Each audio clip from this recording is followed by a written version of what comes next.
ABC News. Hello, I'm Ali Crew. Political leaders have condemned the behaviour of people who booed and jeered during the Welcome to Country at an ANZAC Day dawn service in Melbourne. Some hecklers at the Shrine of Remembrance demanded the Welcome to Country be stopped, but were drowned out by applause from the rest of the gathered crowd. Police were later seen escorting prominent neo-Nazi Jacob Hersont away from the service. Defence Minister Richard Marles says the behaviour was disgraceful. It's an outrage. It was a small number of people. The vast majority of the tens of thousands of people who were here at the Shrine of Remembrance this morning were here to commemorate the service that has been provided by all those who have worn our nation's uniform throughout our history. New Zealand's Prime Minister has commended the sacrifices made by all the soldiers who lost their lives during the ANZAC dawn service at Gallipoli. Thousands gathered on the Turkish coastline to mark 110 years since the first major military action fought by Australian and New Zealand forces during the First World War. The ill-fated campaign resulted in the loss of 11,500 members of both the Australian and New Zealand Army. Prime Minister Christopher Luxon says their efforts won't be forgotten. The passage of 110 years has lifted the fog of war and given us a clearer view of the futility of the Gallipoli campaign and New Zealand's role in it. But that greater understanding does not dim our respect for those who fought. We remember the stories of selfless acts of courage, ordinary men committed to save their mates. Elsewhere, Australians have marked ANZAC Day with thousands attending dawn services and marches across the country. Sarah Army has more.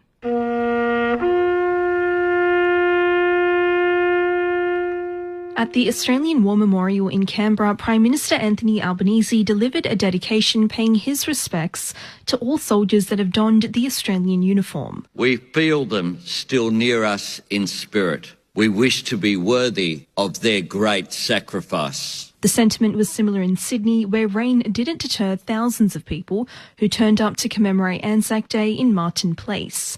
Hobart's cenotaph was lit up in red to mark ANZAC Day in Tasmania, while in Brisbane thousands had to shelter under umbrellas in ANZAC Square to pay their respects. And a special ANZAC Day event paying tribute to the contribution of First Nations people has been held in the inner Sydney suburb of Redfern. Many at the Coloured Diggers event were descendants of servicemen who served in World War I and II. Wearing a uniform that his grandfather would have worn, Pastor Ray Minnicon, who co-founded the event 18 years ago, says this is about truth-telling. They weren't allowed in the pubs nor in the RSLs, and they marched in the back of the line if they ever did march. And a lot of our soldiers didn't march. And so we wanted to make sure that they get the honour of feeling that honour, as well as the respect from their community. To other news, NATO's Secretary-General says it's unclear whether Russia will agree to a lasting ceasefire with Ukraine. Moscow's latest deadly strikes on Kyiv, which have killed at least 12 people, have been criticised by US President Donald Trump, calling them unnecessary and badly timed. Following talks with the US Secretary-General, Mark Rutte said Russia is a threat to not only NATO territory, but also the entire Euro-Atlantic region. Mr. Rutte says the prospect of a peace deal is reliant on what Russia will do next. I worked with him for 4 years between 2010 and 2014. I stopped trying to read his mind.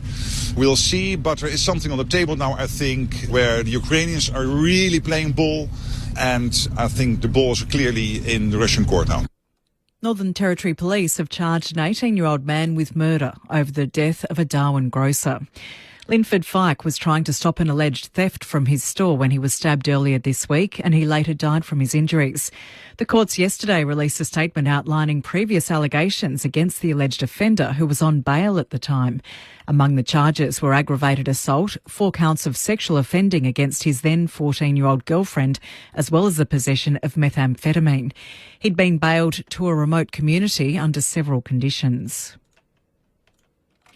And a man has died after being washed off rocks at Cape Schanck on Victoria's Mornington Peninsula.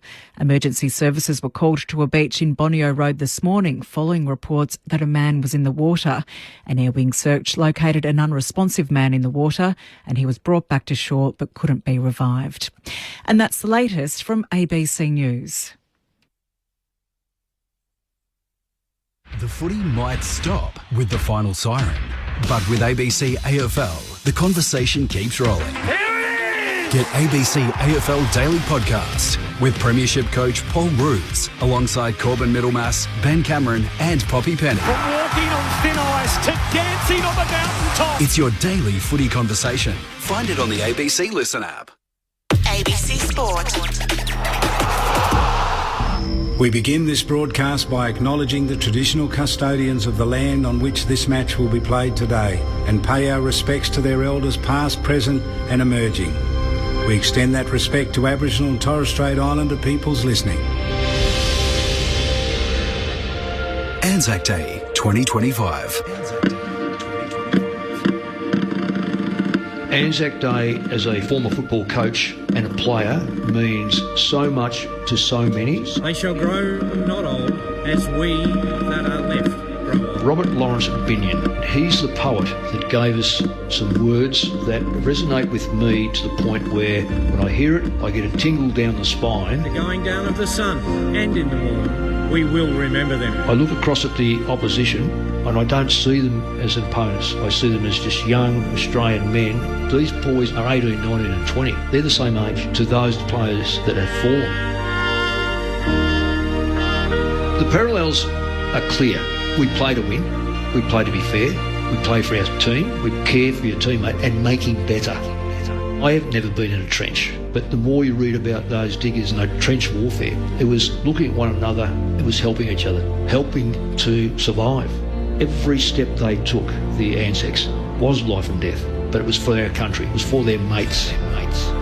My last message to all my players was, this is not life or death. We know that. Football's football. The greatest thing that you'll ever do as a footballer, respect and honour them by our performance. He kicks goalward. He's kicked it.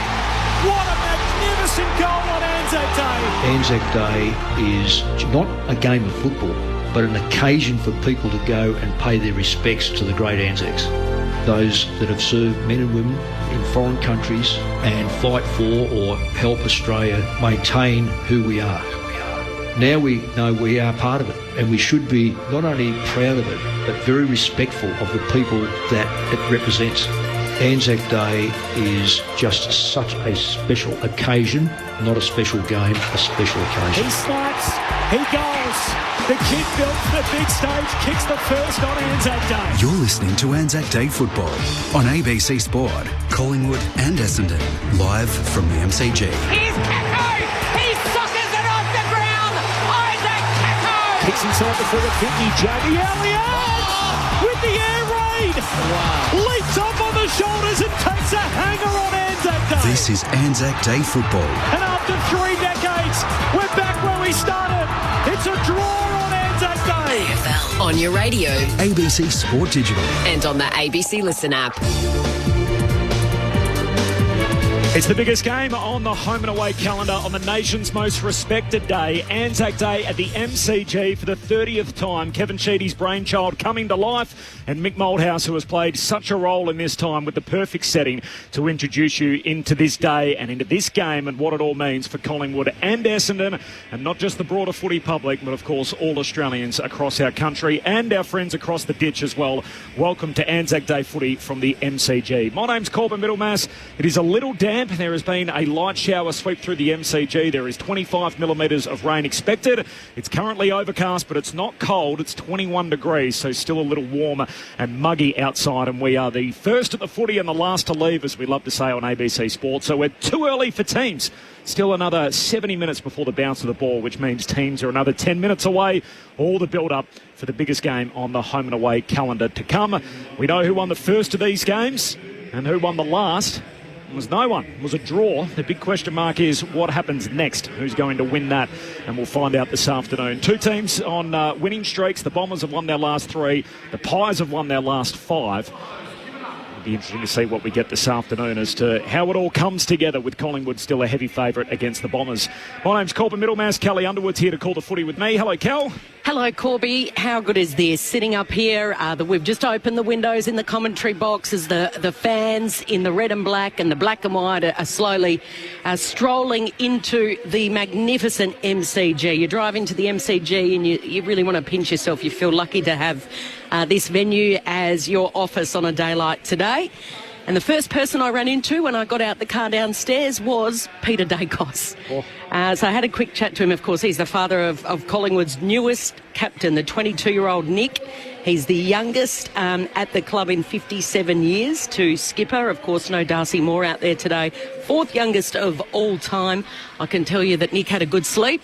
He woke up early. He had breakfast with Mum and Dad, Peter and Colleen, just the three of them. He said that his brother Josh cooks his own bacon and eggs at home with his partner. And his advice, I said, what advice do you give him? And he said, I simply say that just like a grand final, he never played, Peter Dacos never played in these.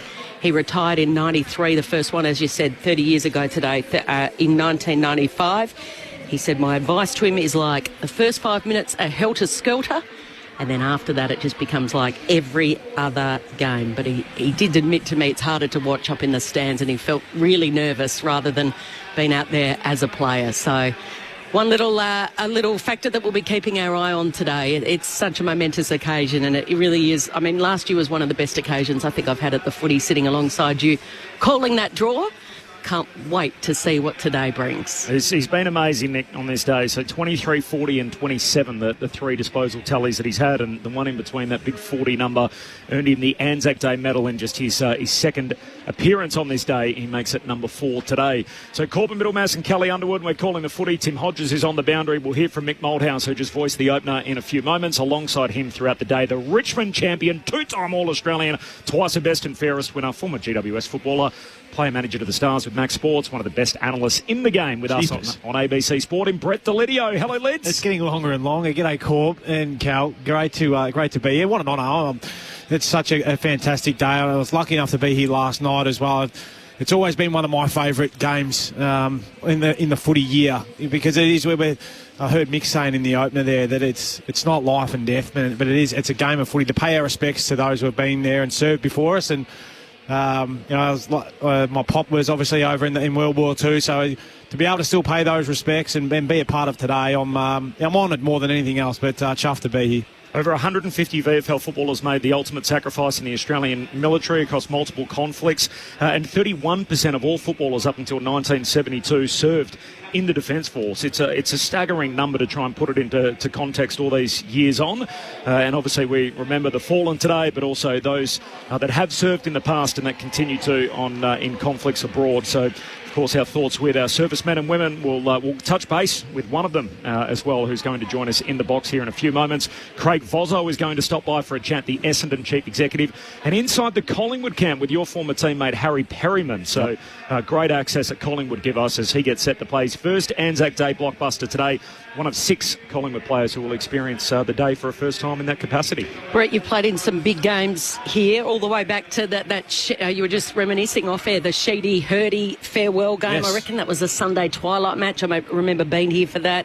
You played in that epic Carlton-Richmond elimination final back in 2013. Yep. Your first game against your former team, the Tigers, was that prelim with the Giants talk about that one. And the Tigers, and that, I mean, the whole place was rocking.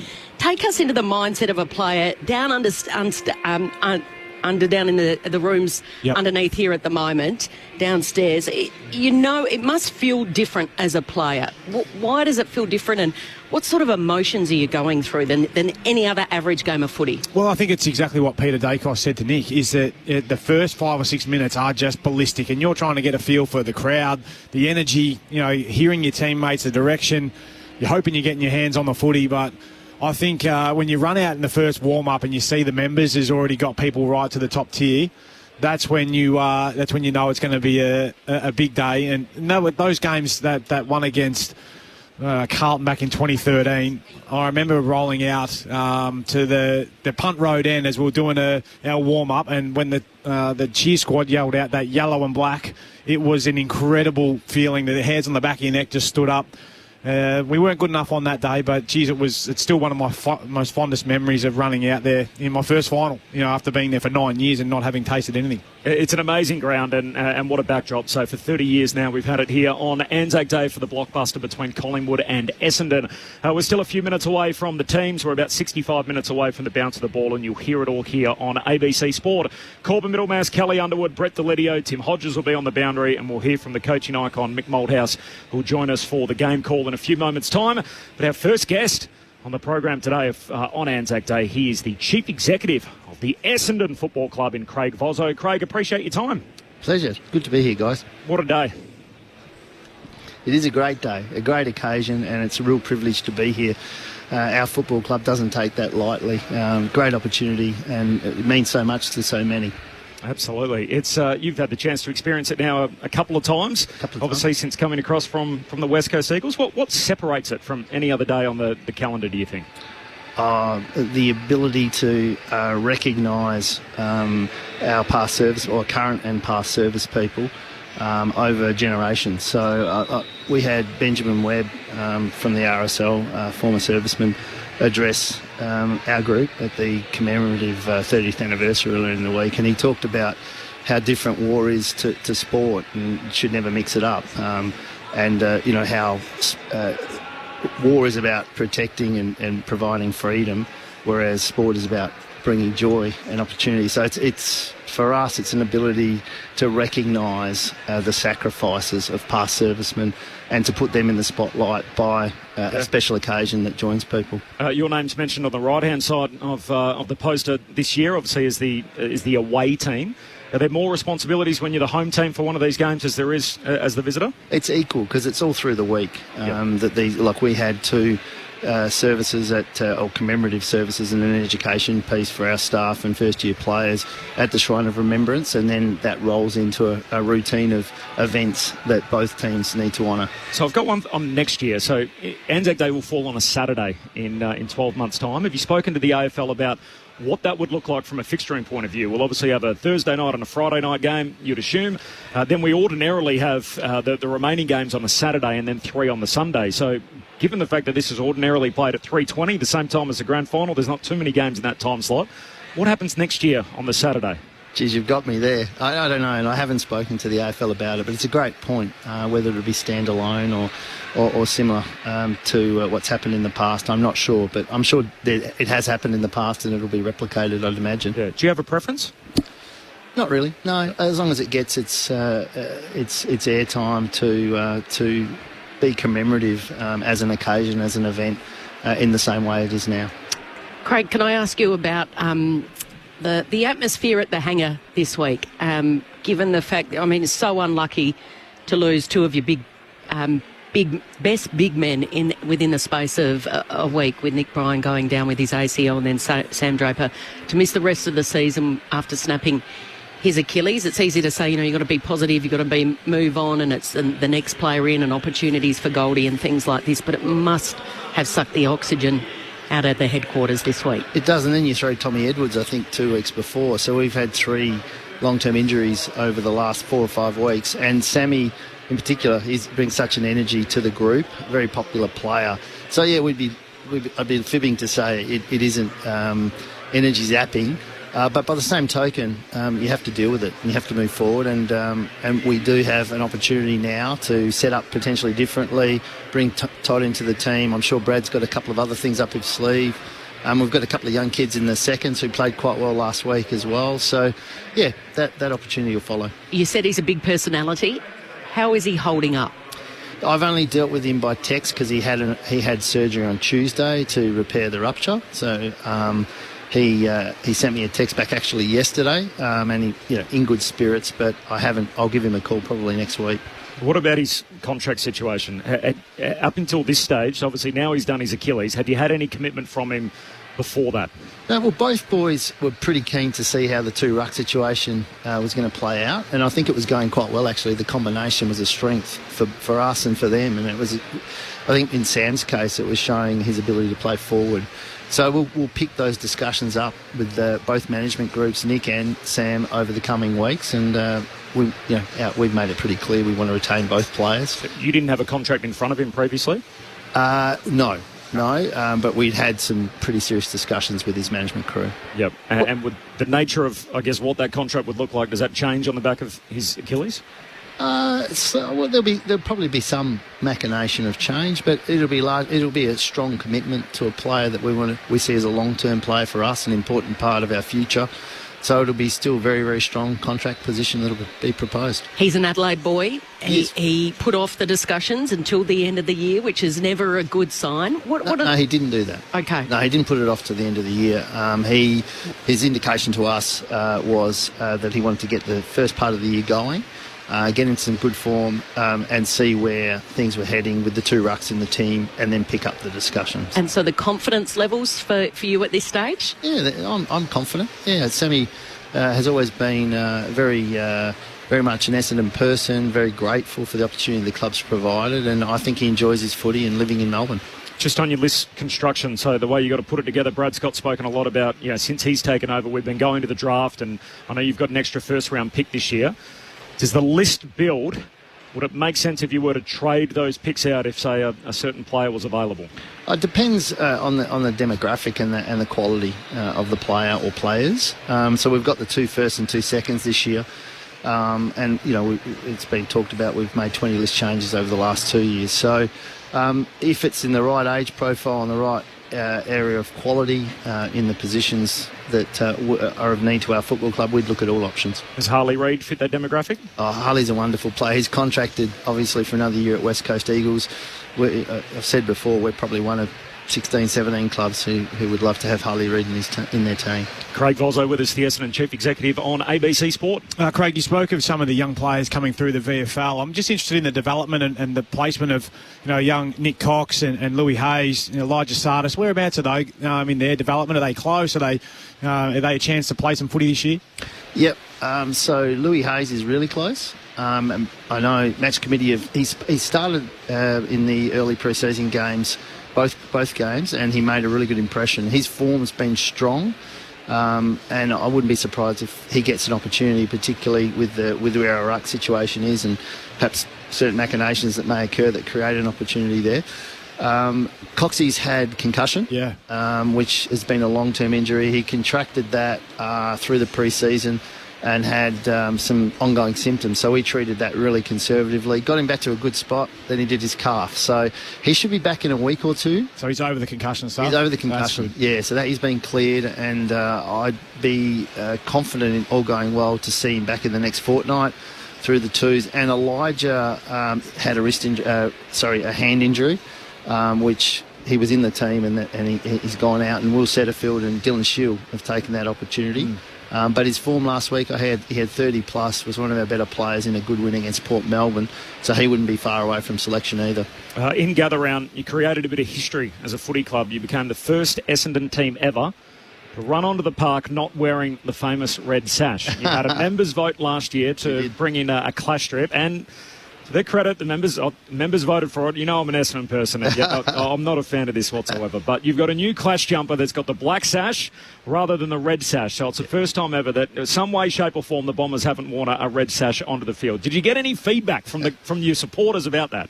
Well, 2 things going into it. I was, like you, a bit wary of the decision. So, firstly, we checked our constitution to make sure we weren't breaching any bylaw or whatever it might be, and then we got input on 3 designs from our members. So I've got to be honest, we've had nothing but positive feedback. Not you, Corb. Not me. I'm not one of us. But that's all right. Come on, mate. Corb's not happy, but they've been selling well through the shop. I can imagine they will. I get that it's a clean look. It's like the Richmond thing. You just invert it and flip it around. But I'd much rather the grey or some kind of the grey or whatever it is. Give me any other option. Keep the red sash.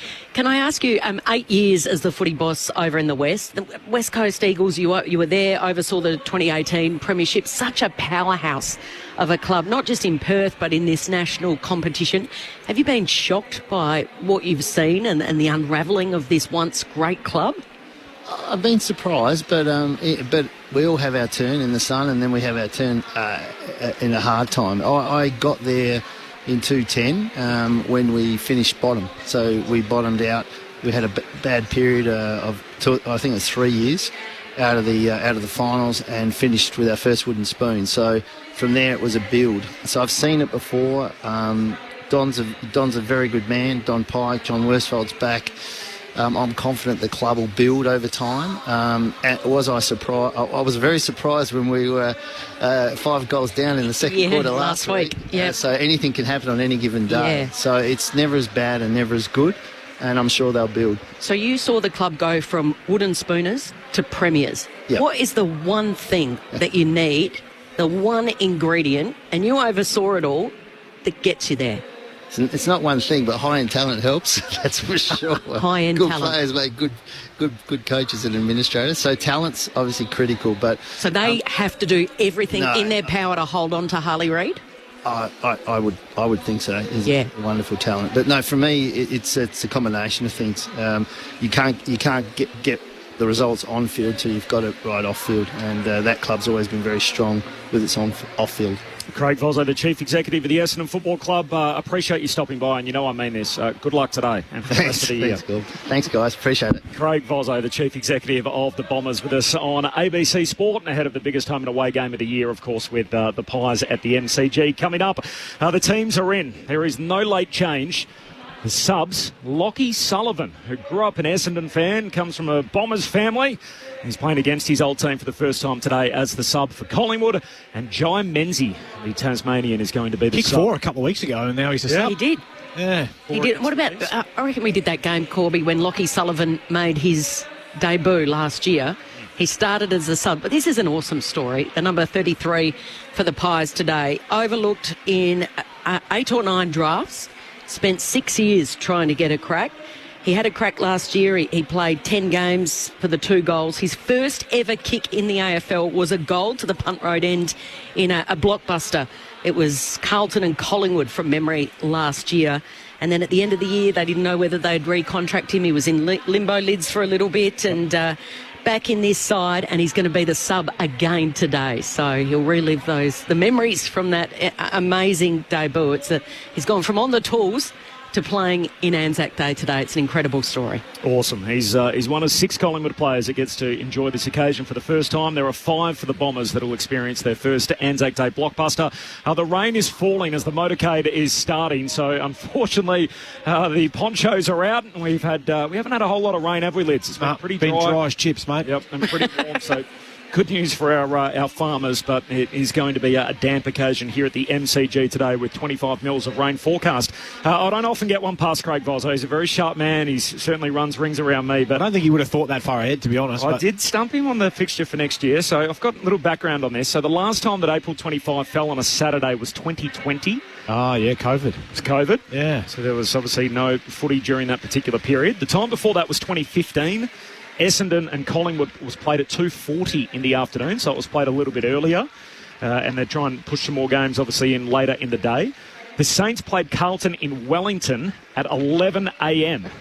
So that basically, again, is for the time difference. Obviously, respectful of the ANZAC observance is in the morning. There's usually no footy before 12 o'clock, but given the time zone in New Zealand, they had the game on that occasion at 11.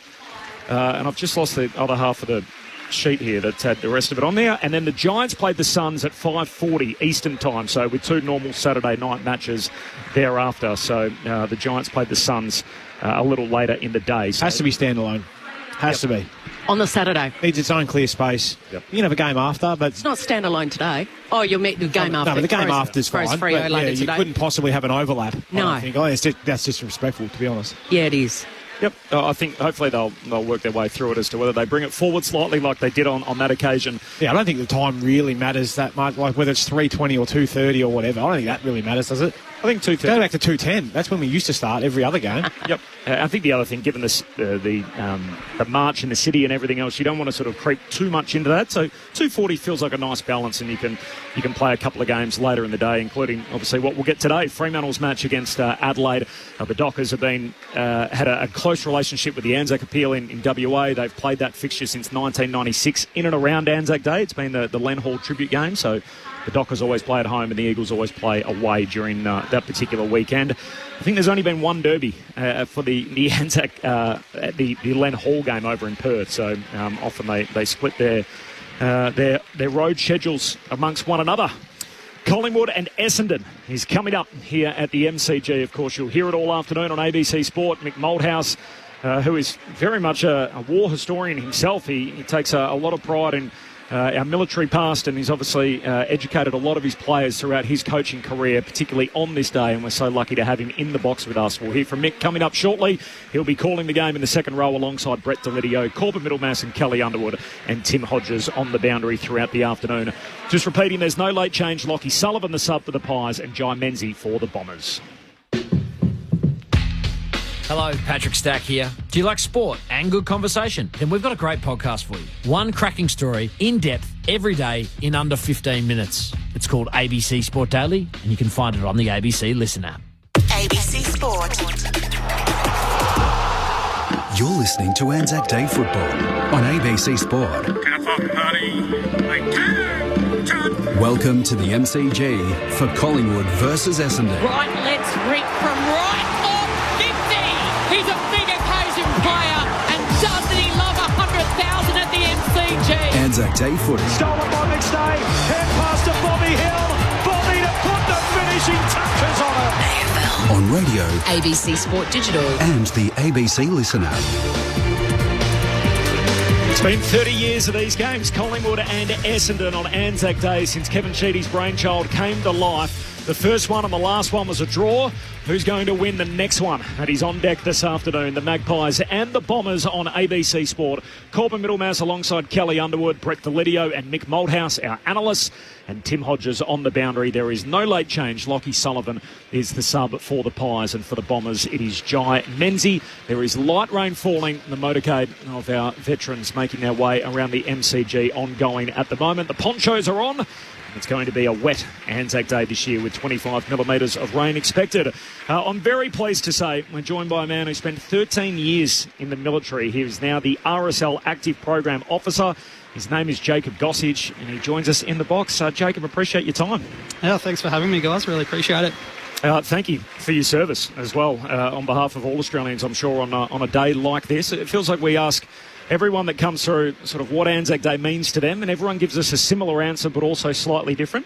Same question, what is ANZAC Day to you when you think about this day on the calendar? I think it's about reflection to me, with the mates you served, both men and women, going overseas, but also domestically, what we've been able to achieve within Australia, I guess, with natural disasters and things like that. But it's also a moment of pride. You stand there, especially at the Shrine this morning. I was down at Sorrento for the dawn service, and just those people wearing their medals with pride on their chest, both right and left chest. It was just fantastic to see everyone get out there, and I guess the young people coming through, those the children, the daughters, the sons of those veterans as well. 13 years in the military, deployment in the Middle East on 3 different conflicts. Can you give our listeners an insight into your military history and what your involvement was in the Defence Force? Yeah, so like you said, I served 13 years. Did 3 deployments overseas. I was in the intelligence service part, I guess you could call it. And that was basically concentrating on things like weaponeering, targeting, surveillance, those sorts of things.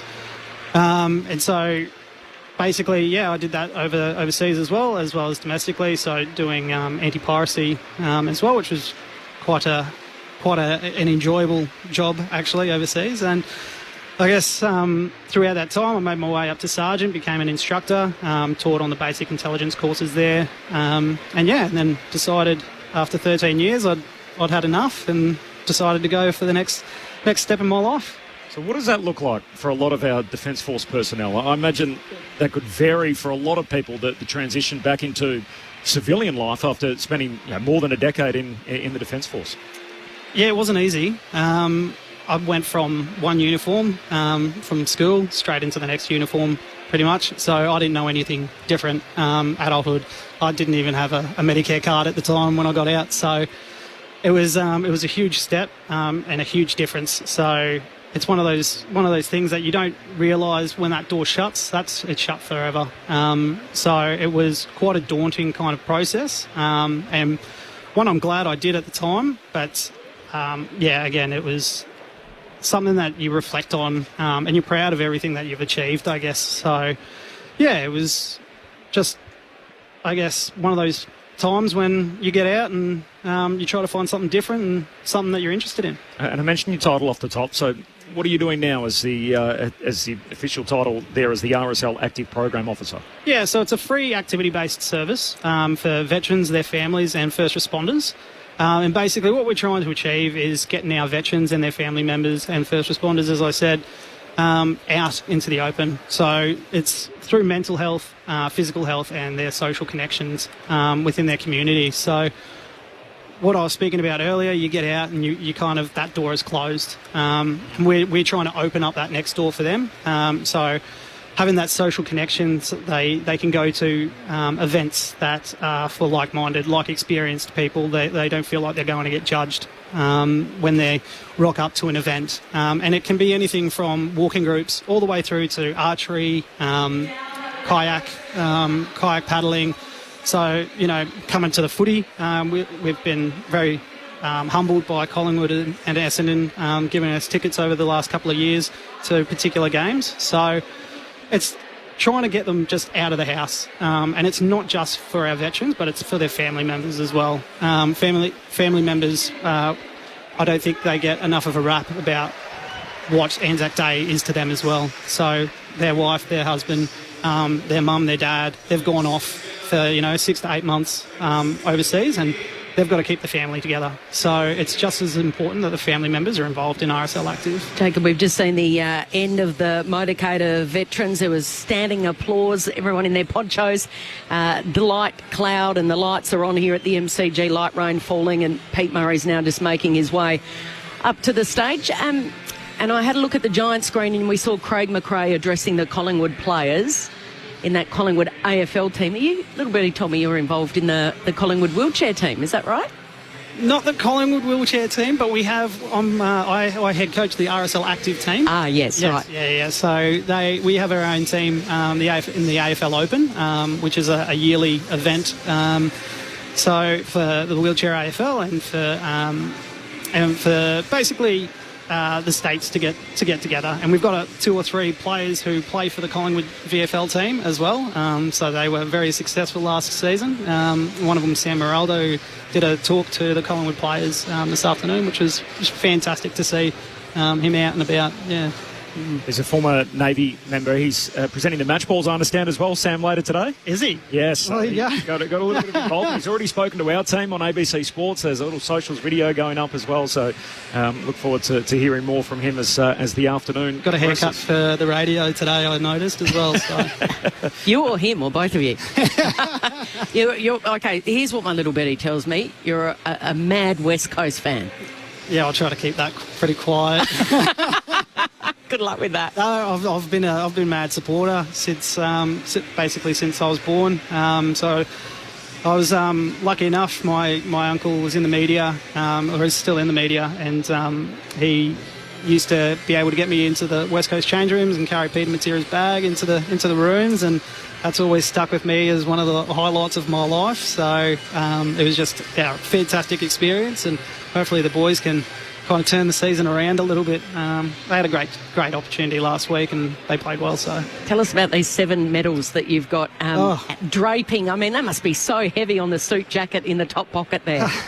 They're very shiny. Yeah, they're well, obviously they have pride of place, obviously over the left side of my chest. So basically these are anything from the AASM, so your Australian Active Service Medal, the Afghan Campaign Medal. There's 2 operational service medals. That one is for border protection.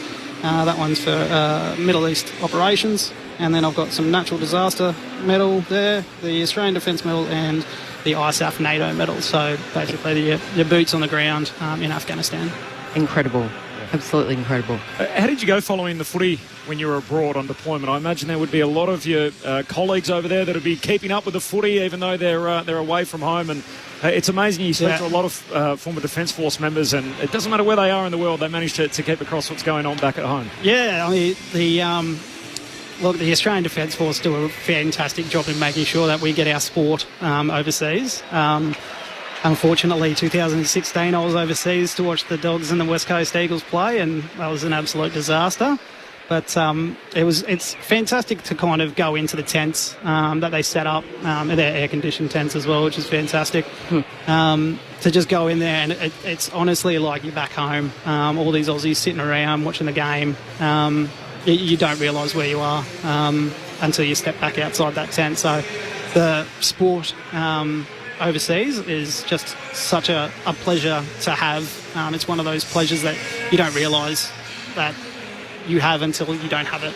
So Jacob Gossage with us, who spent 13 years in the military and is now the RSL Active Program Officer on ABC Sport as we count down to the bounce of the ball today, the 30th blockbuster between Collingwood and Essendon on ANZAC Day, a day which is clearly much bigger than football. What can we do better, do you think, as members of the media, and particularly like we work in footy, for example, and I feel like this game's done a great job for 30 years at being able to educate the footy fans out there about what the day means, and I feel like the game's never really lost its place on this day. But as someone who's been there and done it, like, what do you look at when you see us and the way that we cover the day and the whole event?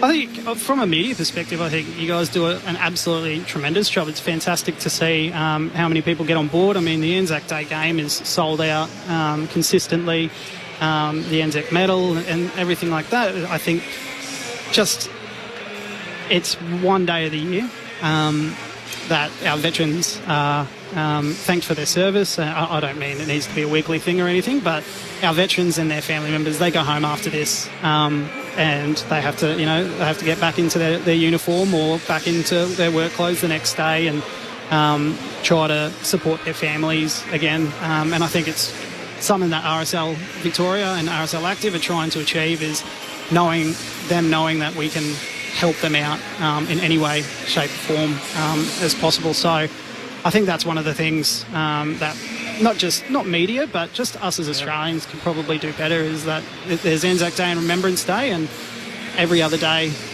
we can care more about our veterans. Absolutely.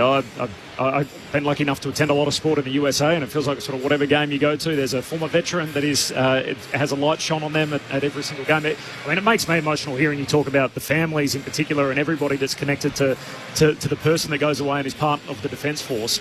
I imagine today must be just a range of emotions, from one that's incredibly uniting, and it feels like we've lost that a lot on the Australian calendar. There are very few days that bring us all together, and it feels like this is one of them, that it's nice to know what it feels like when we're all on the same team, rather than whatever politics or is sort of roiling the country at any one particular time. But I imagine the range of emotions that you go through as a returned serviceman on this day must be extreme, and the people that are so closely connected to it. Yeah, it's more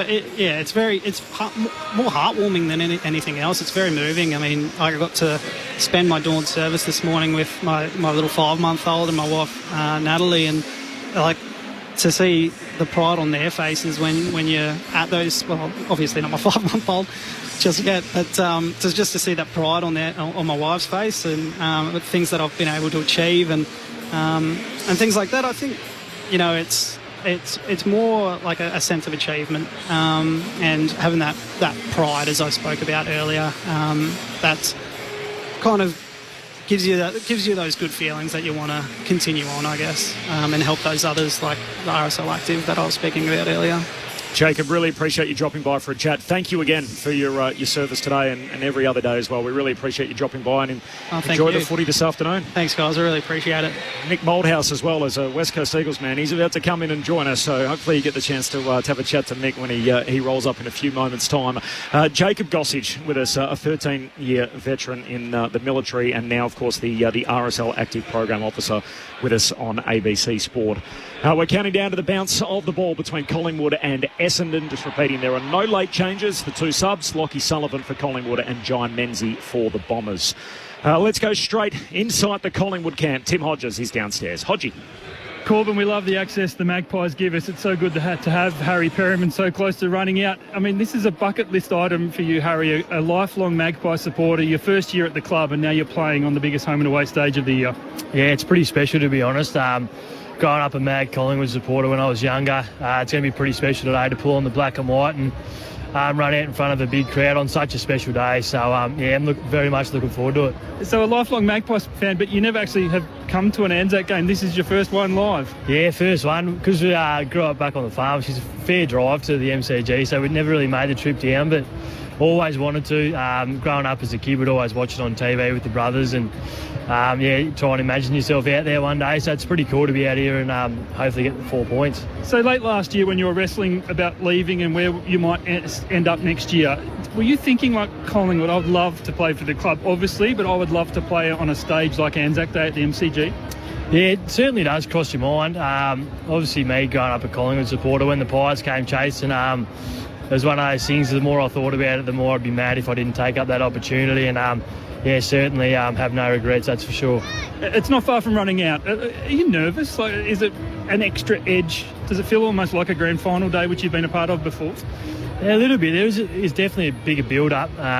Very special occasion to play on this day, and you kind of you do get a little bit more nervous, but it's always good when the nerves come. It means such a special day, and I'm sure a few of the other boys are pretty nervous as well. It's an amazing day, but it's also an amazing occasion. Like, how are you anticipating the ANZAC service is going to be when you're out there? 100,000 people here, you won't be able to hear a thing. Like, it'll just be a pretty special thing in your footy career.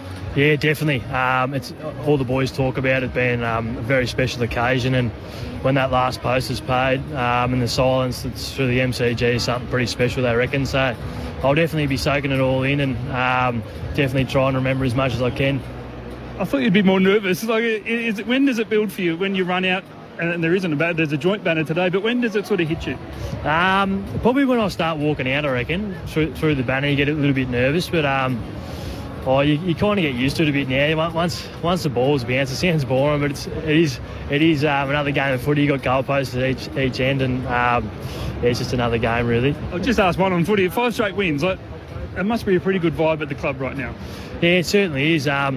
Everyone's been pretty up and about. Even after that first loss to GWS, the boys were very composed. We knew where we went wrong, and just a couple of easy fixes, and we tidied that up. And but look, it's a long season, so we've got to just keep knuckling down and getting a few more wins. Are you still pinching yourself when you get to come off the ground and sing the song you've been singing since you were a young fella?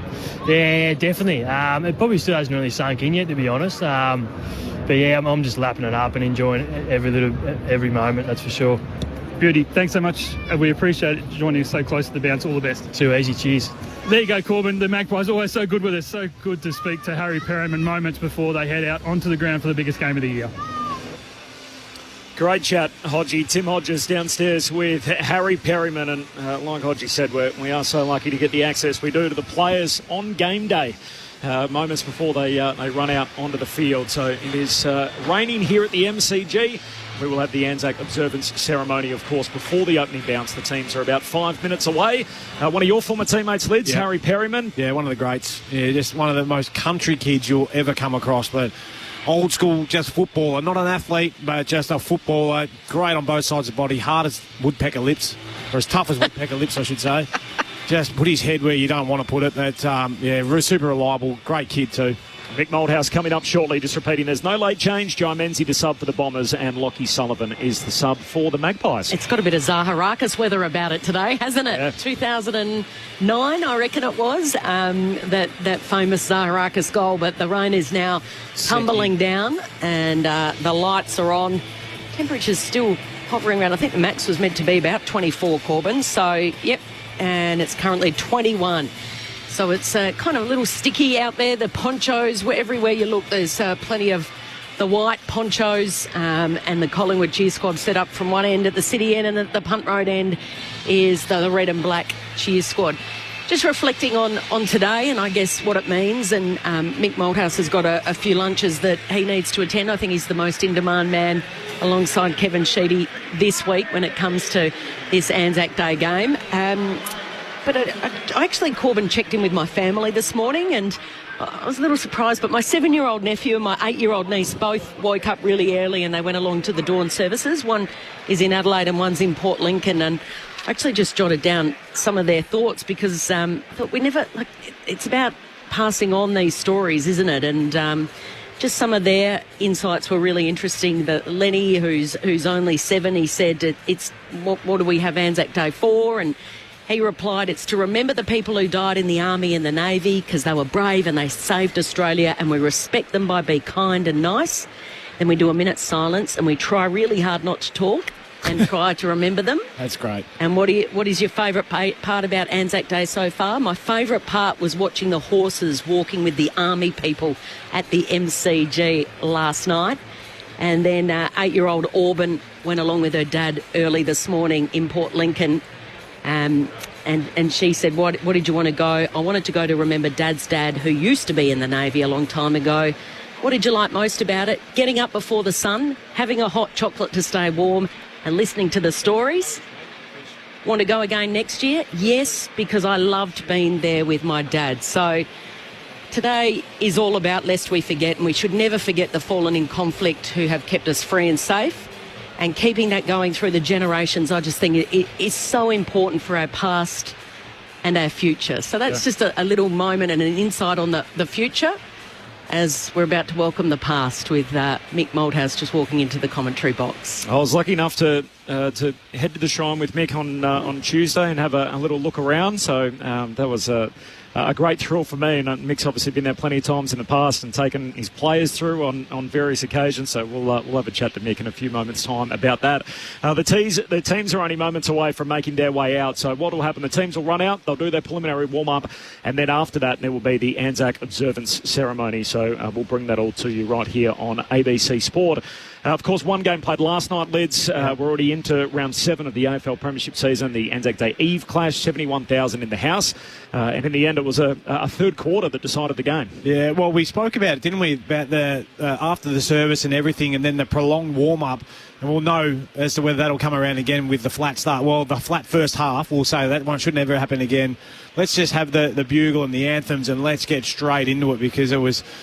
Yeah, apart from that third quarter from Melbourne, it was a pretty dreary old affair, wasn't it? I mean, a young side in Richmond and a struggling side in Melbourne, but it didn't reach any great heights until that third quarter. And, the last quarter was a bit ho-hum. It was more of us just getting the job done and looking after your older, more experienced players, I suppose, from a Melbourne point of view. But, yeah, I mean, it's more about the day and remembering what it was all about than it is the scoreline or what took place. I think so.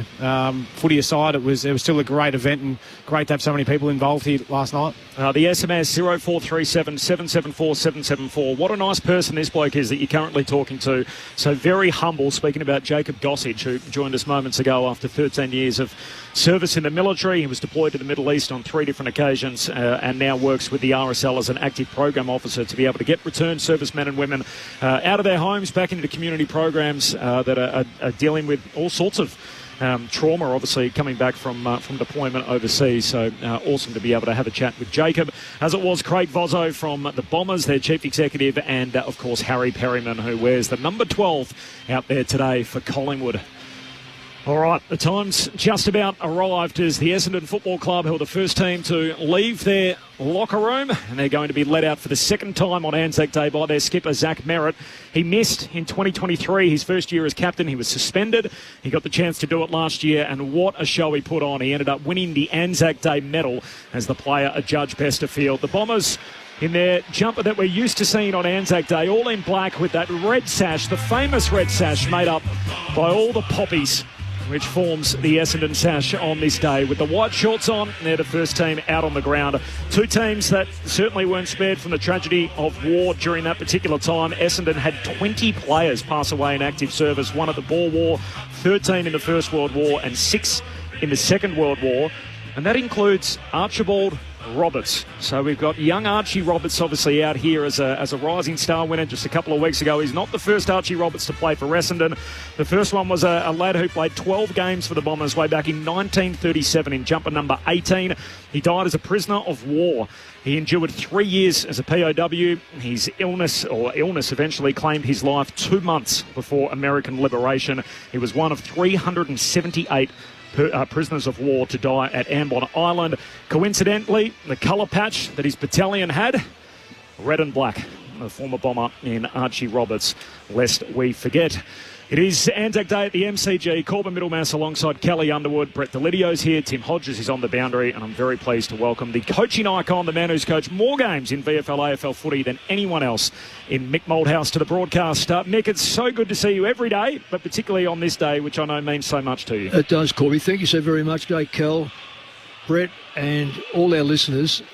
It is absolutely special day. I've just come from the MCC. I was delighted to be invited along with Matt and myself. In the room there were people from government, the forces, the sporting. David Parkin was there, Eddie Maguire was there. And we're all there for one reason. We want to see a good game of football, but reality is, I've been asked this question time and time again, which one sticks in your mind most of all? I've coached at least 13 of these. I say at least, but I'm not sure. I may have done one for West Coast. I don't remember the results. I honestly don't know win-loss. I've got no idea, but I do remember the occasion. I know why we do it, and I know why we ask our players. And the fundamental thing is, I always say, please never embarrass yourself on a day like this. It's not so much that there's going to be 100,000 people watching you. It's ANZAC Day. And remember why we have ANZAC Day. And it was my great delight when I first arrived at Collingwood to... I thought the players weren't overly knowledgeable in regard to that, and that's no reflection on the club, let me tell you. But we did a mock ANZAC Day, which I took you over to the Shrine on Friday. I think it was Corby was thereabouts, Friday or Thursday. And no, sorry, it was Tuesday. Yeah, I'm thinking today's Saturday, today's Friday. And what we did, we spoke to the players about go back and find out about your ancestors. And I there's a book called Fallen. I've got a feeling it might be by Jim Main. And I just randomly took a page out of each one of those and threw them into the player group and said, right, you've got to read this because none of these boys have come home. They're your age. And as we looked at it on the walls down there was a 38-year-old banker. There was a 22-year-old plumber. There was a 14-year-old kid. 14. And so, as I said in my player group, never, ever show you're injured. Just get up and just show your bravery because this is a day when people are going to watch you because of your bravery more so than your football skills. And I've never, ever thought there's no greater moment to be on MCG when that bugle was played and you can hear a pin drop, and that is self-regulated by the crowd, which is outstanding. I would love to think every club has a chance to do it. Collingwood and Essendon have got a mortgage on it at the moment, but let me say it is brilliant. The Collingwood Football Club are out on the ground. They've got their bespoke jumper on as well, featuring a horseshoe, which is the story of a good luck memento that has been sent back from Malcolm Doc Seddon, who was serving over in France. It was made from a German bomb, along with the remnants of a German aircraft that was shot down by Australian soldiers at the Battle of the Somme in World War I. So this is back in 1917. The club won the premiership in his absence that year. He returned and played in the 1919 premiership for Collingwood, and the horseshoe still resides at the Collingwood Football Club, and it is on the jumper today, so you'll see that in the centre of the Collingwood jumper for those of you that are following along. You mentioned that the book, The Fallen, the over 250 VFL footballers that were killed in active service. One of them, Alan Cordner, who I'm sure you'll know his story as a former Collingwood footballer. He was one of 6 VFL footballers killed on this day 110 years ago, and the original landing on April 1915 at Gallipoli from Warrnambool. He was the first Collingwood player to enlist. 22 August 1914, played his last game for the club on that day, landed on the Gallipoli Peninsula at 8 a.m. on April 25, 1915, and was last seen by a sergeant major about noon, who simply said, we last saw him charging over some hills, and that was the last they saw of him. Yeah. Well, it just tells you a lot about the bravery. It tells you a lot about the fact that we those numbers that you said, Corby, were VFL. You can imagine it was South Australia, Tasmania, there was Western Australians, there was people right throughout the Commonwealth. Perhaps the game that I remember a heck of a lot about, not necessarily the result, was Carlton St Kilda at Wellington. And what it did, we went to the dawn service, they went to the game, and the New Zealand flag was there. And sometimes you forget that ANZAC has got NZ on it. And it made me more appreciative of the fact of the union between our two great countries and the camaraderie. I know we have some bitter sporting events that go against one another and the big brother, little brother thing, but those boys fought together so very well, and I'll never forget reading about it. And this is the spirit of the day as Zach Merritt and Nick Dacos, the two captains for the day, come together and shake hands. And they'll run through a joint banner that reads, always remembered, and has the 30 names of the players killed in active service to have represented both the Essendon and Collingwood football clubs. So the two teams break through the banner together. The Bombers head down towards the Punt Road end, and the Magpies towards the city end of the ground. There's no late change. Lockie Sullivan, the sub for Collingwood, and John Menzies for Essendon.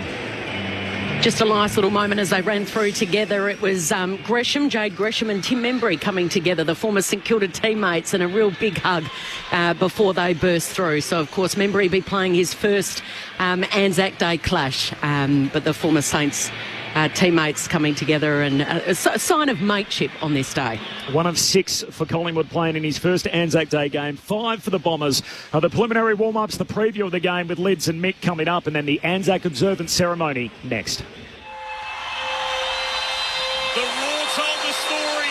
Did you know you can now listen to the footy on your smart speaker? Play ABC AFL. ABC Sport, your home for footy. ABC Sport.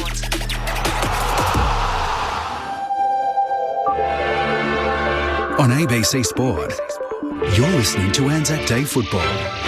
Collingwood versus Essendon, live from the MCG. On your radio. ABC Sport Digital. And on the ABC Listen app. The 30th edition of the ANZAC Day blockbuster between Collingwood and Essendon from a wet MCG, 25 mils of rain expected. It is a day that never disappoints. It is much bigger than football, but for 30 years these two clubs have helped footy fans and the broader population tell the stories of our ANZACs, our fallen soldiers, and of course the returned servicemen and women as well across multiple generations, and those that are still serving. It is as a respected day that we have on the Australian calendar, and one, to be honest, it's nice to feel what it's like when we're all pulling in the same direction despite what is going on elsewhere in the world and often dominating the conversation across the global landscape. My name's Corbin Middlemaz. Kelly Underwood's here to call the footy with me. Tim Hodges is on the boundary. The coaching icon, Mick Malthouse, the man who's led Collingwood on this day on over 10 occasions. He thinks 13. 13 times you've coached on this day. 12 Collingwood, I'm sure. 12 Collingwood. Certainly one Carlton, which was in...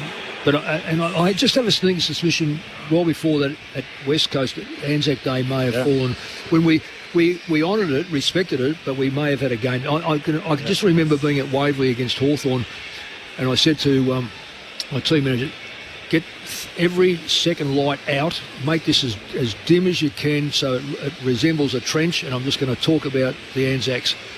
I can't remember the result of the game. In fact, I think we may have won the game, but nonetheless, it dawned on us then what, and it's nothing compared to what those guys went through in the Gallipoli or the Western Front. But nonetheless, it made our players aware that the components that impressed most were teamwork, loyalty, comradeship, looking after your mate, just not letting each other down, and sacrifice. Now, we can only do so much of that as footballers, but I just admire those. Anyone who served, I just admire them so much. Mick Malthouse with us on ABC Sport, of course, the coaching icon and the Richmond champion, Brett Delidio. For the full game call, there's no late change. Lockie Sullivan is the sub for Collingwood, and for Essendon, it is John Menzies. It's an interesting game where you've got one team coming in off a 5-game winning streak in Collingwood. They sit on the top of the table, and the Bombers have won 3 in a row. So you'd think, well, it's a promoter's dream, and yet it feels like a lot of the storyline leading in is, can Essendon keep up? Yeah, I agree. Their injuries have probably hurt them a little bit, but have hurt them a lot. Bringing in a 37-year-old ruckman, he's going to toil, isn't he? He's going to give him. Draper is so enthusiastic himself. He just brings people into the game. Goldstein is a player.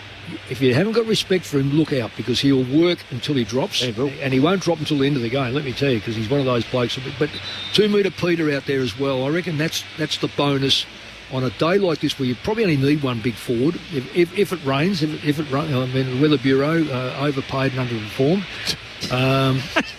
So we don't get what we normally get. Well, what we want. I'm just savage that we've got a drought in the western Victoria.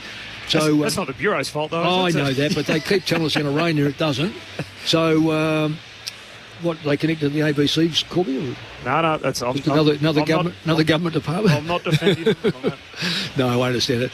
No, I suspect that Collingwood's class is going to be too much. Too much. And everyone says, oh, wet weather will bring it back. No, that's when good players stand out in the wet weather. Yeah, good players are They've still got good hands. players in the wet. Yeah, Good hands. That was something that Dad always used to drill into me as well, because I've got a question for you on Nick Dacos, and everyone's talking about him, right? And I've heard a number of people say he's untaggable.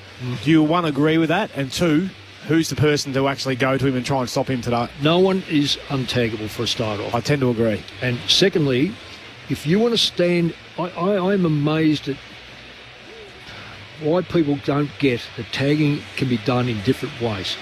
One is, at every stoppage, now I know he goes left and right, so there's the bonus that he's got compared to a lot of really good players that are predominantly left or right. He goes left or right. However, you've got to get someone leaning in on him, but the tagger nets him. So in other words, the tagger actually faces him from 4 or 5 metres, not 1 metre, because let him do his pace. But then you're actually shuffling across to a position that he's going to take, because you know he's going to be a 1-2 player. He gets it, gives it, and gets it back.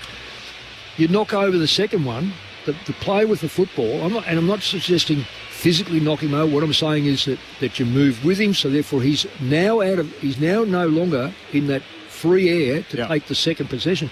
I think it's quite, I'll say this, it's damning on, I'm not going to say the senior coach, but it's damning on coaches that haven't analysed it enough to work out that the second give, first give and the second damage. Is the damage kick. Yeah. It's not the first one. Beck Madden is going to be the MC for the ANZAC observance ceremony, which is about to commence. The Magpies lining up closest to us on the northern side, and the Bombers now arm in arm on the southern side. On ANZAC Day, and all those who followed them in service of Australia. Cut a fight party! Bar to the right! Slow!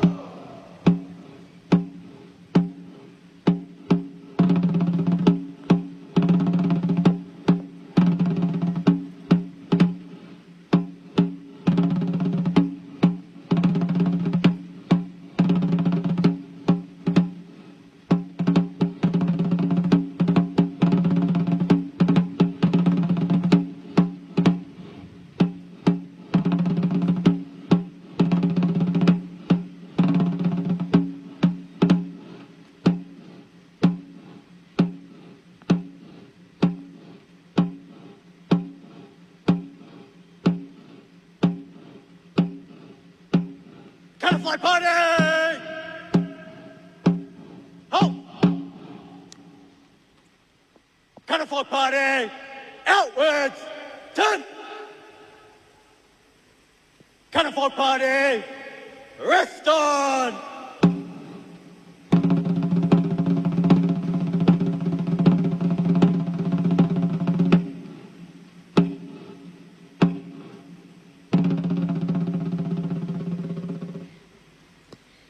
The Australian Football League, Essendon and Collingwood football clubs and the MCC invite you to join the coaches, players and umpires in honouring the memory of Australia's servicemen and women who gave their lives for the nation.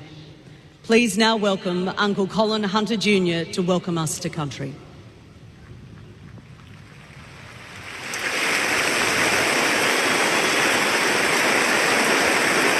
I'd like to start by acknowledging that this afternoon we are meeting on the lands of my ancestors, the Wurundjeri people, and I'd like to take this opportunity to pay my respects to my elders, both past, present and emerging, elders from all nations, but I particularly want to pay my respects to everyone gathered this afternoon.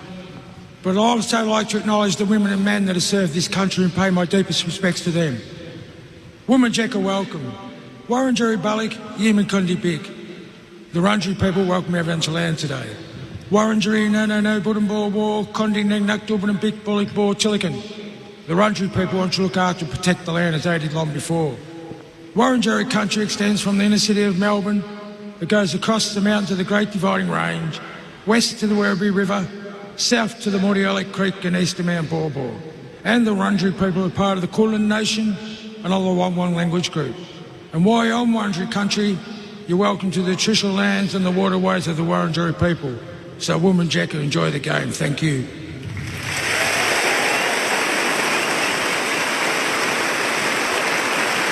Thank you so much, Uncle Colin. Our thoughts too are with those currently deployed. If you are able, please rise and remove your hats for the ANZAC observance. We welcome today the President of the Victorian Returned and Services League, Dr. Robert Webster, OAM.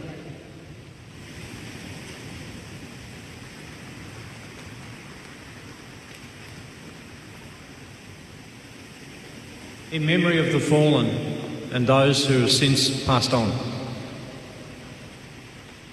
They shall grow not old, as we that are left grow old.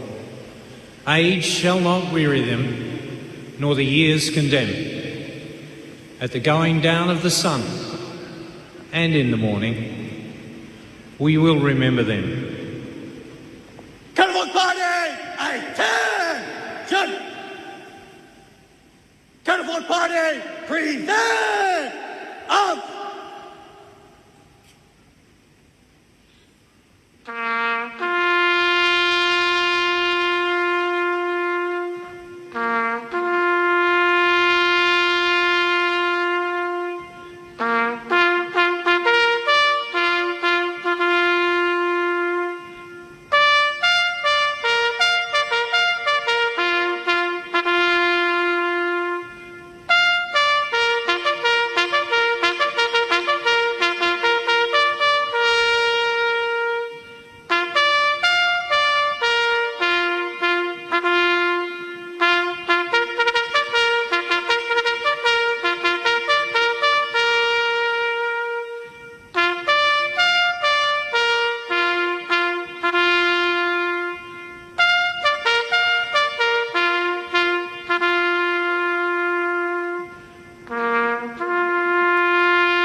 Collingwood Party, 8-10!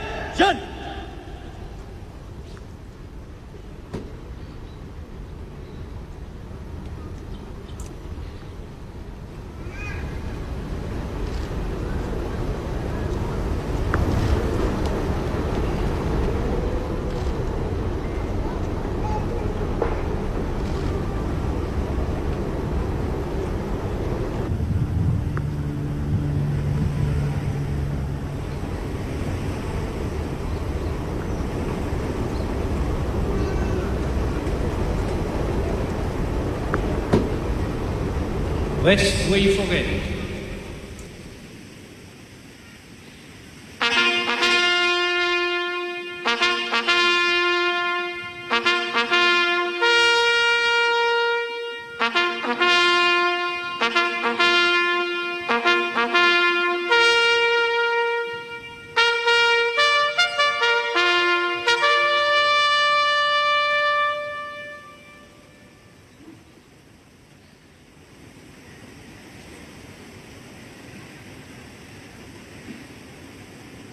Please remain standing for the New Zealand National Anthem to be performed today by Private Hetty Adams from the New Zealand Army Band.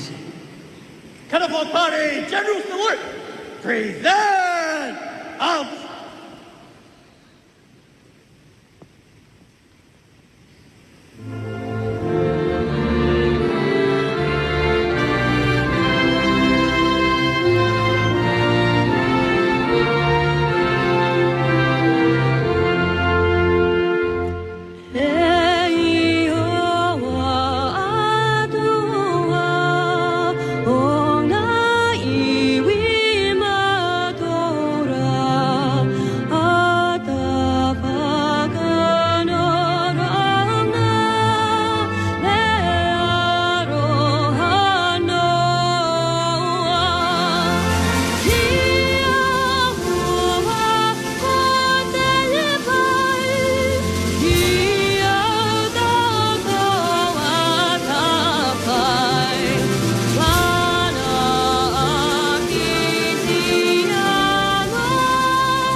And please, ladies and gentlemen, please keep standing for the Australian National Anthem to be performed today by able seaman Laura Kendall from the Royal Australian Navy Band.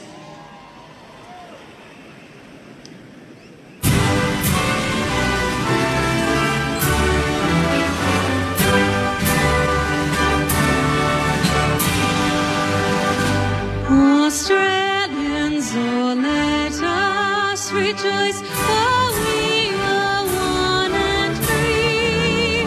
We've golden soil and wealth for toil. Our home is the twice sea. Our land abounds in nature's gifts of beauty, rich and rare. In history's page, let every stage advance Australia fair. In joyful strains then let us sing, advance Australia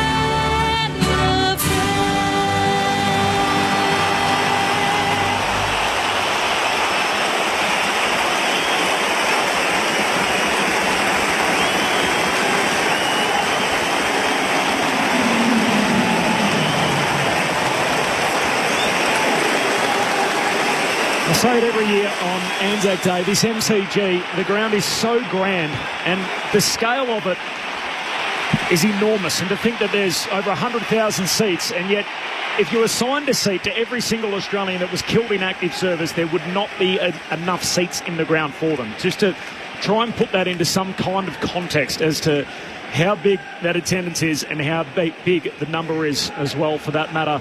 The two teams have broken away here. I'm not sure the official ceremony has actually concluded, as the guys, firstly the Essendon team departed, and then Collingwood likewise, as the last of the Cataflark party make their way off the MCG to the beat of the drums and the national anthem.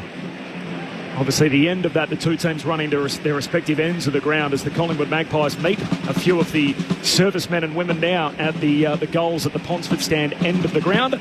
And the Bombers at the punt road end, of course, the pictures of Brad Scott during all that. His father, Colin, was a Vietnam veteran who passed away at just 41 years of age. And it's always an incredibly moving day at the MCG. And then the opposing coach, Craig McRae, he was so fired up as he broke from his players.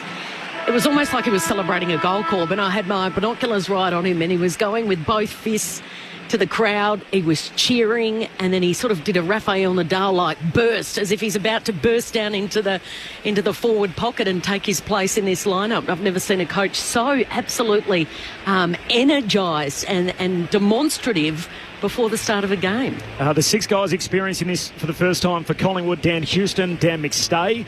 So it's only his 26th game for Collingwood, his third year at the club. He's never played in one of these games. Harry Perryman, his first year there. Likewise, Tim Membry, Lockie Sullivan's the sub, and Ned Long. Meanwhile, for Essendon, Isaac Kako, Archie Roberts, Jackson Pryor, Nate Caddy, and Zach Reid, the five that are here for the first time today. Tim Hodges is in the front row of the grandstand for us as the captains meet in the middle of the MCG on the most respected day on the Australian calendar. Hodgie, good afternoon to you. Hello, Corbin. Hello, team. What a privilege it is to be here today. And it looks like Nick Dacos. How is that roar? Nick Dacos on debut as Collingwood captain wins the toss. The Magpies will kick to the punt road end. That's the left of screen if you're at home watching on the telly, listening to us. There is no breeze to speak of. Just an amazing crowd, an amazing atmosphere, a phenomenal occasion. The MCC expecting 92,500 people today. Honestly, there are no gaps in the crowd anywhere. I think we might even get closer to 95,000. It is heaving, this place. Maybe the weather and the rain has caught a few out or decided against coming, but gee whiz, it is some sort of turnout. The weather is the big talking point. A whole heap of rain on its way. It was driving rain throughout that ANZAC service. I'm told 5 p.m. this afternoon it will be at its heaviest, so that will be late in the third term. I have been told as well that there's a little bit of lightning in that weather band coming our way, so we could be in for a seriously wild old afternoon at the MCG. Just repeating, no late changes. The subs for Collingwood, Lockie Sullivan; for the Bombers, Jai Menzies. We shouldn't get lost on us what a treat it is to be here today at the MCG. Good calling up in the box, guys. I hope this is some sort of day at the footy. Thanks, Hodgie. The teams take their positions. It is Collingwood and Essendon, all here on ABC Sport. It is a game that never disappoints on a day that is much bigger than football. For the 30th time, Collingwood versus Essendon. The ANZAC Day blockbuster on ABC Sport. Here's Kelly Underwood. And Goldstein in his first game since round 19 last year. It was a throw up in the middle and the umpires pinged a free kick already. And it's going the way of Collingwood, one of the ANZAC medalists that is out there today. One of a handful, and it's still side bottom. He drives it inside 50. And right out in front, dropping a mark was Membry. There's some nerves there in his first. Quick little handball out to De Goey on the outside of his boot. And straight through the hands it was of McStay, and eventually dribbles over the boundary line. So a toss in, a throw in, punt road end to get us started. Dacos starting at half forward. No real set matchup from here. What I'm seeing, Mick, Redmond started on him, but Redmond's gone, early. Yep, Redmond's gone to him now. So deep inside 50 here for the Pies. Goldstein gets it down, and then he gets over it on all fours, squeezes out the side. Here is Dacos. First touch, slides in. He slaps it along the ground. It's a wet footy already to win. Shield gets it out of the danger zone. Only is back as far as Frampton. Off to Maynard. High ball, 2-on-2. No one can take it. Slips through the hands of Pryor. Putting his body on the line there was Redmond. Umpires puts the whistle away, and he says, in fact, it'll be a ball up. So a ball up. 30 metres out from the Pies goal to start this ANZAC Day match. Yeah, Collingwood have got the play behind the ball, set up beautifully. In case there's a long ball out of this congestion.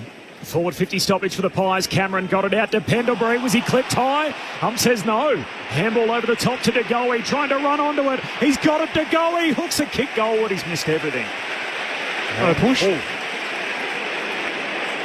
right in the middle of the back push. That's why it went out of bounds on the full, but surely. Could have been a couple there. Yeah. Pendlebury take it high. Free kick for the Bombers. Still no score in the game. A couple of minutes in as Merritt sends the kick to half back. It's a turnover, and Cameron, well set up, takes the intercept mark. Yeah, there's going to be a lot of long kicking, I reckon, today because of this weather. And the players in the best position are going to score on this. Maynard short to Nick Dacos, the new Collingwood skipper. What a start that is! The new little master, Nick Dacos, with the first goal in the biggest game of the home and away season. There's only 3 men younger to have captained Collingwood, all of them Team of the Century members, Len Thompson, Dick Lee and Murray Wiedemann. And now Nick Dacos kicks the opener 2.5 minutes in. The Pies won straight, Essendon yet to score. Well, Brett, I'm simply amazed. The best player in the competition at the moment has 30 metres of space. Has got no one around him. Has got absolutely no one around him. It's quite diabolical. If he's a half forward, the half back should have been on him. If he's on ball and he's drifted half, then at least a mid has got to acknowledge that this player is the best player playing today. Yeah. And he's not going to muck around at something out 50. He's going to knock it over every day of the week. Ball thrown up in the air again. This time Darcy Cameron beats Goldstein. Pendlebury tried the handball for De Goey. Goldstein gets involved. Off to Durham on the left boot. Just goes straight down, and the leap there was Maynard. Bounced off his chest. Ricochets off the shin of side bottom. Flicking it out was Josh Dacos. Crisp getting involved. All hands. Maynard caught. Gone, umpire. No, play on. Must have been disposal was correct. To De Goey, to the wing. Floating across in front. Unable to take it was Mackay. To Shield, all by hand. Langford, Durham slipped through his hands. Hobbs is there to retrieve it. Back to Langford. Into the centre of the ground they go. Goldstein. Shield dashes through a couple and then grubbers the kick only as far as Houston. And he can repel to the wing to McCreary for the Pies. McCreary marks, plays on immediately, heads down to half forward. Short kick to De Goey. He's got it. 55 out, marks uncontested.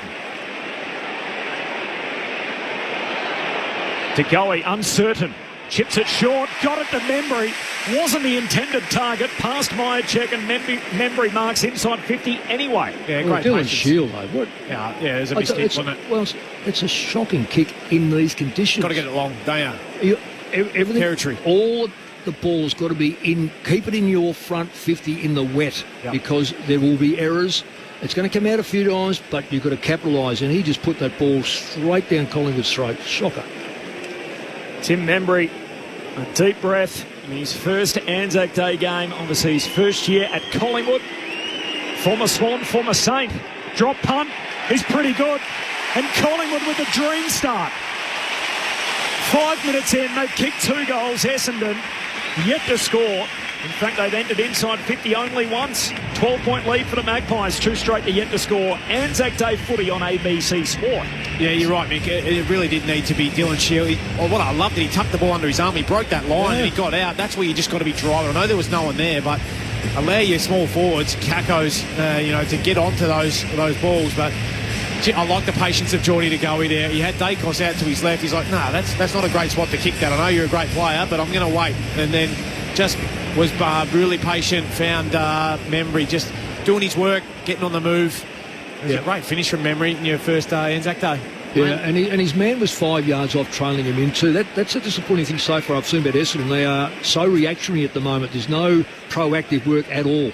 Quick rapid-fire start here for the Pies. Thrown up again. Darcy Cameron at ground level. Off to Nick Dacos. Handballs to his brother Josh, who's charging through. Loops over the top to Long. Long by foot. Into the pocket he goes. Elliott got one hand to it but couldn't pull down the mark. Repelling it quickly there was McGrath. Just dumping kick. Does it sit here for Langford? No, it doesn't. And it trickles over the boundary line. Deliberate. I just don't understand why that Essendon player didn't throw himself at that. Absolutely. It was very, very casual from Langford, Mick. Terrible play. They're not on at the moment, Essendon. They're going to have to start to really switch it up because the Pies have been all year virtually since round 1, and you can't give these teams a start like this. So Pies in possession on the southern wing. It's Maynard. Short kick to Josh Dacos. He's racking up the possessions already. He goes for a dash very casually and then delivers the high ball. In front was Mackay. And Mackay, who's playing his 100th game today, Ben Mackay takes the defensive mark. First 71, of course, with North. Gives a handball to Martin. Kicks wide over the head of Jones. Stays inside the field of play. Northern boundary line. Crisp knocks it in the wrong direction and out of play. And a boundary throw-in. So that was a bad decision by the umpire for a start off on the far side. But so there's no difference there. This is where you've got to be so consistent with being an umpire. Is to hug the boundary is part of the game. Yep. And it's an oval-shaped ball. It's going to bounce either way. If anyone was going to say that, Mick, it was going to be you. The boundary line, of course, your famous Collingwood team as Goldstein wins it down to Dersma, kicks down to half forward. Oh, no mark, but lands Essendon's way. Perkins, handball away to Jones, 55 out. His handball misses Peter Wright, and it's a long way down. It's 2 metres. Looking to try and get it to Kako, no mark, and slides through his hands and out of play. And a throw in half forward for Essendon. Even that part there, the Essendon player, all he needed to do was turn and kick the ball to the goal line. That's a little bit of the same thing. Yeah. So what he's done, he's panicked and given the ball back to no one. Inside 50 count. Collingwood 5, Essendon 1, and we're inside 50 here for the Bombers. But they've given away a free kick right in the ruck to Cameron, who kicks back to the defensive goal square. Howe's got it, and he goes round the southern side looking for Quainer in a one-on-one. Langford did well. Dabbed it down to Jones. Goes back to Langford in this side after missing the last 3 with a hamstring. Kicks towards Wright, who's marked at top of the goal square. He had Cameron in front of him, and he had Josh Dacos behind him. He was the meat in the sandwich. But once you extend those long arms of Peter Wright, it's almost impossible to get a spoil in. And he's going to line up top of the goal square at the city end after booting 6 goals last week. Brett, who spoiled that ball on the far wing? The Essendon boy was fantastic. Langford.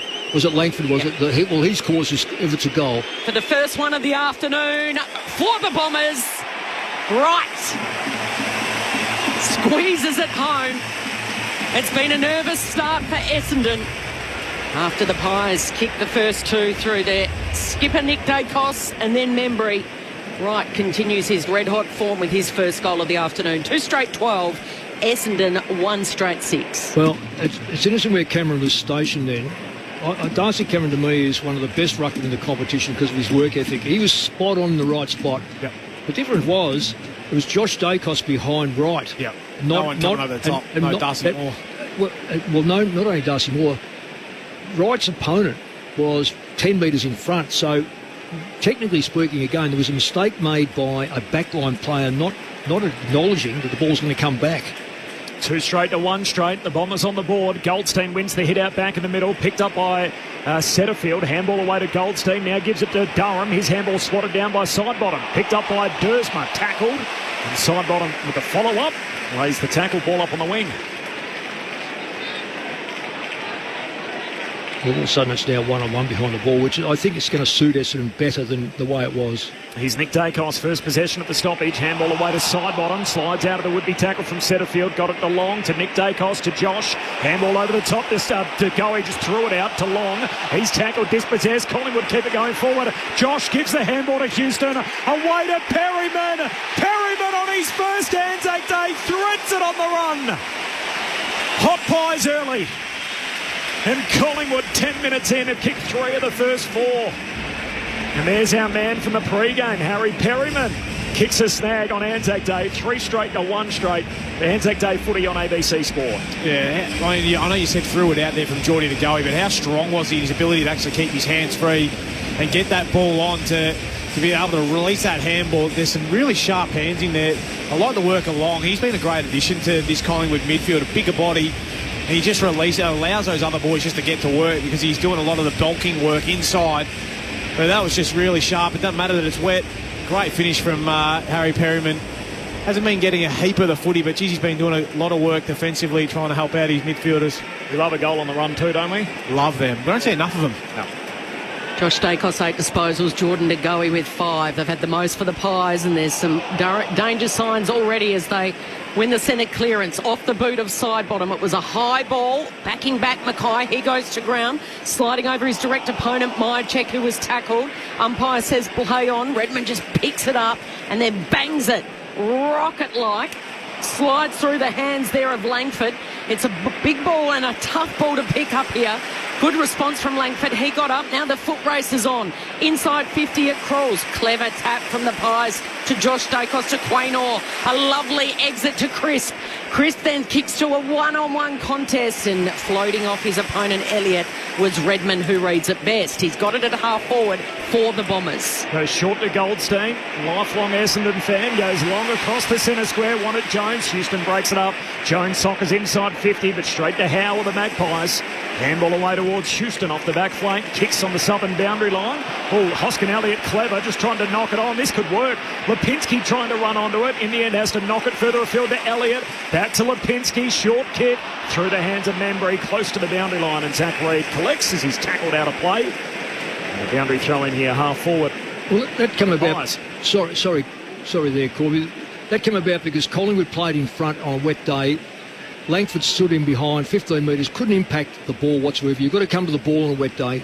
You must come to it because the ball's going to be full shorter. It's going to be probably on the ground more often. Goldstein palms it down. Essendon had possession.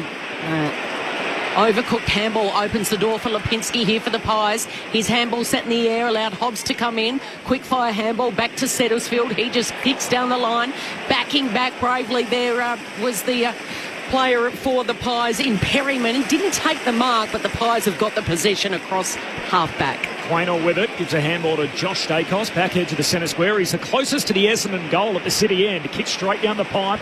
Martin spoils. Loose footy, side bottom burrowing in. In the end, Hobbs threw his body at it. Socked forward cleverly by Long. Into the path of Nick Dacos. This could be 2 as he shoots goalward but misses. Out to the left and behind. Clever from Ned Long, the 2 youngest Collingwood players combining there, Long and Nick Dacos at 22. He's like Steph Curry, you just don't expect him to miss. Yeah. Well, that's a surprise that he's missed that one. 14 minutes into the game, Collingwood by 13 points, 3-1 to 1 straight. Ridley on the kick-in duties at the punt road end. He's kicked to a 3-on-1 there, 3 Magpies, asking a lot of Reid, who was up to the challenge. Able to pick it up, give it to Hobbs, and then off to Settlesfield. Got the kick, but he was tackled. And as a result, it's Slews right in front of the interchange gates, but there's plenty of red and black numbers there. Caddy kicks it out of bounds on the full. And it lands in the 4th row as a result of the pressure that it was applied by Crisp. And it'll be a free kick now to Josh Dacos. This will be possession number 11 for Josh. Good start, Cal. Whew. And his brother, the acting captain, Nick, could have had 2 goals. So Josh from the defensive end to the attacking end of the broadcast wing. And it's spoiled over the boundary line and through for It'll be a boundary throw in here. 60 around from the Pies goal. They've done all the attacking. 3-1-19 lead the Bombers 1 straight 6. What do you make of Nick as the captain, second youngest member of the team? Yeah, John Worsfold, I think, was 21, 22, and I pointed him at West Coast. It doesn't matter about age, it's what you can do. Right, palms it down, but side bottom kicks inside 50, slides past Bobby Hill. His memory close to the boundary line, sees it out with Reid for company. Yep, age is no barrier for captaincy or leadership. How old was Selwood when he was appointed at Geelong? Yeah, pretty similar. 21, around there, I reckon. Yeah. And then there's others that are appointed very late. Yeah. And that's probably more through circumstance. Right, wins the hit out for the boundary throw in. Essendon trying to get it out of defence. Setterfield surge kick straight to side bottom. Who marks at left half forward.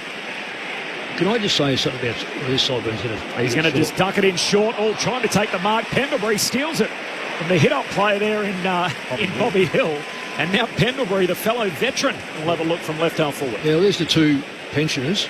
And, interesting, I spoke to Scotty a couple of days ago, and the senior players of the league are benefiting by the current system of training, and this is evidence. They are fantastic, these two. Scott Pendlebury in his 18th Anzac Day clash. A left-footed drop punt is left and stays there. They've won 4 Anzac medals between them, Pendlebury and side bottom. The side bottom's got better. 2 years ago, his sort of kicks were ordinary, just wasn't manning up properly and couldn't play one-on-one. He's now dominant. Right. Pies by 14, 16 minutes in. Redmond shorts it on the kick in to Martin. Right in front of the Shane Warne sign. He goes down the line. And he was looking for Reid, but the spoil came up over the top from Dan Houston. And there's lots of high fives and low fives for the brand new recruit. Back in the side this week after that suspension. Missed the last 2 weeks suspended with that hit on the Blues, Lockie Fogarty. Boundary throw in on the other side, the southern side. Martin at ground level, quick hands to Redmond, to Merritt. And then out to Hobbs, who's got a bit of space. Goes down the line, he's kicked it straight to Frampton, who really, because of the pressure, fumbled it in the end, but he wins the free kick. It was a block, and the free kicker is against Langford. 2 possessions to Merritt.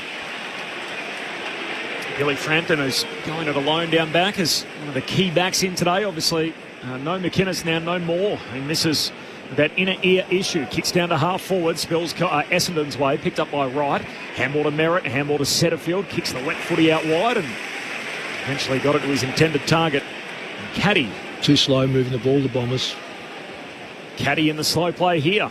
Sends it down the wing. Langford leaps up. Can't mark, but roving beautifully front and centre. Gresham, handball away to Merritt. Handball back to Langford, trying to pick it up around his bootlaces. Close to the boundary line. The handball ends up out of play. And the throw-in 70 out from the Essendon goal. It's just there you see Gresham handball to Merritt because it's Merritt, I feel. Like get some territory. Exactly. 24-28. So it's 24 kicks, 28 hand passes. Collingwood 36-30. You don't overuse the ball in wet weather. Pies by 14 points. Cameron takes it out of the ruck. He's tackled immediately by Wright. Gets his hands free to Pendlebury. And then it's slapped down by Dylan Shield, that handball. He was able to whack it back over the boundary line. So they'll reset 10 metres closer to goal here, the Pies. That inside 50 count currently standing at 10-6. It was 6-1 at one point. Just inside 50 here for the Bombers, but Cameron gets it straight down. Hurried kick out of there. Ridley. Elliott at centre half back. He loops the handball over to Houston. They've got the numbers to Frampton. Now to Josh Dacos on his left at half back. And he's been able to pinpoint a red and black sash. And that is Andy McGrath. He's got it on the northern wing. He's the captain in 2023 in Merritt's absence. Kicks to half forward here. Big leap from Wright. Hands to it. No mark. In fact, it was Caddy. My apologies. Comes down Essendon's way. Setterfield. Handball away to Hobbs. Got a handball out in the direction of Lipinski. Cleans it up for Collingwood. Got it to Frampton. To Josh Dacos. He's had it on a string. Out to side bottom. He's tackled. Ball spills out of play, but a free kick for a high tackle. Well, the tackling effort by Essendon is pretty good. They're having a real crack at it, but that's reactionary. They're reacting to every Collingwood ball. Collingwood had 78 possessions to 55, so Essendon responding. Okay, there's no drums about their tackling, but they've got to win the football. Side bottom, kicks it down the wing. No mark in all of that, as you'd expect in the wet weather. Spills down to Long. Hand pass inside, finds DeGoey. He knocks it back into the middle of the G. Oh, collected by Hobbs. Sliding through was Myercheck. Says keep rolling. Now Mackay collects. He's tackled by Long. Ned Long, great ferocious tackle. Ball comes out Essendon's way though. Roberts to McGrath. And now they handball to Martin on the wing. And he can wedge the kick over the top to Perkins, who marks uncontested. Oh, their ball movement is so slow. Yeah, stop playing perfect. Just get it long, don't you reckon? Oh, Puts plenty of air in that kick. And Lux of fortune. Settlefield was just sitting there at the drop. He takes the mark. He goes long and strong to the top of the goal square, and it's going to go the way of Caddy rather. But his socker was touched by Maynard right on the line. Caddy was right there. He just had to get a clean boot to ball, but he couldn't because of the pressure applied by Maynard. Goes through from behind. Howe with the kick out, so 3-2 to 1-1. 13-point lead for the Pies. 20 minutes in. Last year it was Essendon, of course, with the hot start. They kicked 6 of the first 7. Pies work it up to the wing. McStay, knock on, surge on, Staff taps it further afield, but Roberts picks it off for the Bombers. Handball to Redmond, back to Roberts. Handball away, wasn't it? No. Holding there. There's a free kick. It's going Essendon's way, and there's the reaction. Yeah. Mason Redmond needs a blood jumper. He's got the side of his torn apart already. Even if he goes up the line, Collingwood got 4v2 tools. This would have to be marked. Jones, not enough to deliver. Takes the juggled mark in front of the Pies bench. But again, now Collingwood are falling back. If I had any advice to Brad Scott, it's move the ball quicker. Pies by 13, 21 minutes in. Anzac Day footy on ABC Sport. Kick down to half forward. Durham went across the front of the pack. Distracted Caddy. Bounces off his chest and out of play. Half forward for the Dons. He's unopposed there, Durham, wasn't he? Probably, if he had a time his run a bit better, he would have marked that comfortably. Yeah. Because they had the outnumber. It was 1v1s with Durham coming across. Pies by 13 points. Rain continues to fall at the MCG. The lights are on. Right. Takes it out of the ruck and goes with it with both hands, and it trickles back over the boundary line. Anyone on Dick Dacos, you reckon they're... Oh, I know Durham's trying to get to him, I think, around the stoppages. I think he's trying to get to him, but, you know, there's trying and doing it. And executing. Right now, I just don't see... Shields on him. Well, that's one of the worst matchups you'll have in history. Flick back in. Darcy Cameron takes it out of the ruck, spins on a dime, kicks high towards the boundary line, where Zach Reid just happily sees it over. And the Bombers fans are asking, well, hang on, why wasn't that deliberate? It was a few minutes ago on the other side of the ground. It won't be. It'll be a boundary throw-in, only a few metres away from the Pies bench. Zach Reid there is playing his 6th consecutive game. That's the equal longest streak of continuous footy he's had in his career. As Wright wins it down to Durham. Handball to Merritt, tackled, lost it. Collingwood win it again at the coalface. The two veterans, side bottom to Pendlebury, kicks down the wing. Up goes Pryor, spills the mark. Wet weather conditions, picked up by Myercheck. Collingwood back with it on the wing. Side bottom, handball inside to Quaynor. Lost it in the Perkins tackle. Ball still there. Picked up by Hobbs. Mowed down by Quaynor. Collingwood win it back. Advantage applied. Lipinski to side bottom, kicks inside 50, and Elliott. That's class. Takes the mark, the sprawling mark across the wet surface at left half forward. Now, if you think that was just a hat kick forward, you are kidding yourself. He changed his kick mid tackle there from steel side bottom just to put that to the favour of Jamie Elliott.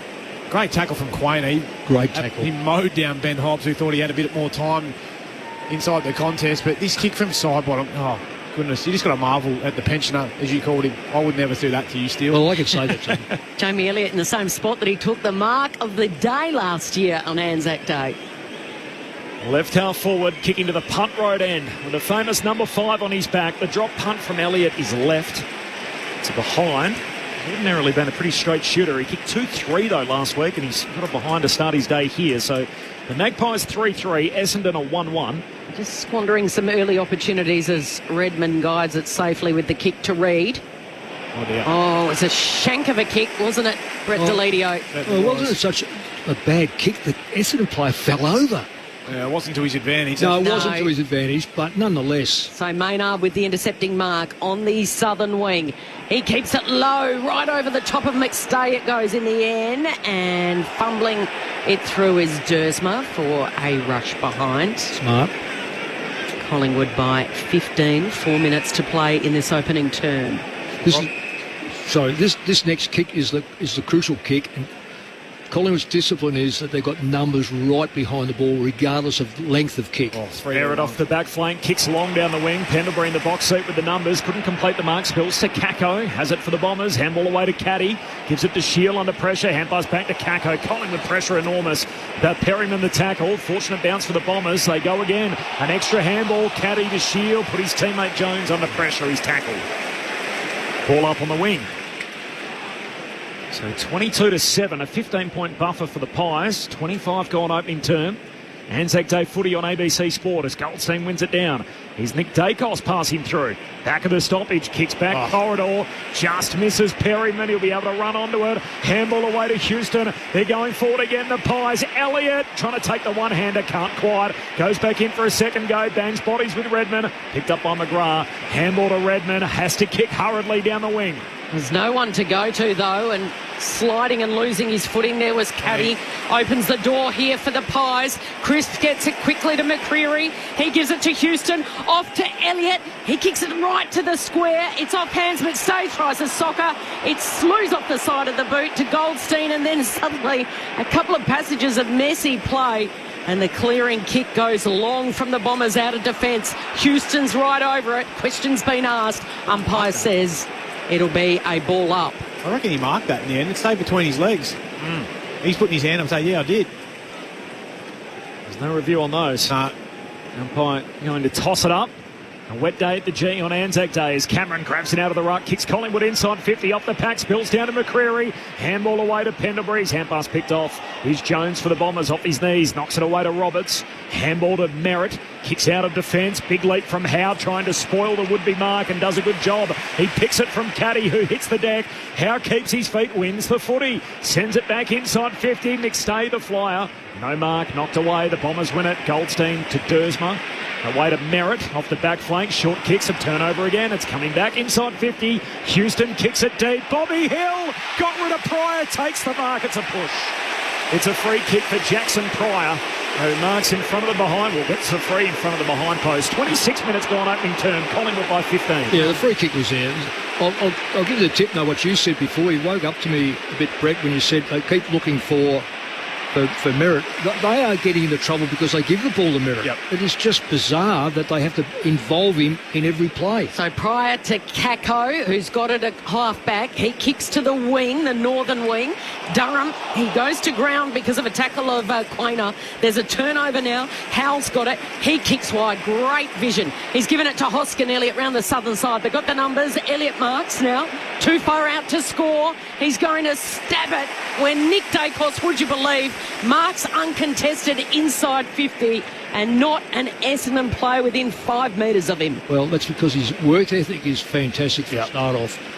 And the Essendon, well, look, it was substandard in regard to moving that ball away from defence. They gave the ball back to Collingwood. Collingwood don't rush it.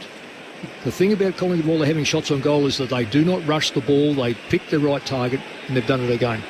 In the last minute before quarter time, with a 15-point lead, the Sherrin is in the hands of the little master, the acting captain, Nick Dacos. He kicked the first from right on 50 for the afternoon. This is a set shot from 48, tight angle and across the face. A minor score. Whose quarter, if you like, better, Nick or Josh? Josh has had 13. Nick's had 3 looks at the sticks. Yeah. 7 disposals. 13, no, for Josh. He's given him a fair bit off half back. Yeah, but Nick is the one he'll finish. Yep. He really is finishing. Collingwood by 15. Jones kicks down the wing and off the hands of Wright, punched away by Frampton. So boundary throw in on the wing. Corbin Middlemass, Mick Moldhouse alongside Kelly Underwood, Brett Delidio and Tim Hodges, your call team. This is Anzac Day footy on ABC Sport, a 15-point buffer for the Pies. 3 goals to 1. From the throw-in, Cameron down to Crisp, equals the record today. Most consecutive games in VFL AFL history, 244 unbroken. Equals Jim Stein's ongoing run. He'll break it next week, God willing, as Nick Dacos gets a couple of touches in the chain. There's a free here, though. What's that for? Oh, that's a terrible free kick. I'm not even sure what it's for. What? It's going all the way back to... Oh, I was going to say. I thought it was going to Dacos. I was like, no. They've lost ground as a result as Pendlebury gets down to half forward and Goldstein whacks it away. Ordinarily, if it's a free kick, it then becomes downfield if it happens behind where the ball was positioned. Pendlebury must have been held on to in the contest. Had to. 15-point lead, so it's Collingwood who get the fast start. They concede only 7 points in the opening quarter. This is a team that's conceding 66 points per game this year, Collingwood. They give up only 7 in the wet weather conditions. Kelly mentioned it earlier. It's got that Zaharakis Day type feel to it at the G if you're trying to paint the picture in your mind. Collingwood 3-4-22, Essendon 1-1-7. It is quarter time. The goal kickers, one each for Nick Dacos, who kicked the first of the day, one to Membry, one to Perryman, while for Essendon, Peter Wright has the only goal so far for the Bombers. Off the SMS, 0437 774 774. Anne says, thank you very much for the tribute to Archibald Roberts of Essendon. Much appreciated from an Essendon supporter, lest we forget. Thanks, Anne. Appreciate that. Ed from Wagga off the SMS. I remember listening to the first instalment of this ANZAC Day fixture back in 95. It's hard to believe it's been 30 years. AFL don't change this tradition just for change's sake. Both these foundation clubs have an infinite connection to the ANZAC spirit, so this fixture, created 30 years ago, should remain a tradition between Essendon and Collingwood. Tim Hodges on the boundary. Hodgie. Well, Corbin, with the ANZAC service, players have been out for an hour on the ground now, so you can see the Collingwood players all being offered a new jumper because they are just dripping with, it's not sweat, it's rain. It's been driving rain since they've been out on the ground. All players are being offered new boots as well. Kyle Langford was one of the only ones I saw who actually took new boots, just as Todd Goldstein goes off for a toilet break. So, yeah, we haven't seen rain like this for so long in Melbourne, and it has been driving rain for the past hour while the players have been out on the ground, firstly for the service and then for a chaotic first term with the weather conditions so difficult. Thanks, Hodgie. And Graham from Wildcatcham, by the way, in WA. G'day, team. Love how Mick explains what's happening for us farmers out on the tractors. Cheers, mate. One for you, Mick. 0437 774 774. It is a good day for the farmers. There's rain falling here at the MCG. The thoughts of Mick Malthouse and Brett Delidio coming up next. It is Collingwood by 15. Hi, I'm Corbin Middlemass. And I'm Ed Cowan. He played Test cricket for Australia. And Ed Cowan gets his first Test match century. And he commentates the cricket. Stark tries again. He runs in straight through him. Together, we're giving you your weekly cricket conversation. We're pulling apart the biggest stories in the sport and delivering them to you each and every week. It's called the Grandstand Cricket Podcast. Find it on the ABC Listen app.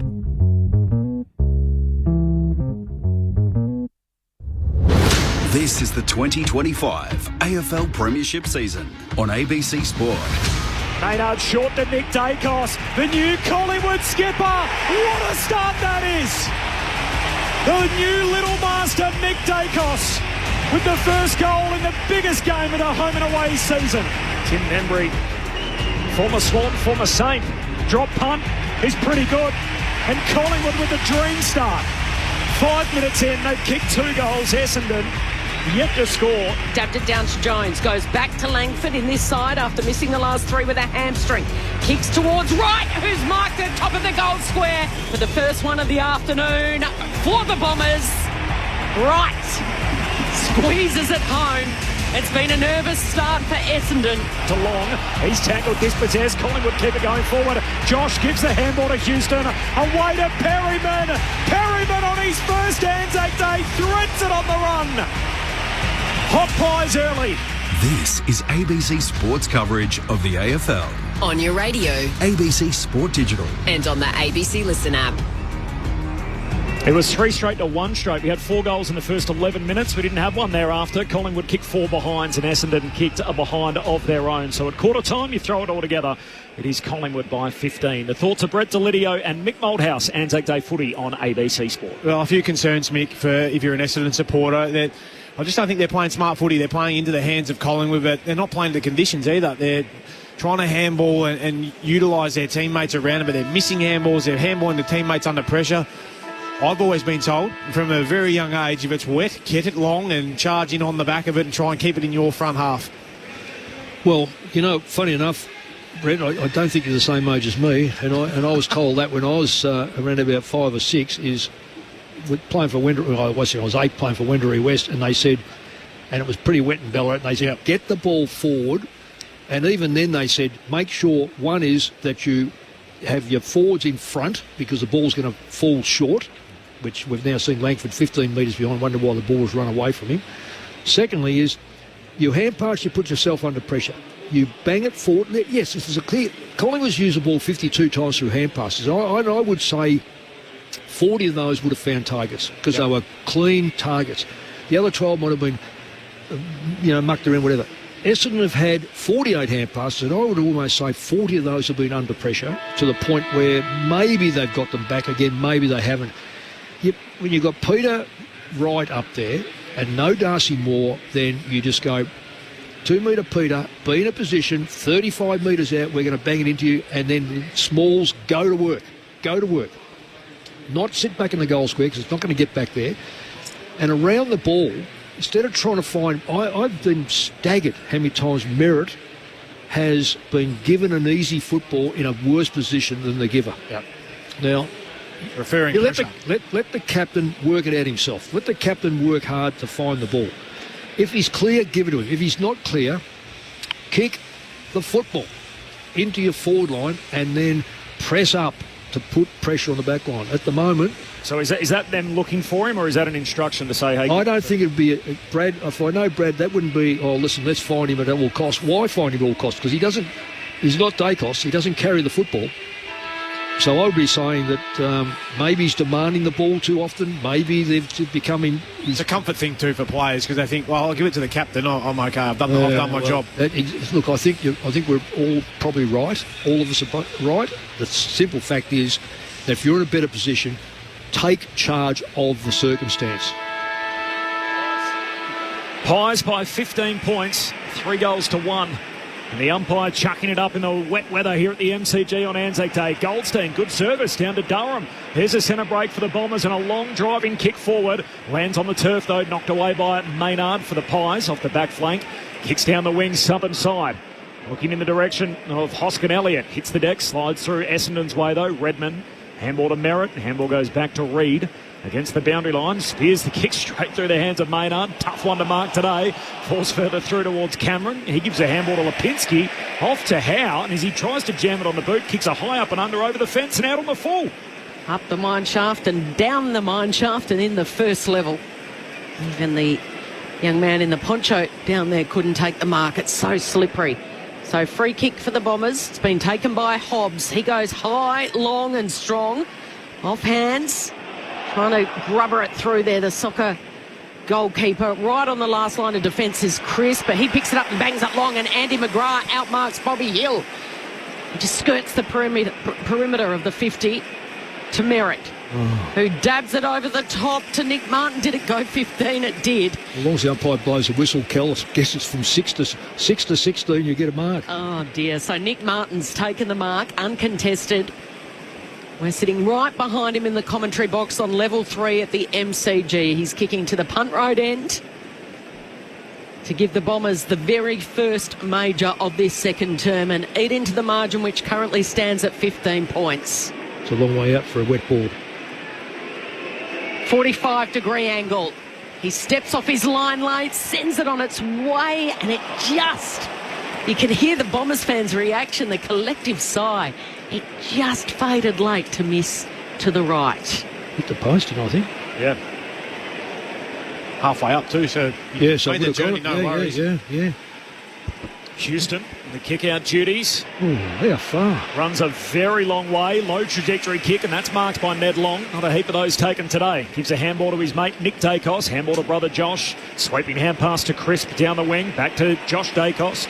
Pushes his way around Hobbs, kicks to centre half forward. Elliott goes aerial, hand on it, no mark. Spills down towards Membry. Collingwood keep it at half forward. Handball to McStay. His handball swatted down by Dersma. Collingwood reload though. Maynard kicks wide to Lipinski. Short kick inside 50. There's Elliott again. Hump says that's not 15. Elliott plays on, snaps, goals. And big game, Jamie turning it on at the G. Collingwood 4-4-28, Essendon 1-2-8, 3 minutes in the second term. The Magpies out by 20 points early in the second. Anzac Day footy on ABC Sport. Mick Malthouse, Brett Delidio. Just got bigger bodies and are cleaner and better around the contest at the moment, Mick. But I thought that the option here to not go back to Nick Dacos was exactly what we're talking about with Zach Merritt and Essendon. No, you're running boundary. No, we're going to step back inside and go back to his brother and allow him to get to work, and that's what got the ball going forward. They didn't keep running and handballing, kick it long, get a contest, and they're set up so well behind the footy. Well, that's right. And Essendon dominated the first minute and a half, maybe even, what have we done so far? We've gone 2:10, 2 minutes and 10 seconds, but Collingwood now dominating the possession rate already. And that margin has blown out to 20 points. They win it out of the centre again. Jamie Elliott picks it up, gives it off to Dacos, arches the back from 48 out. It's double delight for Dacos. No. It just misses. So he's had 3 shots, 2 on the run, and a set shot for 1 goal, 2. Is that another one, I think, didn't make the distance. So nearly 4 looks at them already for 1 goal. As Roberts marks the kick out for the Bombers, goes long down the line, just marked by Caddy inside the southern boundary line. Out in the full court. No, he didn't. Boundary up right on the spot and says that carried. So Collingwood free. Pies by 21, 4 gone second term. Ball movements so much quicker, Collingwood. So much quicker. Doesn't allow the back line to set up. Feels like a big stage in the game already. And we're only early in the second term as Howe kicks it deep inside 50, gets at the back. McGrath's there trying to clean it up for the Bombers. Hand pass picked off. Elliott got a kick away straight to centre field. He's tackled. Embry takes him to ground. When you think they only give up 66 points per game, Collingwood, and it's 29-8 at the moment, Collingwood's way. They're not getting to 60, are they? It's late early, as Ball they say out. in the classics. Ball up 20 metres out from the Pies goal. Redmond read it best. Off the ruck hands, and then he just kicks it into space. The foot race is on the southern wing. Caddy gets a handy little hand in there, although it's picked up by Perryman, gives the handball to Josh Dacos, who's always got so much time and composure, and kicks backwards to Frampton, who marks uncontested at half-back. Well, that went out into space, and it was 3v2. There was only going to be one winner in that. Collingwood had the extra number, and that extra number then was able to transfer the ball to another extra number. So Frampton gave it back to Josh Dacos. He's got it on the wing. He runs his full measure. He drives long. Reid gets it down to Durham. Off to Setterfield. Kicks back out towards the wing where Langford was the target. Couldn't take the mark.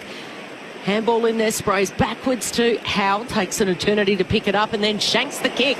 But again, right place, right time is Ned Long. It's all falling the Pies' way at the moment. They're dictating terms. The former skipper, Pendlebury's got it right in the bullseye. He kicks short to Houston, who says settle down. But he's got it inside the goal square. And is this telling us, Lids, that he's going to have a shot? Well, no, I don't think so. Okay. Instead, he flares it wide to a one-on-one. Spoil from Langford was good on Lipinski. But the Pies have got the numbers. Perryman comes in, handball, tried to get back to Lipinski. Gresham's got it. In a 1-2. He gets it back. Hurried kick given the pressure. Kako's there on the wing. They're finding it hard to move forward. Oh, Kako's caught and brought down by Billy Frampton. Still they go here, the Bombers. Hooks the kick inboard. Gresham trying to link up with Setterfield. Clever. Pendlebury, bit of tunnel ball. Whacks it through his legs. Picked up by Elliott. His handball too low for Cameron. Soccering it inside 50. Hoskin Elliott. That'll work. It's a goal assist. Membry's got a couple. And Hoskin Elliott with a 40-metre soccer inside 50. Knock on Sir John wet weather stuff. Yep. And the Magpies have 5 of the first 6. Alarm bells for Brad Scott and the Bombers. 5-5 to 1-2. 7 minutes into the second. The Magpies by 27 on ABC Sport. Mick Malthouse, Brett Delidio. Well, it's a public holiday all over Australia. You would like to think every kid's either listening to us or watching TV. If you want to know how to play team game in wet weather, kick it off the ground, punch it on. Nothing backwards, just get it forward. At some stage, the opposition will give the ball back to you, or you will outnumber them. Hence, good clean hands, bang, goal. This is like a story that you could probably read it now and go, well, I know exactly what's going to happen next. Because they are so elite at what to do under pressure. It's messy. It's scrappy. I tell you what, Jamie Alex not messy or scrappy. He's clean. Well, I was going to say there's not too many that are clean out there, but Brett Delidio, you're right on that. unrelenting pressure from the Pies, and the first handball out of the centre to Cameron. Cameron goes high. Crisp is there. He's got Jones for company. Crisp paddles it to his own advantage. Wants to break back. Comes back inboard. Absolutely brilliant off to side bottom, who stabs the pass. Working his way in front of Membry. There was Reid. He did well. And now the players go to ground. There's a scrap at ground level. Ball's not coming out under there, and the umpire says he'll toss it in the air. Inside 50 here for the Pies that are just pushing and pressuring here, and they've got their foot down against the Bombers. All the talk about the age of the Magpies, and what about experience, hey Mick? 8 30-year-olds in this team? Yeah, well... And you can see it out there. Well, you can listen to what Scotty Penbury, talking about this, about pre-seasons. Kids don't get a pre-season because of the constraints. As he said, we old players have had 10-odd seasons under your old system, which is multiple months at getting right, and that's why you're seeing what they're doing today. From the ball up to a boundary throw-in, we're going to have another one here as Perkins with Quaynor, and Quaynor tackles him out of play, so 70 metres out from the Collingwood goal. Pendlebury on the bench. He's on the phone talking to Scott Selwood, and I noticed Craig McRae said during the week that Scott Selwood's been working with a lot of the players on their goal-kicking techniques. Boundary throwing. Goldstein, the veteran himself, palms it down to Shield, the two oldest Bombers, but the ball spills to side bottom. Handball to Nick Dacos. Dangerous kick, hooking it back inboard. No mark, and then just whacked forward by Shield. He got the memo, trying to get it going forward. Oh, left behind by Howe. Essendon win it. Perkins kicks inside 50. Race on downhill. Langford needs a kind bounce. Got it, and goals. One Essendon desperately needed. And Cole Langford on his return hits the scoreboard. The Bombers with their second of the day. 2-2-14, Collingwood 5-5-35, 10 minutes into the second term. ANZAC Day footy on ABC Sport. Yeah, well, if not for a little fumble there from Jeremy Howe, that ball was coming back, wasn't it? But for all the superlatives and describing words I had for Harry Perryman before, speed was not one of them. He got found out there with a foot race with Kyle Langford going back inside forward 50. He started to take off the other way, though, because he thought Jeremy Howe had that ball in his hands. So he was going for the exit out on the other wing. Unfortunately, the fumble from Howe just allowed the Essendon player, who was it that grabbed that and kicked it forward? Perkins, I think it was. Yep. So Will Settlefield's had it the most for the Bombers, 10. For the Pies, Nick Dacos 11, Jamie Elliott 11, still side bottom 13, and Josh Dacos 17. But the Bombers are going to break clear out of this centre bounce. Setterfield's got it again, so for possession number 11 for him, he goes inside 50. It's held. Quaynor's tackling Perkins, standing up in the tackle. I know that as far as Dylan Shield went with that big punchback, at least it created something. Cameron down to Perkins, gets his kick away, lands to Caddy. Caddy kicked it 1 or 2 metres. Sliding over was Howe as he picked it up to Dacos. Dacos always clean in the wet, goes down the line. Lipinski should have fumbled it over, but he didn't. Jones comes in, plucks it off the deck, and then bombs it long, and outmarking is Crisp. Clearly outmarking Xavier Dersma, and now the Pies away. Yeah, terrible one-on-one there. That was Chris, very, very strong, but a day like this, it's just a matter of getting your fist on the ball, bring it to ground, but Collingwood's strength is outstanding. Chris McCreery in the slow play goes long down the wing. Ridley flies for the intercept mark, spills it. They got numbers at the drop. Essendon, handball to Shield, handball to Reid. Kicks down the wing to Pryor, who takes the mark. His old man played in 2 of these games, Michael Pryor, on ANZAC Day, and now Jackson playing here for the Bombers. The lefty kicks inside 50 to Kako.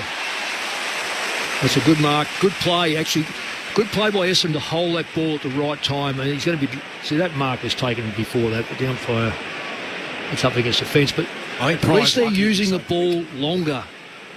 I reckon Essendon are using it longer, Brett. Yeah. Oh, they've made a conscious effort, haven't they, to try and... It looks different. At least get it going forward. Yeah. Kako has gone scoreless the last 3 weeks in the Essendon wins, and that won't help his cause here. Miskicks it, but Durham marks.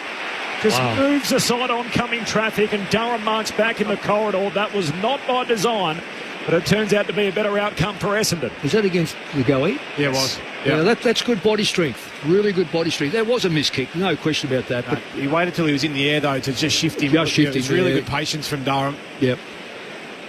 And use it really smartly. Just push to the side, get him, wait until he's in the air and get him off the line of the footy. Fourth Anzac Day game for this young man. Sam Durham on the drop punt. That is good. And Essendon are right back in this game. Back-to-back goals for the Bombers, and the Magpies' lead has been trimmed to 15. So Collingwood 5-5, Essendon 3-2. 13 gone in the second. Anzac Day football on ABC Sport.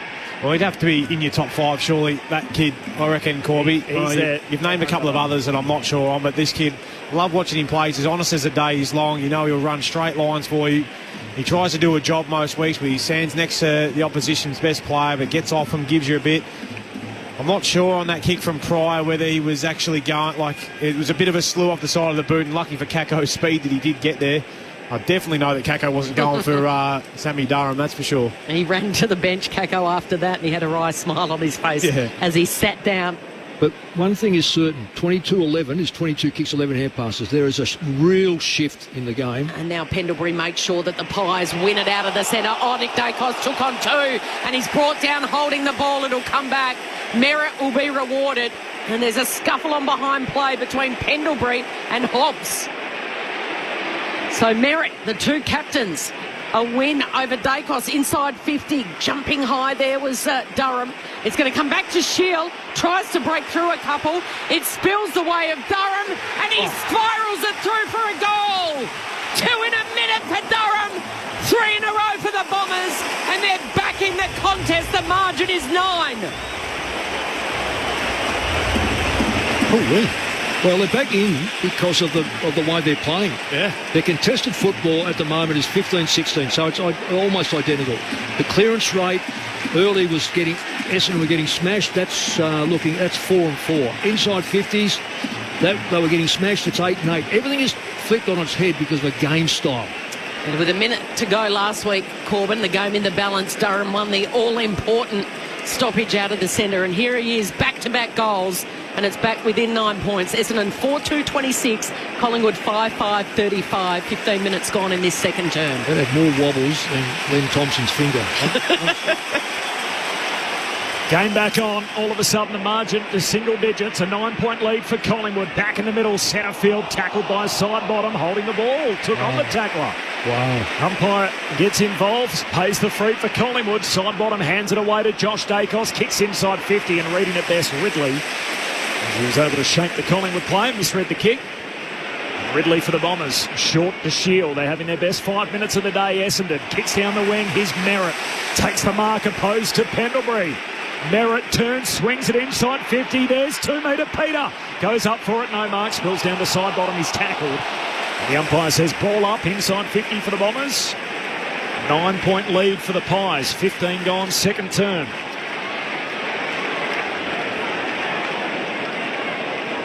McStay palms it down. There's a heap of players that jump on it, and Gresham's on the bottom of that pile. Quaynor for company. Tossed in the air again. This time Langford goes at it. He didn't even go for it in the ruck. It was McStay. Handball out of there. Elliott's quick to pounce. He's pushed off the ball by Redmond. They pounce again. Martin. He gets it out to Shield. It's Perkins. Perkins it is from the pocket. A significant surge from the Bombers. 4 straight goals. And from 27-point lead only 4 minutes ago, it's back to 3 points. What a purple patch. 5-2-32 Essendon, Collingwood 5-5-35. Tell you what, we shouldn't be surprised, really, given the last 4 games overall. What's the points difference been? 0.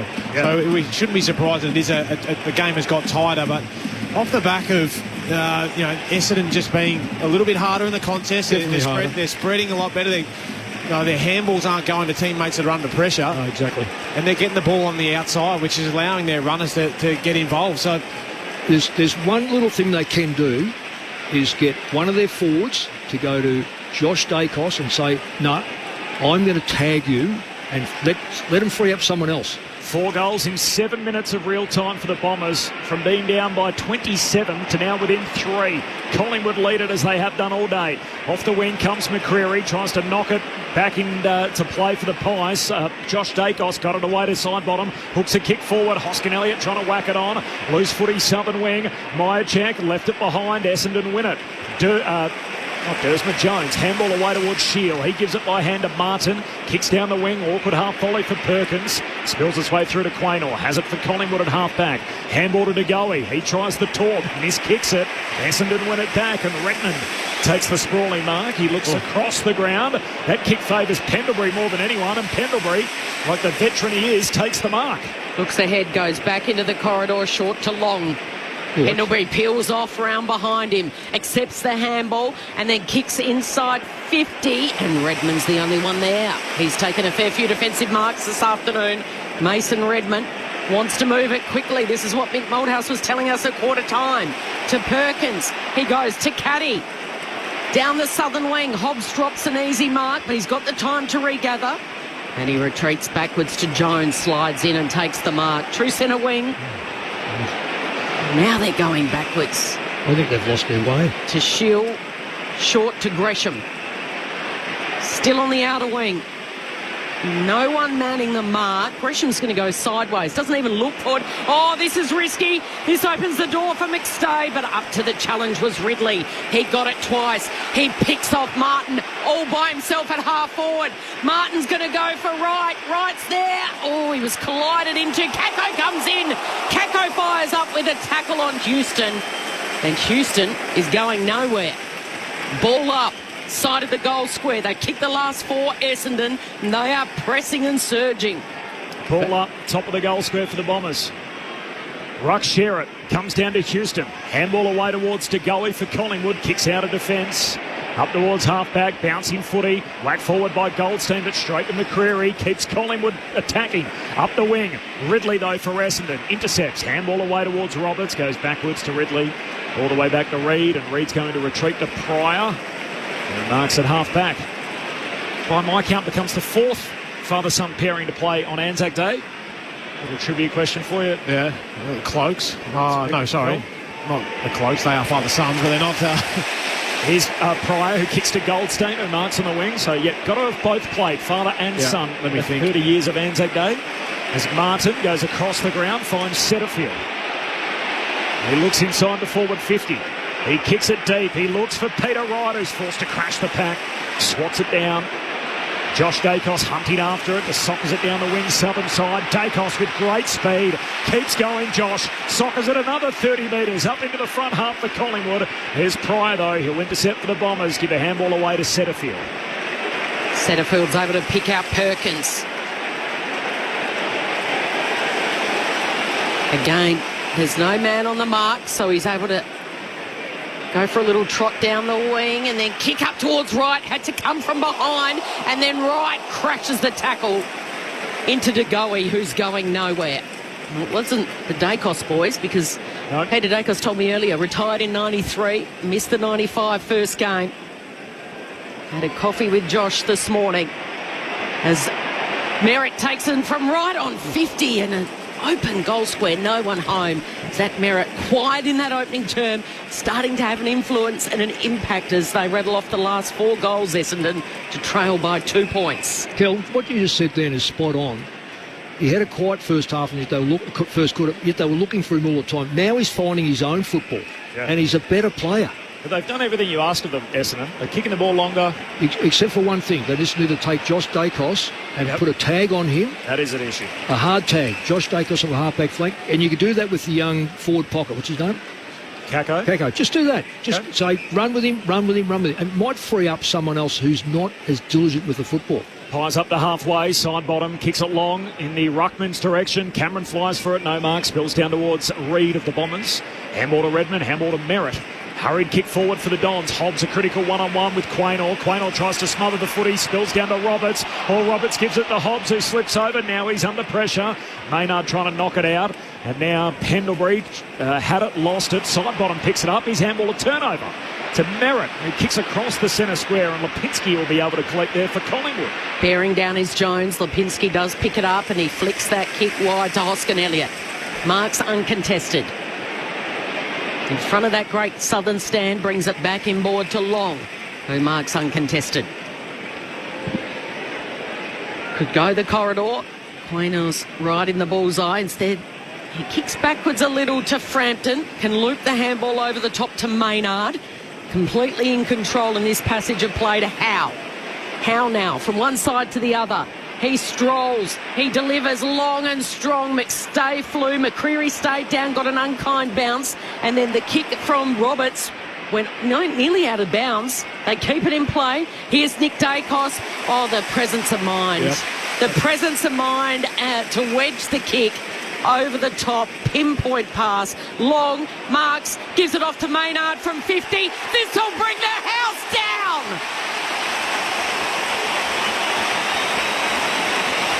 The Pies' favourite puts a stop to 4 goals in a row. And a little bit of breathing space just before half-time. 6-5-41 Collingwood, Essendon 5-3-33 with 4.5 to play before the main break.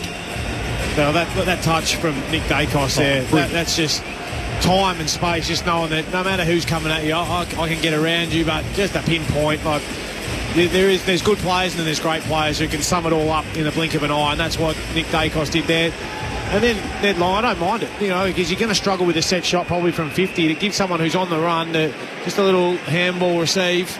Well, they're the things you've got to be awake up to, though. As a defensive half, you've got a left footer who's coming inside. But no one else was around him. He had all the time in the world. It was like... Redmond was looking at his feet. Yep. He's now kicked 4 goals straight for the year. Braden Maynard, not a big goal kicker in his career overall, as Perkins trying to give a hand pass to a runner, handballed to nobody, and in the end, he was on the ground. He was on the ground already. And took the legs of Perkins, and the umpire said that's contact below the knees. Perkins gets the free, goes wide with the kick to Gresham. Well, that's not a free kick by any stretch of the imagination. He looks back corridor, Gresham with the kick through the hands of Pendlebury, spills to Durham. Great win. Handball away towards Kako, snaps goal, but it won't get there. Picked up by Frampton. Top of the defensive goal square. Handball to Maynard. Handball to side bottom. Collingwood work it out. Handball over the top of the run of Perryman. On the back flank, the first-year Magpie. Kicked the goal already today. Goes long down the wing, and Reid, a big win one-on-one with McStay. Oh, that's very good. Very good for a young player. That is, I don't know about going backwards, but as far as that was a beautiful mark. Right on halfway. Collingwood by 8 points, but Essendon have kicked 4 of the last 5. Yuck. That yuck was off Ridley. The boot out of bounds on the full. Just my point about the young Kako. He's not what I'd say a great player, so therefore put him in a position where and Quaynard then has to work out who am I going to play on. So it really is a waste to have that player just sitting there. Kako playing just his 6th game of AFL footy. Hasn't kicked a goal for the last 3 weeks, Mick. No, and not only that, he's I don't know whether he's right at the level at this stage. I'm not saying he won't get there, but so therefore you utilise those players. A boundary throw-in becomes now a ball up. Ridley, Setterfield rather it was. It could have been kicking in danger. Umpire doesn't blow his whistle. Hobbs had it, had to get rid of it, surrounded by Pies. Side bottom gets it, just skids it along the turf. Gee, that was clever, wasn't it? It'll be a boundary throw-in. He kept it low. He made sure he was looking for McStay, and then it just dribbles over the boundary line.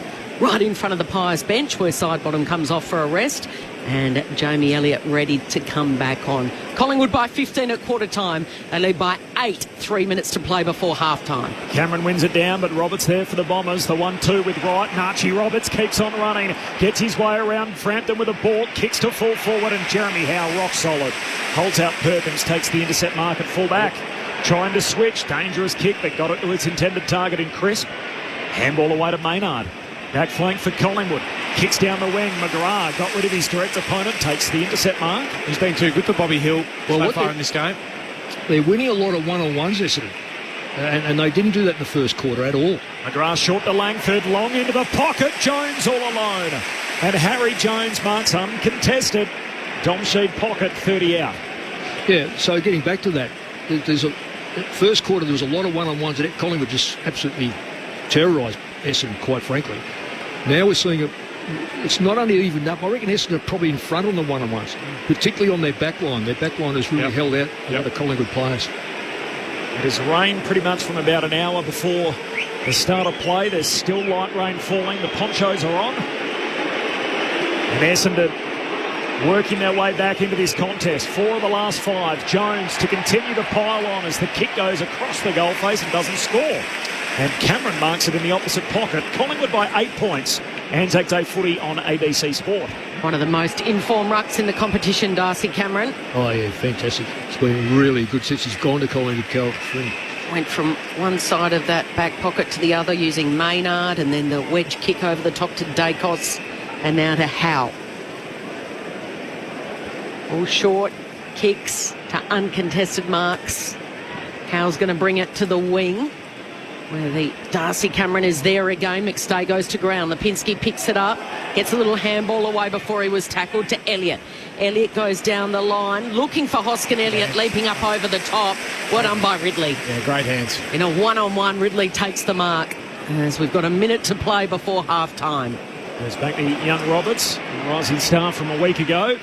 Gather round, he gives it to Ridley. Ridley goes back to Roberts. His kick broken up. Nice work, McStay coming flying through, knocks it out of bounds. 3 possessions for nothing, and the worst thing about that, the first kick to go back could have gone forward, and the bench has got to be realistic. We've got a minute left. Don't go back, go forward, see if we can sneak a goal. Late in the second quarter, Collingwood by 8 from the boundary throw-in. Bursting his way through Durham. Handball though a turnover. Here's Nick Dacos on the jinking run. Gives it to Pendlebury. Good handball to DeGoey. Handball to Quaynor. He loads up from outside 50, but he's offline. He's missed the whole set. Out of bounds on the full. Yeah, he got squeezed, didn't he? Good pressure. Come at him. The eyes lit up though, didn't they? So Zach Reid looking for Merritt. Got a hand to it and then over the boundary. That's my trivia question going, Lids.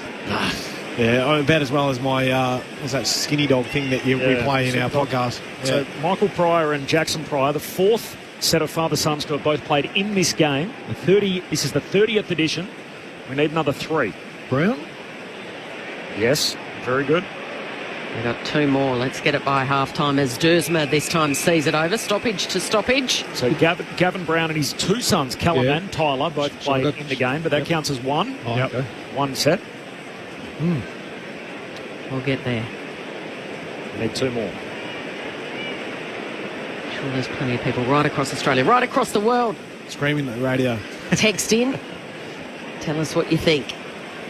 As we count down to half-time here, the boundary throw-in becomes a ball-in, so no surprise. Wet, slippery conditions. So there's only 10 seconds left. Essendon can't score here. Why they haven't got everyone lined up next to the stoppage and in front of it is beyond me. Goldstein and Cameron. Cameron gets it down to Pendlebury. Now a loose ball. Wright goes in, a hip and shoulder on Lipinski and allows Settlefield to kick it out of bounds on the full. Only a few metres out. And the margin at half-time in the Anzac Day match. 30th anniversary is Collingwood by 8 points. 6-5-41. Essendon 5-3-33. And the 90-odd thousand in the house take the ponchos off and pause and go and get a cup of coffee or a beer or whatever might be your drink of choice. Because the first half was expect the unexpected. Collingwood by 15 at quarter time. At the 6-minute mark of the second term, they led by 27 before Essendon flicked the switch and started to dictate play. They were bullied for much of that opening quarter. They kicked 4 of the last 5 goals, the Bombers, and it is an 8-point lead to the Pies. The goal kickers, Dacos kicked the very first one of the day from 50. It lit up the MCG. 2 for memory, singles to Perryman, Elliott and Maynard. And for the Bombers, Durham, 2 in a minute, got them back in it. Singles to Wright, Langford and Archie Perkins. Just before we hear from Mick and Lids, Tim Hodges is on the boundary for us this afternoon. Hodgie, we haven't heard from you a whole lot. It's been sort of raining throughout. In fact, it's probably just about as dry now as it has been the entire first half, but not a whole lot of activity down there on the bench?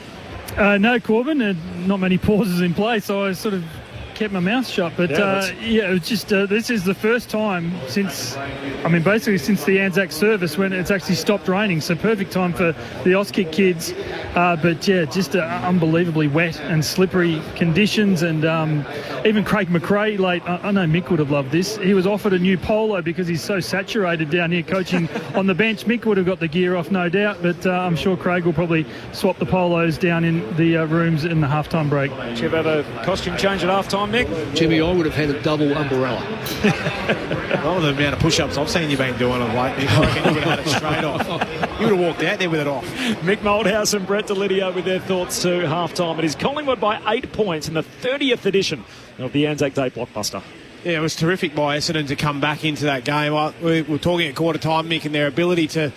wasn't really sure where they were going to be at. You know, I was fearing for the Essendon supporters and whether they were going to be able to hang on in this game. But credit to them, they must have listened. They tuned in to 774 and they were like, well, right, we're going to start to kick it long. We're going to be cleaner. We're going to be better in around the contest.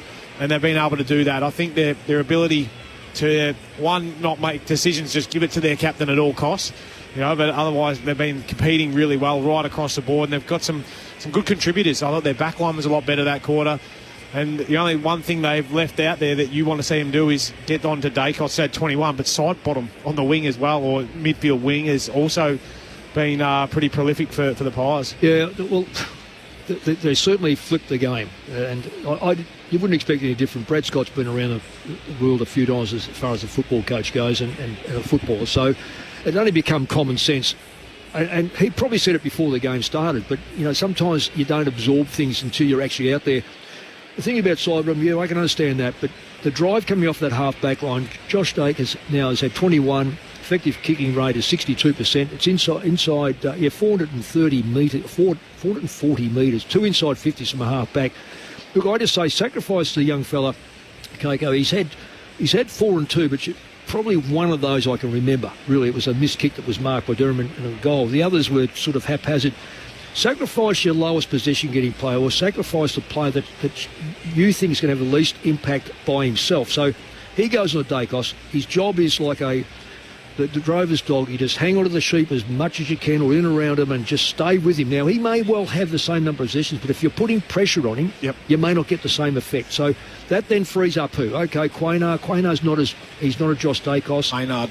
It may well be one of those. But the fact is that Collingwood feel very comfortable in having Josh Dacos as their running player. So therefore, you've got to take something away from the opposition, what they want. If it was Maynard, and Maynard becomes that player, then you sit on him. But it's Dacos at the moment. Essendon are back in the game because of their ball use, and they're going into the forward line quicker. And you don't have to be a Rhodes Scholar to work out. If Darcy Moore's not down there, then they're one very, very good player short. Yep. So get it in there on the one-on-one. And also, wet ball, put it in a position. I don't care if you do torpedoes, back to front, kicks over your shoulders, all of clever dick ones. Get them in there. And if the ball's on the deck, you know what happens? Players are hesitant to go flat at it because they know if they overrun it, good luck. Yeah. You look at a couple of the bottom of the Collingwood, their stat sheet. Bobby Hill hasn't touched the footy yet. That's unbelievable. And I said that during that second quarter. Andy McGrath's, he's done a number on him so far. You know, it's only a half, I get it, but he hasn't looked like it in a couple of those one-on-one contests. He's, McStay's only had the one, competed a lot, but hasn't been able to. No, he's been knocked over. Yeah, my check 2 again. air passes. Yeah, that's all they've offered so far. So the fact that they're in front at the moment, given that 3 of their forwards have hardly sniffed it, says, well, obviously Dacos, we know, or Nick Dacos has had 4 shots on goal. And they're getting some great drive. Remember, he's kicked the 2 only from his 3 touches. Two kicks. Yeah, so like they've got some players that can lift as well. A lot of time spent in their back half, and they're getting their drive from there versus keeping it in their front half. And I reckon that's most of the reason why the Bombers got back into that game in that second quarter. Oh, no doubt. The game looked over, didn't it? It looked like Collingwood had them by the throat, 5 goals to 1, and yet Essendon in a 7-minute burst, they kicked 4 goals. Yeah. Back to back, and all of a sudden the game looks completely different. Collingwood by 8 points at halftime in the wet on Anzac Day. More from Mick Moldhouse and Brett Delidio coming up. More from you on the SMS as well, 0437 774 774. We got our 3rd nomination on the father-son combinations. It is another father double son, Craig Kelly, of course, former Collingwood footballer, now Chief Executive, and his 2 sons, Will and Jake. So Will obviously played for Collingwood, Jake played for Essendon. That's from Brendan in Hobart. Thanks, Brendan, for that. So we got the Priors, we got the Kellys, Browns, we got the Browns, and we need one more. So combinations of a father and son to have both played in the 30 editions of 30 editions of this Collingwood Essendon blockbuster on Anzac Day. We'll leave that with you. The SMS number 0437 774 774. We'll take a pause from the MCG. Second half action not far away. But first, the latest from the ABC Newsroom.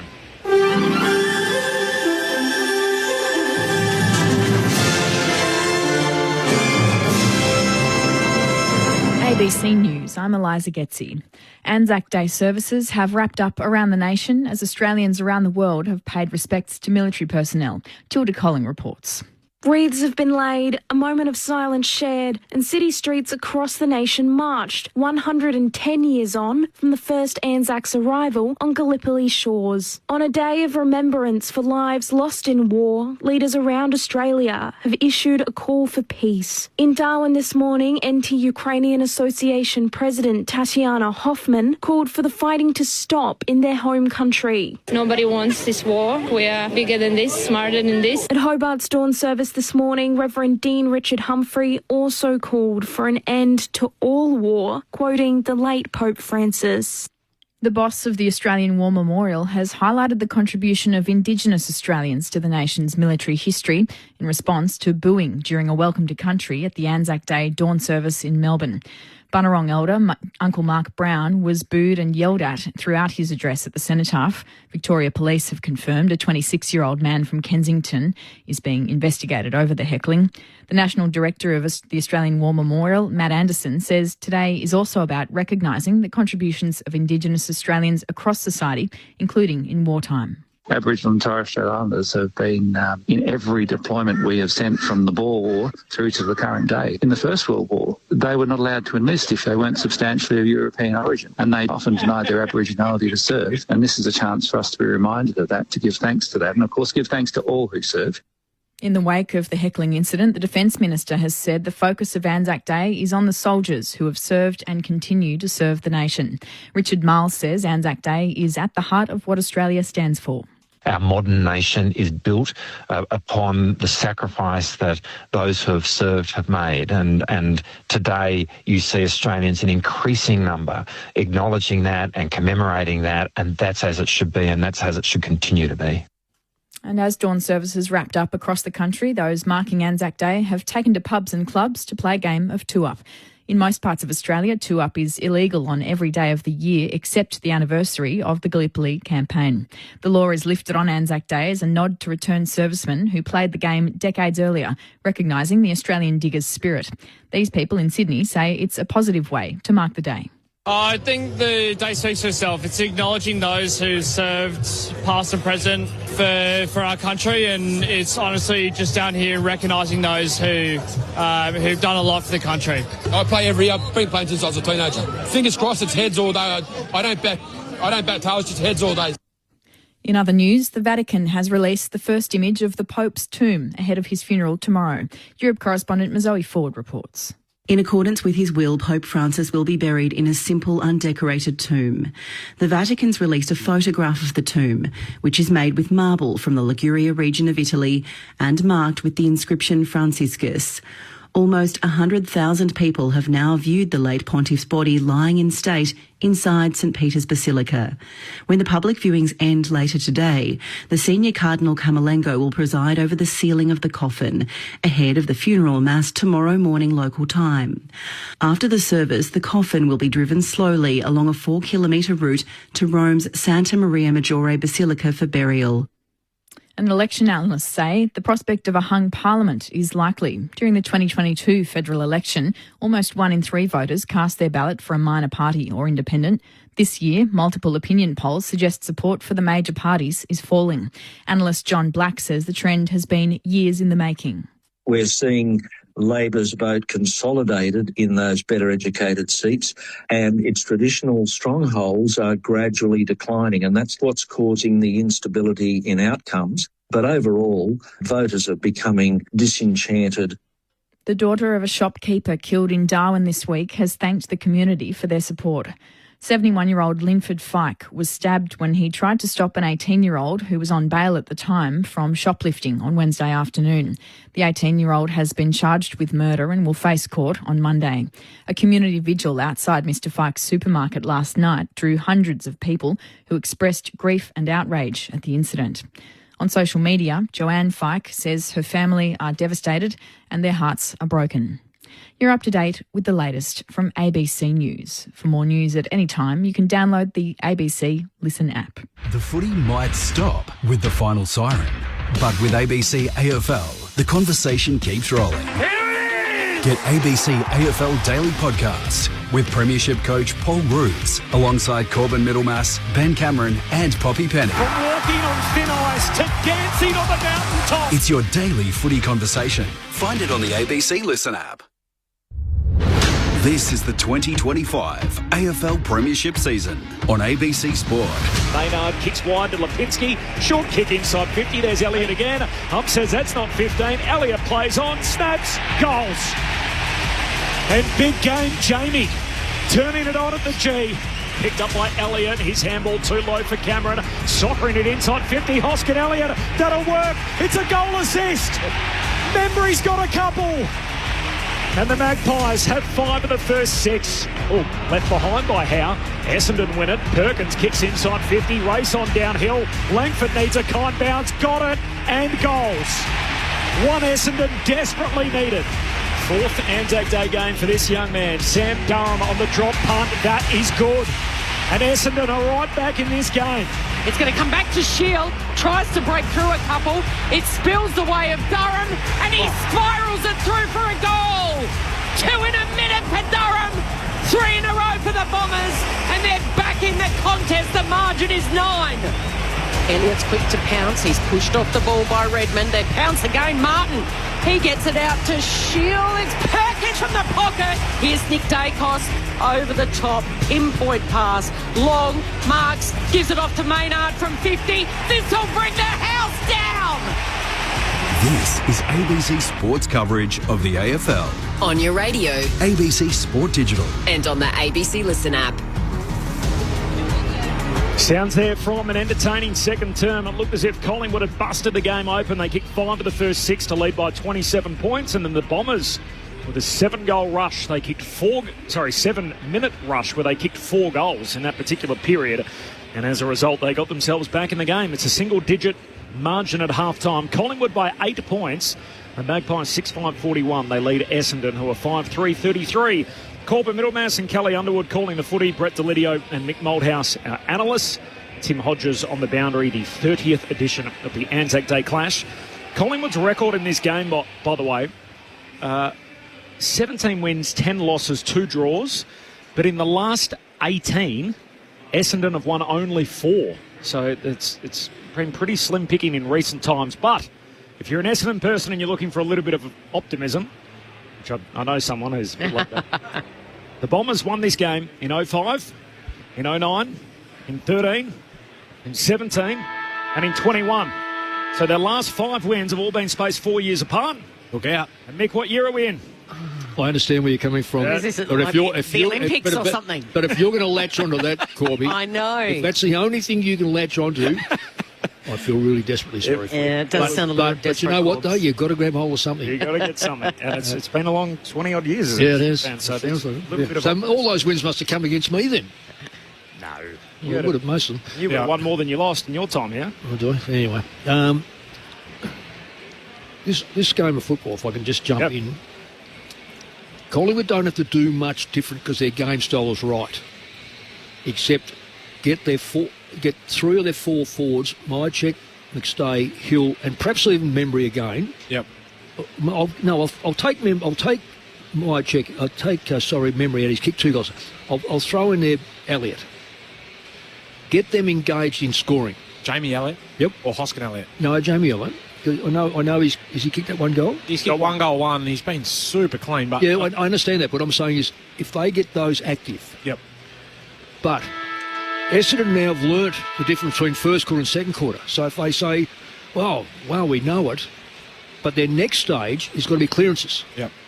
Because we're getting smashed at clearances. If we can improve our clearance rate, by having a good defence there. So in other words, have a 3-1 centre square. Now what that means is having someone around about 8 o'clock, 6 o'clock and 4 o'clock, then one will go forward, whichever way that ball falls goes forward, and the other two hold their ground. In any other stoppages, make sure that you've got it all covered around you, and Essendon have got a chance then to stop the rot as far as stoppages go. But Collingwood, all they need to do is maintain the way they play. Little taste off the SMS, 0437 774 774. Beck, who's on the south coast of New South Wales, listening from the beach and thinking of all our service personnel and the sacrifices and the reason why we are sitting here enjoying our freedoms. Go the Bombers. Thanks, Beck. Nice to hear from you. From Matt, who's listening on the bullet train from Kyoto to Tokyo. Loving lids and mix expert comments. No sugarcoating. So big fan of yours from Matt, listening all the way from over in Japan. Yeah, from John in the Latrobe Valley, Nick Dacos is driven only by his ego for possessions. What? That's blasphemy. Looking for free kicks and never gives a hand pass near goals. He's a very greedy player, says John from the Latrobe Valley. Not sure on that take, John. From Rob in Greensborough, these two teams have each other's shorts on. 100% agree. You don't like it? No. Collingwood's mainly the white jumper, and they're wearing the black shorts, and Essendon's mainly the black jumper, and they're in the white shorts. You know what colour I think Essendon should have? Red. I wouldn't mind. A bit of a throwback to the 70s and the 80s. And we were talking earlier about father-sons that have played in this game. Oh, so give it to me. Break it. Michael Pryor played in 2. Jackson Pryor's playing today. We learnt that there are the Browns. Obviously, Gavin Brown and his 2 sons, Callum and Tyler, both played in this fixture. The Kellys. Yep. Craig Kelly, his son Jake played for Essendon. His son Will played for Collingwood. And the last of them, nominated by Mark off the SMS. I think we actually had a couple of nominations for this. Elwyn Davey and his son Elwyn Jr. So they played, I think Elwyn played last year, so they became the third pairing. So Elwyn Davey Jr. and Senior. Elwyn Davey is still at the club, not playing today, but they were the third pairing. So there's you would never have got that, would you, really? Would never have got it. Only because of the number of games they played. Yeah. Yep. The other nominations we had were Heath and Tony Shaw. Tony wouldn't have got to play in this game. It started after he finished. Jackson Barham and his son of Ricky Barham wouldn't have played together in this game. I think Jackson did play at least one. So thank you for your contributions, and for those of you playing along at home, 0437 774 774, the SMS number. What's going to happen in this second half, gentlemen? Well, I think if Collingwood can get back to what Mick was saying, get their forwards involved, then they should go back to where they were in that first quarter. But it's up to Essendon if they're willing to continue to compete like they did and play smart. The rain's back falling down, so get that ball going forward, come in behind it, and just make it a contest. I think that's the key in wet weather footy. It's not trying to overplay the situation. Just keep it simple, get it forward, try and get a contest forward to the ball, and not allow those Collingwood backs to mop up and spread the ground, which they did a really good job in that second quarter. But it's a new half. Let's see how they can go. Nice of it to stop raining at half time, and as soon as the quarter begins, rain falls again. Perfect. So starting in the midfield, Goldstein in the ruck against Cameron, and then it's Durham, Merritt and Shield. Merritt and Nick Dacos alongside each other, the two captains. Long and side bottom in there as well. All set for this second half. It's thrown up in the air. Cameron slaps it down to the advantage of Nick Dacos. He had Merritt with a tackle, gets a little toe poke away, goes the way of Shield. Ricochets back then to Nick Dacos, picks it up, bombs it long, and a nice mark taken by Reid. He's been impressive. Yeah, he Very continues to blossom on a big stage today. Moves it quickly, kicks it sideways to Nick Martin, who goes down the line to right, marking in front of Frampton. After his 6-goal haul in the West last week to single-handedly get the Bombers over the line against the Eagles. He's kicked one in the opening half. He goes to half forward, and the punch from Maynard over the boundary line. Good play by Wright coming up the ground. But he didn't do that in the first quarter, and they were left high and dry repeatedly across the middle. So there's a lot of lessons that Essendon have learnt, and I know we're only into the game by a couple of seconds in the second half, but good signs by both, really. Yeah. Pies by 8 points. And the boundary throw-in, Goldstein palms it down. Little soccer forward from the Bombers through Merritt, but picked up by Nick Dacos. Runs a 360, and then a handball as a turnover. Picked up by Shield. Got a handball through for the Bombers to right. Back to Shield, running out of room and shoved out of bounds. No right side. They're Brett. Yeah. All he had to do was kick the ball right-footed. Well, I will question you on that because I've seen him kick more on his right foot than any other left footer. He must be saving it for you to watch because... that one he didn't. Yeah. Oh, that's granted. It's not a common trait, though, is it? Particularly for the lefties, as skillful as they often are. Not overly adept on the right side. From the restart, Gresham soccers a dangerous ball inside 50. Hitting up comes Caddy, tackled, dispossessed, holding the ball. Free kick for Collingwood. Yeah, he's had a bad day, Caddy. He just hasn't. He's put himself around the ball, but just hasn't been able to take marks. Or when he's got the ball, he's just been a little bit slow with it. So Perryman won the free kick, kicked it into the back pocket to Frampton, who gets it out of the dangerous territory. A ball still to be won. Maynard gets there.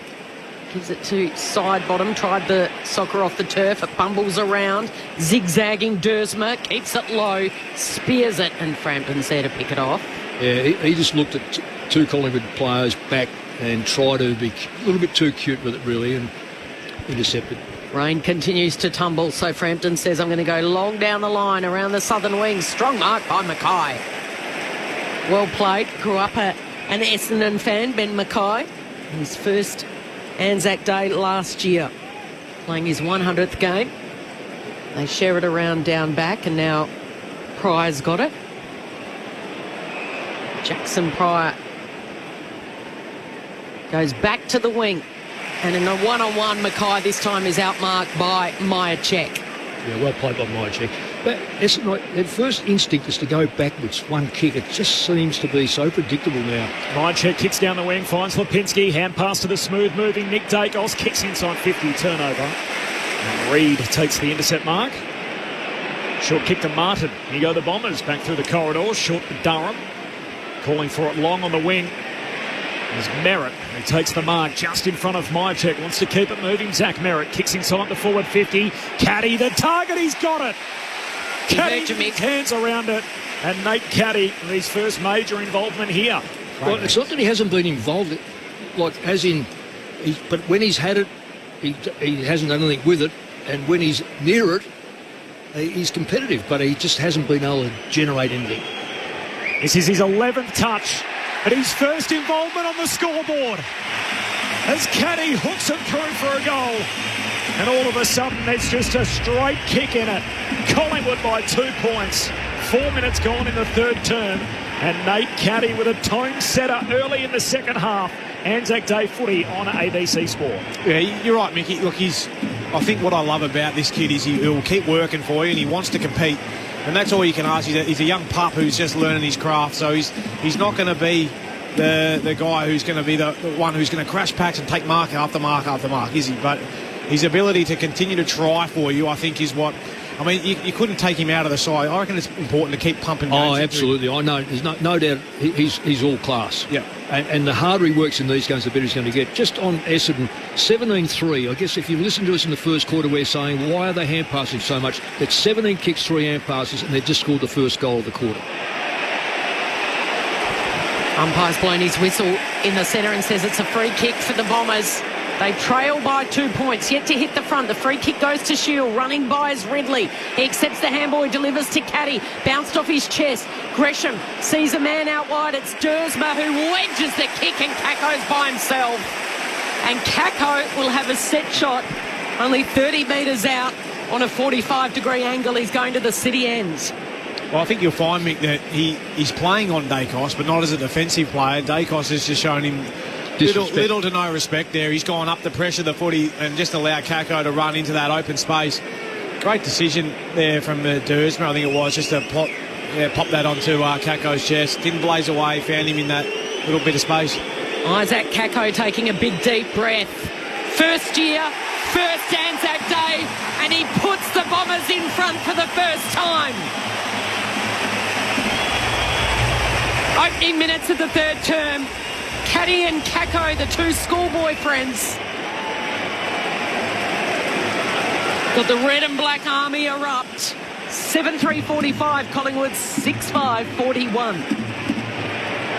How good's that their two youngest players, the reason why they're in front of this game. I mean, there's times there where you want your big key forwards, the guys with the experience, to be standing up, but these are the two that are going to give them, a huge level of excitement, and they're getting the crowd involved. Both of them turned straight to the crowd after kicking that goal, but you can see there, Kako just dropping in a little hole. Great little kick from Dersma. Really good kick by Dersma. A nice finish.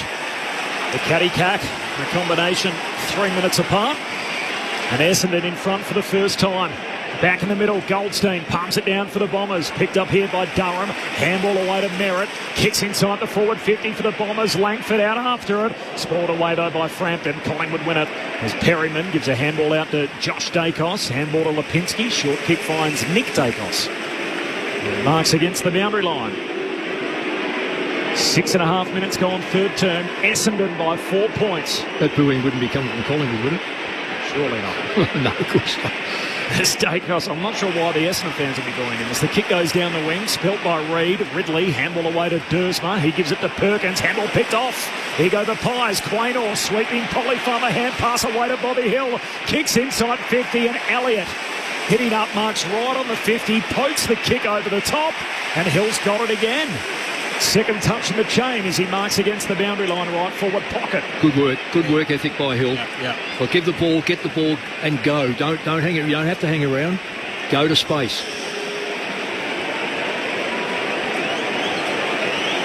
Collingwood led this game by 27 points before Essendon have now kicked 6 of the last 7. And the Bombers in front. The first lead change coming early in this third term. Here's Hill. Across the body. Too much on it. This is far side of behind. Essendon's lead trimmed to 3. 8 minutes gone, third quarter. Anzac Day footy on ABC Sport. He was distracted then, wasn't he, Bobby Hill? He was asking the umpire how long. His eyes were looking all over the shop, up at the giant screen. He really didn't know how to attack that one. So Roberts goes along.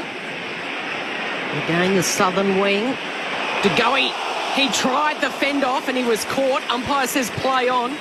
It was Pryor that got in. This kick, a high ball.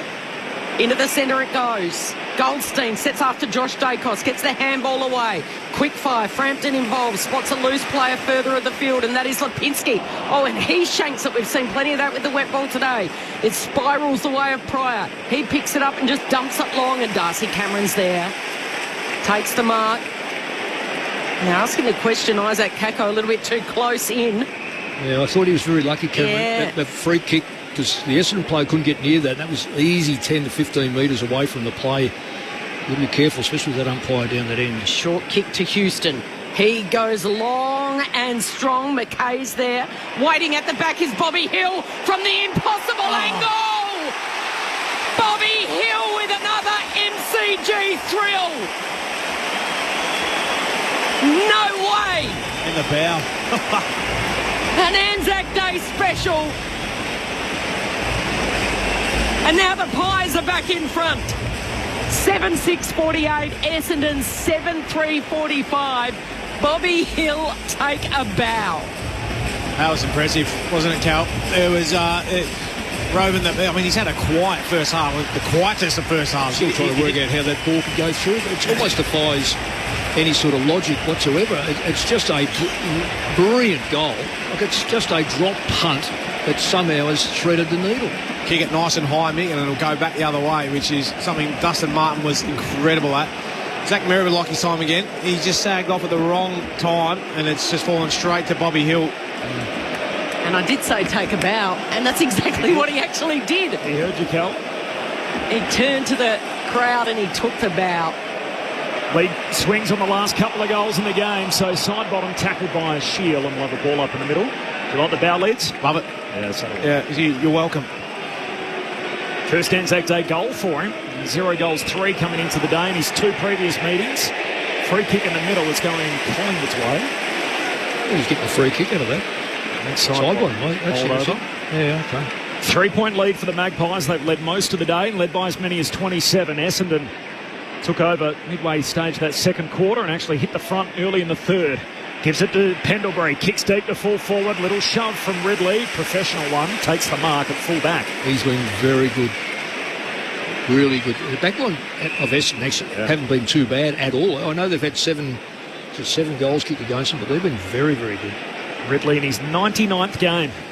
despite being 26 years of age. Injury interrupted in his younger days. Shares it with Pryor, who kicks along to a contest and slides out the back and out of bounds. Of course, this is the first of 2 games today. Still to come, Fremantle and Adelaide. We'll bring you coverage of that game here on ABC Sport following this one. Corbin, Middlemass, Kelly Underwood, Mick Malthouse, Brett Delidio, Tim Hodges. Your call team on ABC Sport. Wright wins it down, but straight to Crisp. Collingwood with it. Handball to Pendlebury. Handball to Nick Dacos. He's tackled, lost it. Long soccers it forward. Roberts for Essendon. Picks it off, gives it to Setterfield. Kicks very wide. One bounce out of play. Ump says, spin it in. And that's no different than one in the first quarter, but a common sense one. Yeah. So he's got time there. He kicks a drop punt, but someone who hacks it out of a stoppage and it can bounce anyway, that's deliberate. Give me a spell. Yeah, that's why you know what I'm playing, mate. Bound and throw in right in front of the 2 benches. At ground level, it's Pendlebury in a real scrap. Ball up here on the wing. Tim Hodges. Tim Hodges on the boundary. How are the subs down there? Have we had any movement? No movement at all, and just the rain has stopped for the moment. It's supposed to get as heavy as it has all day in the next half an hour, so expect for some more rain. Cameron's given it straight to Nick Dacos, who gave it to Houston. There was a big hip and shoulder involved in this passage of play, and they've turned it over. Hobbs right on the 50. Quaynor with a fumble. It opens the door there for Caddy. Caddy goes to ground. He appealed for the free. He's going to get it. Yeah, that was a shove in the back from Quaynor. Yeah, very ordinary by Quaynor. He had him covered. He just... For some reason, I just led into his back. They trail by 3 points, Essendon. Oh, dear. And Caddy. Oh, Hill had to really get on his bike, and he's chopped it off at centre half back. Was the target Dersma there? I think he tried to get it over Bobby Hill's head. Hill got on his bike. He's kicked straight down the corridor to Elliott. Elliott with the handball to Josh Dacos. Brilliant in that opening half. Wider still, he with the offload to Lipinski, and then goes short and honours the lead of Membry. Tough angle, right on 50. He'll have to boot this, the former Saints forward. Yeah, that's a very ordinary kick here by Caddy, young Caddy. Caddy. Yeah. Miss kick, but not great direction regardless of the miss kick. Oh, if you're going to miss kick, you miss kick to the fence. You don't miss kick to the middle of the ground. Collingwood cover it beautifully, and as a consequence, because of their numbers in good position, that's why they're having a shot on goal. So Membry's kicked a goal in each of the quarters so far. He's got 2. They lead it by 3 points. Halfway through the third. From outside 50, only a step or 2 in from the boundary, and missing to the near side. A miss kick off the boot of Tim Membry, although it was a pretty fair effort. So Collingwood now by 4. They led by as much as 27. Kako, a goal a few moments ago, made the Bombers hit the front for the very first time, and now Collingwood by 4. So this is where Essendon, their first kick out should be play on and get the ball to the wing. And then you start over again. Redmond to Mackay in the back pocket. Long kick down the wing. There's a shove for free kick. It's going Essendon's way. Hodgie on the boundary. Mick, did you ever have this, the Essendon bench? I think there's just been so much rain that one of the phones aren't working. So both clubs have actually been granted, it looks like a mobile phone to be able to use to communicate with the coach's box. So it's definitely you can see the amount of technicians around the back of the bench that are trying to work to fix it, but it's clearly just the amount of rain has knocked it out. No, I've had a few break on the time to time, but not through the water. I guess I was crying after a loss. Boundary throwing right, wins the hit out for Essendon. Collingwood win the footy. De Goey, handball away to Long, kicks inside 50, bouncing ball unkind for Membry, still might work out for the Pies. McStade collects, centre half forward, handball to Long, runs back onto his right side, gives a handball away to Pendlebury. Pendlebury off a step, perfect vision, hits up Crisp, great execution. And Jack Crisp has got it right on 50. And I think he might take advantage of the stand rule here as he's just bringing the umpire into play and saying, look, make sure Zach Merritt doesn't move. He's on the mark. In the end, Crisp decides to lay it up. Kicks to full forward. Right, getting back. Swats it through. Elliott on the goal line.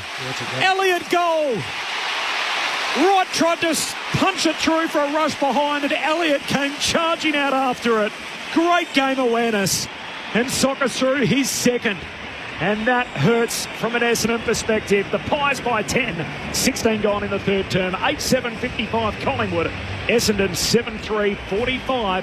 ANZAC Day footy on ABC Sport. And they just didn't see it out, did they, Mick? There was 80% of the job done. Good spoil from Wright to get through, but McGrath just sort of fell asleep on Elliott, or didn't turn his head. Was it McGrath? No, might not have been. Pryor on the line. Pryor on the line.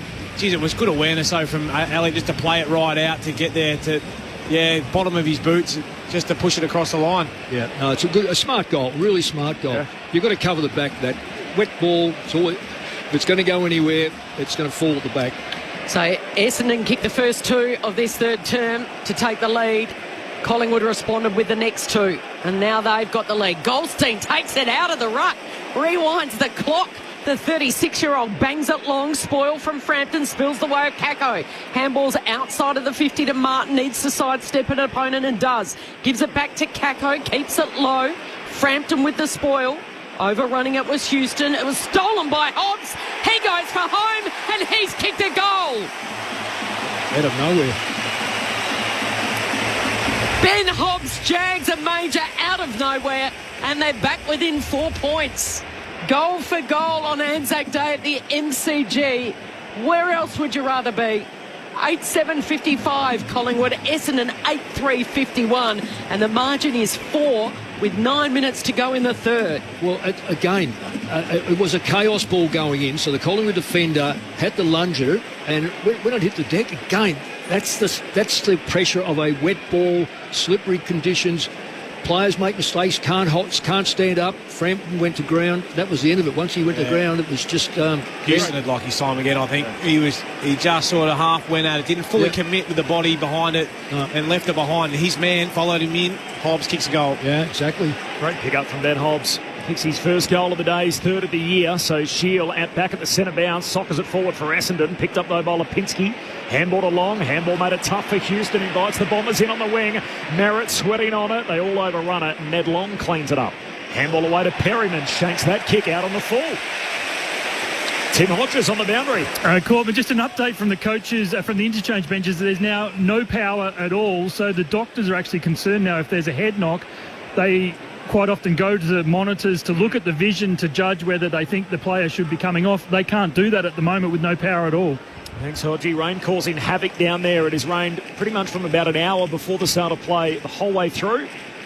As Essendon send it down the wing through Roberts and a pack forms. Ball up between wing and half forward here for the Dons. Hope the lights don't get wobbly. Then we'd have a problem.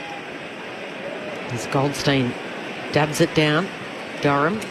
And wonderful smother. It was Roberts that went the kick, and just interesting. The stoppage work now is really acute. It's fascinating to watch. Got DeGoey, first of all, works to Merritt. Yeah, he's gone back to Merritt.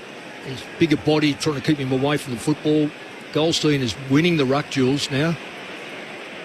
Wins it again. It was Hoskin Elliott that was the good smother, and as a result the boundary throw in. He won at Goldstein, but it's Collingwood that goes forward trying to keep it in play. Happy in fact to just professionally step over there was Reid. Zach Reid has had a good afternoon. The boundary line was about 3 steps away and he took about 4.5. Yeah. Well, he had to, he would have been very, very stiff. Collingwood by 4 points. Boundary throw in. Half forward for Collingwood. Crisp, nice pick up in the wet. Pendlebury, Dacos working hemmed in against the boundary line before the Pendle's handball goes out of bounds. So Dacos picks it up and gives it back to the boundary umpire to be tossed in yet again. Goldstein's giving Cameron a little bit of a touch up here, and that's putting Collingwood now. They have to react to the stoppages. Man, Ian Burrows, the boundary umpire, spins it in. Collingwood win it. McStay. Won it down. Pendlebury, such class. Sells the dummy. Kicks into the pocket. Ball hits the deck. Skids past McCreary. Out of bounds and a throw in forward pocket for the Pies.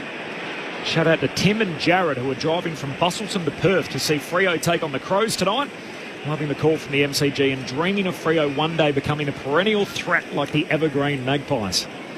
Thanks, guys. Nice to hear from you. We'll have that call available later tonight. As Goldstein grabs it out of the ruck, kicks it in the wing. Langford slips over and Howe takes the intercept mark. Shoelace is undone. I think he tripped over his shoelace, Courtney. Howe, short kick down to Long. Might have broken it, I reckon, Cal. Got caught in the studs of Jeremy Howe. I'll tuck it in the side of his boots now. I've had that happen before. Shocking. Here's Long, who kicks inside the forward 50. They come from all directions. Slides out the back. Picked up here by Hoskin Elliott. Handball away towards Membry at half forward. He gives it back by hand to Perryman. 40 metres out. Hooks a kick to the goal line and punched through by Ben Mackay.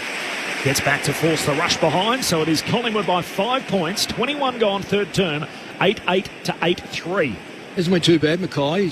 I know he's coming under a lot of pressure throughout the first part of the year, but I thought he's been pretty good today. Ridley to Shield. It's almost night, isn't it?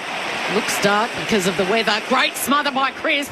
Oh, this could be an inspirational moment from Jack Chris. Yeah, the smother, the gather, and then the put it on the chest of Jamie Elliott in the left forward pocket at the punt road end. What's he going to do, Jamie? He's creative. He'll kick a goal. He's going to kick a goal. Yeah. He's highly skillful. Our experts say he'll kick a goal. He's outside the boundary, 10 metres out. Just a case of he curls it around, and they're right. Elliott, who took arguably the best mark of the season last year on this day, has banged through his third. And they stretch the lead to 11, Collingwood, 9-8-62. Essendon, 8-3-51. Could have been the worst question I've asked for a while. Mick and Lids, what will he do here? Nice half volley, Cal. We appreciate those. just going back this quarter compared to last quarter. Right now we're looking at inside 50, 6-11. This is where Collingwood now is starting to dominate the inside possessions. The ruck work, I still think that Goldstein's done a terrific job, but the clearance rate is 7-6, so that's squeezed up. The contested football is squeezed up. Tim Hodges on the boundary, Hodgie. I'm not sure, guys. Did you see anything with Daniel McStay? He came to the bench, spoke to the doctors, and the doctors have taken him straight down to the room. So Lachie Sullivan is starting the process to get into this game if required, which certainly seems like it, the way McStay, his body language walking down the stairs to the Collingwood rooms. Pies by 11, Anzac Day footy on ABC Sport. Collingwood win it as Pendlebury gets a handball away to Hill. Clever, touches it away towards Nick Dacos, runs onto it, kicks to the goal square mark. To Goey, wins a one-on-one cold with Pryor. Yeah, just brilliant. And then hooks it through for another. Collingwood with a bit of pep in their step now. The Magpies have kicked 4 of the last 5. And all of a sudden, it's good old Collingwood who leads it by 17 points. 24 gone in the third. The Pies 10-8-68. Essendon 8-3-51. Anzac Day footy on ABC Sport. Well, that was clever. You go back to the centre square. Bobby Hill just knocking it forward to keep the ball moving. Nick Dacos on the end of it. I think it's the third or fourth time I've seen him break the back of the square and almost have that running shot. Didn't quite have enough on it, but geez, those great hands from De Goey. I'm not sure he could have taken it any easier. It reminded me of one of your old boys, Mick, in Dane Swan. He used to take them very easy from close in. Yep. To answer your question, Hodgie, I didn't see what happened to McStay. I saw him compete in the ruck and get that clearance, and then, I don't know. We'll have to find out. Wait and see. Rain is tumbling. De Goey just snapped that out of the air. So crisp. And it's Collingwood by 17 points. Side bottom with the kick. It comes the way of the northern wing. McCreary overruns it. Going to ground down there was Roberts. Lipinski fires in a hard tackle on Jones. Well, a 50-metre break through the 50-metre line, that's Essendon's next task is you've got to break that, otherwise this game is dead and buried. Ball up, half forward for the Pies. Shield keeps it in play before Jones happily sees it over, and we'll have another stoppage. It was light, tumbling rain, and now it's heavy, falling from the grey skies above. The lights on at the MCG. Collingwood by 17 points in this third term, led by as much as 27 in the second, and Essendon hit the front at the 5-minute mark of this third term before Collingwood hit back. Goldstein wins it down. Merritt, hand pass to Jones, kicks up over halfway for the Bombers, and then a loose tackle from Langford over the shoulder of Quaynor, not called. And Langford goes and tackles Frampton. Ball up between wing and half forward for the Dons. Tim Hodges. Corbin, so this is not good news for Daniel McStay, who went to the Collingwood rooms. The doctors have emerged and said he's not right to go. He's been subbed out already. And Lachie Sullivan is just doing the handball drills, and he's about to be injected into this game. Thanks, Hodgie. And that band of rain that you spoke about around 5 p.m. is here. So rain falling, 17-point lead for the Pies. Scrappy footy from the stoppage. In the end, a Bomber drilled with it as Myercheck lays a heavy tackle. Quick hot hand pass to Merritt, and he was met by Myercheck. Ball up on the wing. I know this sounds bad for McStay, but for Collingwood's point of view, and the way the weather is, it's going to suit them. An extra running player. From the ball up, side bottom, hand pass away towards Lipinski, takes a bit of ground, kicks down to half forward, Bombers in the box seat. Mackay spills the mark, Reid mops it up though. Handball away to Roberts, hooks a kick down the wing for Essendon, hands on it, Cameron. And so many have dropped those overhead today, just the sticky mitts as he marks on the wing. 4 to go before three-quarter time, Collingwood by 17. Anzac Day footy on ABC Sport. He could go short to Josh Dacos. In the end, he does do that. What an afternoon Josh Dacos has had. 12.5 metres. 24 disposals. Same. For Josh Dacos. Lipinski. Nick wanted it. Lipinski ignores him. Nick's not happy. Now he goes there. He says, I've got to give it to the captain. So, what does the little master do? Yeah, he creates, doesn't he? Skillful, saw long, all by himself inside 50. And hit him up on the chest. He's a great link player, Pat Lipinski, isn't he? I love what he adds to this Collingwood side. He does a lot of the grunt work up and back from a half-forward flank, but he just connects. Yeah, I think he's an important cog in this machine. So Ned Long, 45-degree angle. He'll step just inside 50 to the punt road end with the set shot. Got it. It's coming back. That could just about be the knee buckler at the MCG. Ned Long straight and accurate, and Collingwood back out by 23. 11-8-74, Essendon 8-3-51. Yeah, it was a great play from Dale. He was left out there by himself, Dacos, wasn't he? He didn't have to do too much. He just stood there and waited for Lipinski to feed it to him, and sure enough, and then he finds a free target, and everyone sort of sagged off long and just, well, what's he doing there? Yeah. Brett, through history, good sides sides can come at them, but they come back. Essendon, second quarter was outstanding, no question. And early this quarter, they weren't bad. But all the little things that make a good side can fall away very quickly. That no one stands on Dacos. No one stands on Long. Easy contest in the wing here. Playing the full 120, isn't it? Well, it is. And you know that in that 120, the opposition will get hold of you at some stage. Pies by 23 points. Cameron palms it down. There's Nick Dacos running out of the middle. Hits up to goal. He just lands short of him, trying to take the sprawling mark. Sits up here for McGrath off the back flank. Kicks Essendon down the southern wing. They're queuing up, and Cameron marks. Gee, the Pies are running on top of the ground at the moment. Gives it to Josh Dacos. Short kick to Crisp. Jack Crisp has it at right half forward. Essendon should be flooding back now. This is where they're getting a bit lazy and allowing easy marking. Gives it back to Josh Dacos. Lipinski goes for a climb. No mark. Ball slides out the back. An unrealistic attempt. Free kick for Essendon at fullback. Tim Hodges on the boundary.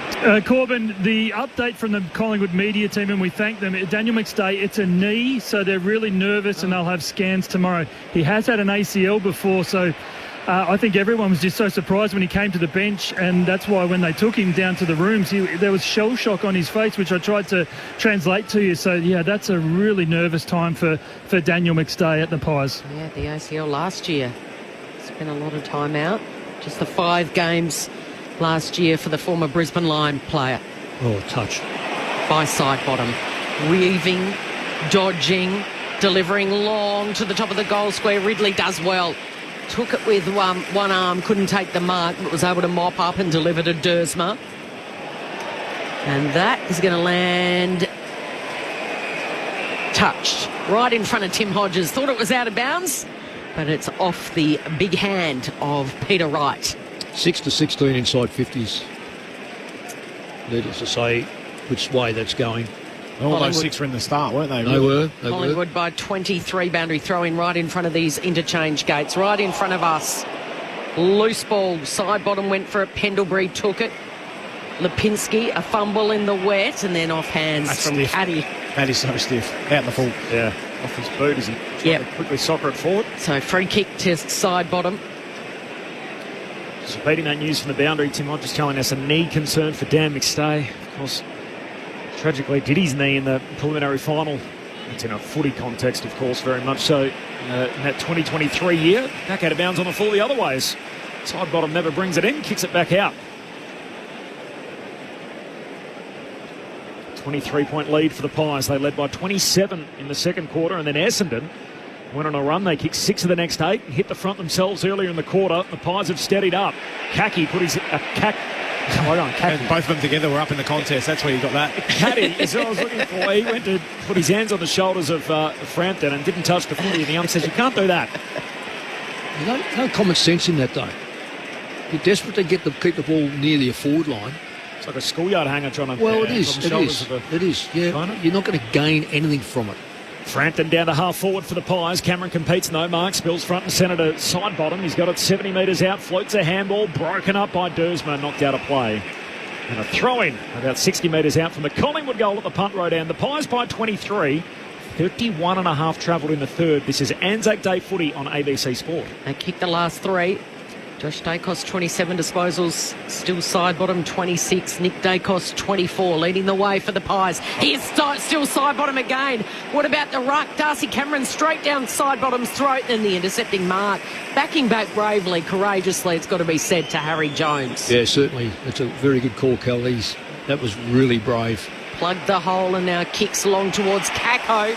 Oh, was picking his pocket. It was stolen by Josh Dacos. Both of them tried to snaffle it in their midriff, and in the end Josh was able to get it. Goes long. Spoil from the Bombers defenders. It trickles over the boundary line. I think that ball marked him more so than he marked it. Yeah. All of a sudden appeared on him. Last minute of quarter number 3. Collingwood by 15 at quarter time, by 8 at half time. First 2 in this quarter went to the Bombers. When Kako snapped his first, Bombers were in front by 3. Since then, it's been all Collingwood. Boundary throw in inside 50. Pendlebury gives it straight to McGrath. He's dispossessed, but Settlefield's able to pick it up. Long bomb outside the 50, and again Josh Dacos. The ball marks him. Yeah, he's been brilliant. Simply brilliant. And I don't think they've done enough work on him, really, because he's just controlled the area. If you're going to allow a half-back to control the area, good luck. Long ball, top of the goal square. Spoil from the knuckles of Goldstein. Oh, Pendlebury just shrugs one, throws it on the boot, and missing across the face. Scott Pendlebury, 3-time Anzac Day medalist. Won his first one in 2010, 2011 and 2019. Is Josh leading today, the Anzac Day medal? He'd like first, second, third, I would have thought. Yeah, whole side is going all right. Yeah, it's true too. 29 just touches so far for Josh Dacos. We're not yet at three-quarter time as Essendon bring it out to half-back. Redmond's got it. Looks inboard to Goldstein. Hand pass to the flying run of Archie Roberts. He kicks out wide under pressure. Finds Perkins. Perkins runs out of time. And the Collingwood takeover on the back end of that third term. They kicked 5 of the last 6 goals, having fallen behind. And that just pricked the Magpies into action. What a response. They flex their muscle, and as a result, it's the Pies by 4 goals as we turn for home. So Collingwood 11-9-75. They lead Essendon 8-3-51. Anzac Day footy on ABC Sport. It was the Pies by 15 at quarter time, 8 at the half, and now they lead by 24 through 3 quarters. The goal kickers, Jamie Elliott's got 3, 2 for Tim Membry, and then singles for De Goey, Maynard, Perryman, Hill, Nick Dacos and Long. Meanwhile for Essendon, 2 for Sam Durham, and then singles for Langford, Hobbs, Kako, Perkins, Wright and Caddy. Now Tim Hodges is on the boundary, and some concern for a key forward for the Pies, Hodgie. There is, Corbin, and it's Daniel McStay, who has been through so much in his short time at Collingwood. Of course, missed that 2023 premiership with the knee injury suffered in the prelim final, then had the ACL injury in the pre-season, and the fear is that it might be the same left knee that was reconstructed is the issue for him, is why he's been subbed out of this game. So it will be a real watch tomorrow for scans on that left knee for Dan McStay. So I think everyone at Collingwood really nervous at the moment because an unbelievably popular member of the team, but gee, it doesn't look good. And the way he went down the race, I actually said to you guys, I didn't see what was wrong, but just the look on his face was not a healthy one. Complete confusion down here. I've never seen that. Just goes to show how much rain we have had in the last couple of hours, how much standing water there is. It's taken out all the power in the interchanges. It's taken out the phone lines as well. So both clubs were granted one mobile phone each that they could communicate with the coach's box. So, there's technicians running around all over the place at the moment trying to solve it and get the power back for the doctors as well as the communication. So, issues are plenty here. Now, the Bombers still haven't put their sub into the game. It's Jai Menzies. I think we might be seeing at some stage pretty soon. Who is this? This is, I think it's Harry Jones down here getting some treatment on his ankle. I think they're trying to get him back out in the final term, so I don't think they want to sub him out, but Jai Menzies is the fresh man who is available to come in for this final term. Thanks, Hodgie. It's been a good day for the Bureau. They've had a win, Mick. You put it on them earlier. Well, they said 25 mils. They're delivering. Yeah, 365 days of the year. They've got one going very well in their favour. I am hard. More from Mick and Lids coming up in just a moment. It is three-quarter time at the G. Collingwood by 25 points. Anzac Day footy on ABC Sport. Did you know you can now listen to the footy on your smart speaker? Play ABC AFL. ABC Sport, your home for footy. This is the 2025 AFL Premiership season on ABC Sport. Merritt takes the mark just in front of Mychek, wants to keep it moving. Zach Merritt kicks inside the forward 50. Caddy, the target, he's got it. This is his 11th touch, but his first involvement on the scoreboard. As Caddy hooks it through for a goal. Isaac Kako taking a big deep breath. First year, first Anzac Day, and he puts the Bombers in front for the first time. He goes long and strong. McKay's there. Waiting at the back is Bobby Hill from the impossible angle. Bobby Hill with another MCG thrill. No way! He's on the mark in the end. Chris decides to lay it up. Kicks to full forward. Right, getting back. Swats it through. Goal. Elliott on the goal line. Elliott goal. Frampton with the spoil. Overrunning it was Houston. It was stolen by Hobbs. He goes for home and he's kicked a goal. Out of nowhere. Pendlebury gets a handball away to Hill. Clever. Touches it away towards Nick Dacos. Runs onto it. Kicks to the goal square mark. To Goey. Wins a one-on-one cold with Pryor. Yeah, just brilliant. And then hooks it through for another. So Ned Long, 45-degree angle. He'll step just inside 50 to the punt road end. Got it. It's coming back. That could just about be the knee buckler at the MCG. This is ABC Sports coverage of the AFL. On your radio. ABC Sport Digital. And on the ABC Listen app. Pies by 4 goals at three-quarter time. The Anzac Day clash on ABC Sport. Still to come, Fremantle and Adelaide. That game doesn't actually bounce down until after 8 p.m. Australian Eastern Standard Time, so we'll take you there next for the Dockers and the Crows. Brett Delidio, Mick Malthouse with their take through 3. The Pies by 24. Well, I don't know about you, Brett, but a couple of key indicators here to me is again the clearance rate went straight to Collingwood. Yep. More important on a wet day, the contested football. Collingwood smashed Essendon in that quarter.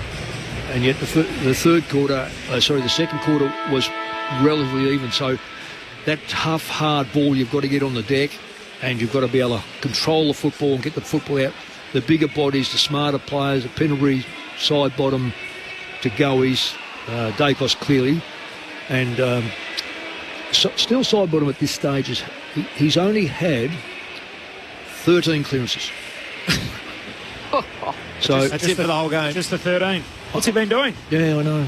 2016 Anzac Day medalist. Could he do it again? Well, absolutely. If you've had a contested football of 16, you've had 13 clearances inside 50s, 7, and gone 510 metres. Yeah. I said before about Dacos. Well, I take that back. He's clearly in the top 3 or 4. You know, Josh. Yeah. But side bottom's ability in traffic to make the right decision is outstanding. Who have you got on top? Side, bottom, or? I got Sidey, but Dacos close. Just quickly, Tim Hodges on the boundary, an update? Cal, Harrison Jones is out of this game. They started restrapping that right ankle during the three-quarter time break. Now they're icing it. He is subbed out. Jai Menzies comes in.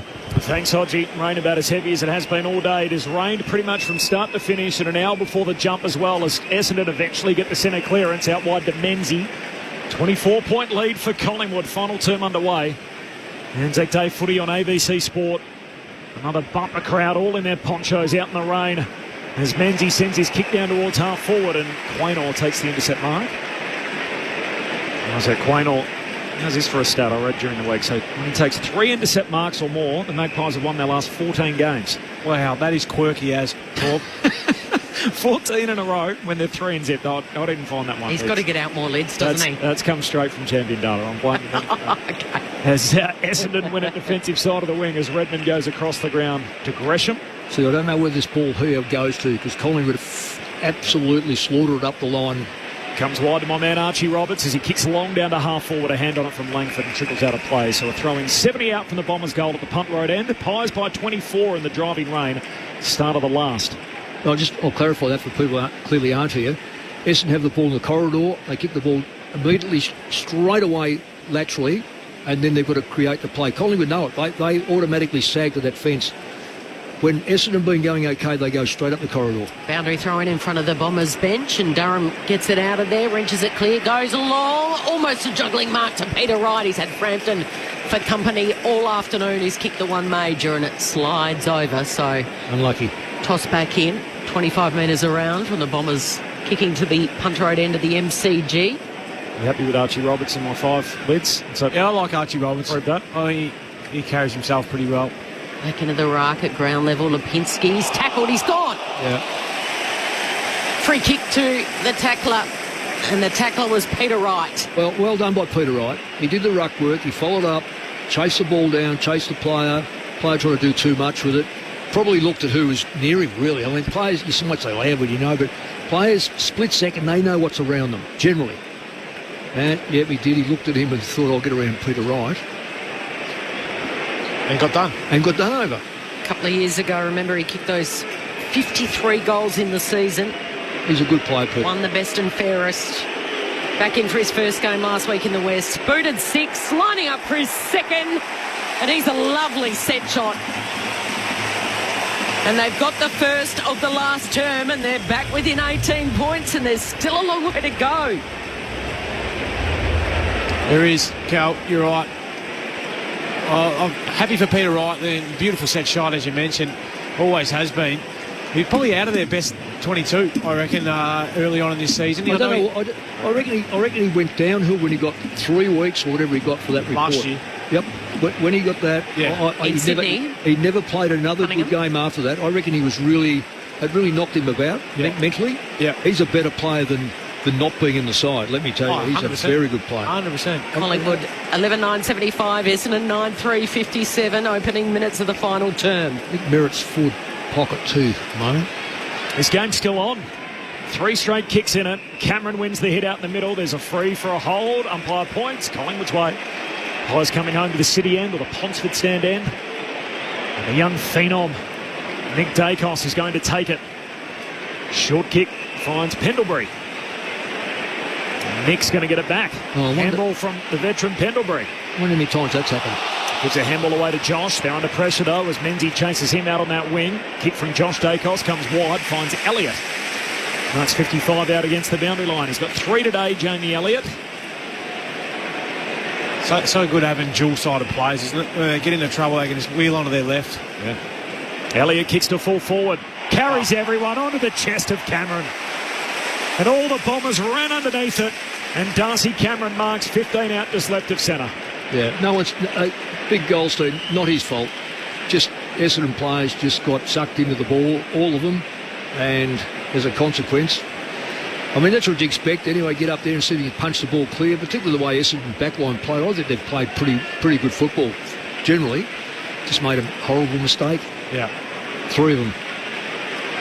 Darcy Cameron, a boy from Albany, in a contract year.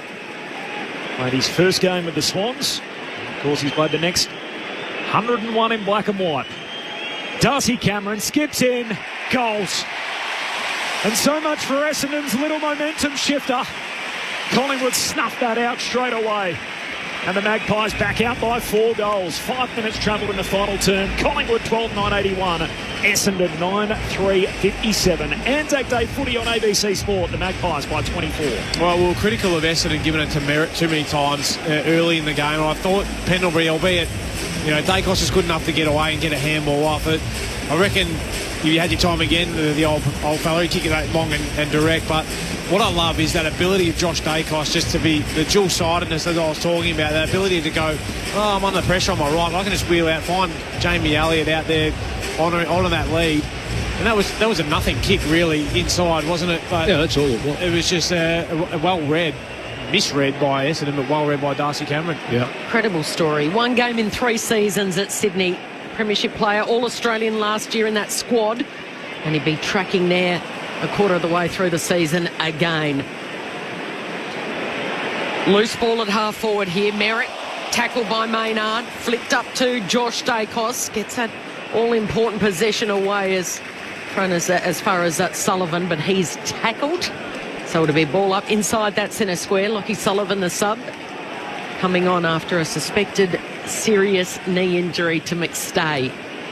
Ball up in that centre square, and it's Merritt with the kick away, bouncing inside 50. Umpire's seen a free, and it's going the way of Essendon. Yeah, easy one to pick. Caddy's got it against Frampton. Caddy, he just got pushed under the ball. You can't put 2 hands in the back, particularly when it's 2 players going for the football and it's a slow play. Was it a real push, or did he have his hands there and Caddy played for it? Oh, no, he's once you extend your arm. Feel free to disagree, Mick. Well, there's not a lot in it, Cal. I agree with you that, but it is a push. Okay. Caddy, directly in front to give them a pulse and keep them alive on Anzac Day. He's got his second, and they are hanging around. Back to 18 points. 10-3-63 Essendon, 12-9-81 Collingwood. Nothing against Frampton. He's a premiership player, but I reckon Collingwood would be really looking forward to more. Coming back. Yeah. He just steadies it a bit. He murders that football in the air. I know he can be done on the lead, Darcy Moore, because he tends to play a little bit behind, but when that ball sits there and it's a slow play coming in like that, he just slaughters it. And so he came in from the Kinnis a couple of weeks ago, Billy Frampton, but he's better off with Moore in the team, isn't he? Because he's the key here, and you've got to act the key, but he needs support around him. Jeremy Howe's a very good support. Yeah. Howe plays a little bigger. They didn't really bring in a proper like-for-like replacement for Moore. And there's a free kick back in the middle. It's going to Essendon's way. So Hobbs is going to get it. Here we go. Centre square infringement. Handball away to Durham. Kicks inside 50. There's Jeremy Howe. Right on cue. Takes the intercept mark at centre half back. Collingwood by 3 goals. And the Bombers got another run in them. 8 minutes gone. Final term. In the rain here at the G. Gives it off to Perryman. Kicks down the wing and knocked out of bounds by Dersma. On the boundary throwing. Anzac Day footy on ABC Sport. How do you see Perryman, Brett? How do I see him? How do you see him today? Serviceable. Yeah. Former teammate, Brett? Former teammate. Yeah, spoke very highly of him pre-game. I love it. He's honest. Honest as a day's long. Goldstein palms it straight down the throat of Hobbs, but he's tackled by Lipinski, so another stoppage. Would you reckon, Mick? A bit better than that? I'm thinking he should be better than what he plays. Okay. Ball up right in front of the benches. Umpires see something. Free kick going to Essendon. So it was against Lipinski.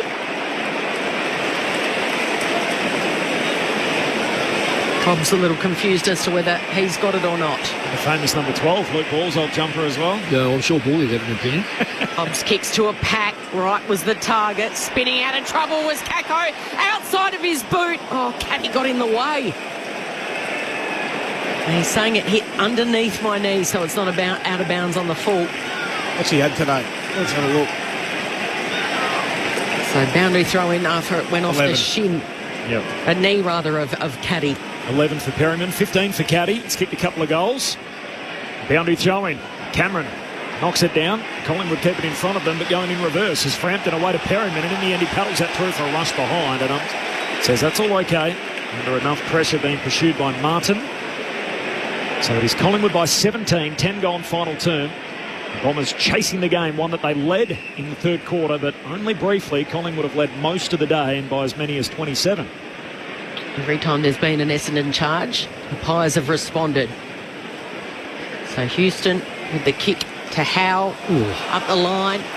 Myercheck getting involved and spinning crocodile roll style. Steve Irwin's style was McCreery over the boundary line, right in front of the two benches, northern wing. Ben Mackay's done a good job on Brody Myercheck. Oh, he has. Too right. He's come out of, like, from what he was doing early in the season, it's been a credit to him. Pies by 17. Myercheck in the ruck now against Wright. Durham at ground level, where he does his best work, squeezes a kick out. Kako was there, brilliant spoil by Quaynor. Spills the way of Sullivan, the sub. Now they can run the Pies. This is crisp, accepts the handball. Kicks long to a one-on-one. Bobby Hill just tossed. Yes. Andy McKay,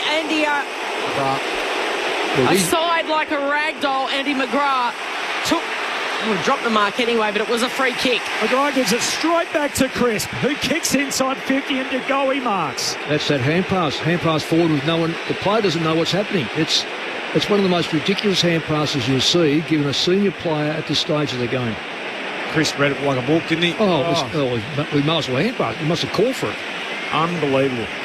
Cold turnover, the handball clanger from Andy McGrath. Crisp to DeGoey, and now hooks it across the body from 45 out, but misses near side. DeGoey. It's Collingwood by 3 goals straight, so 18 points their lead. A dozen minutes gone, final term. The Bombers with it all to do. Anzac Day footy on ABC Sports still to come. Fremantle and Adelaide. We'll take you there later tonight. The bounce down of that game just after 8 o'clock Eastern.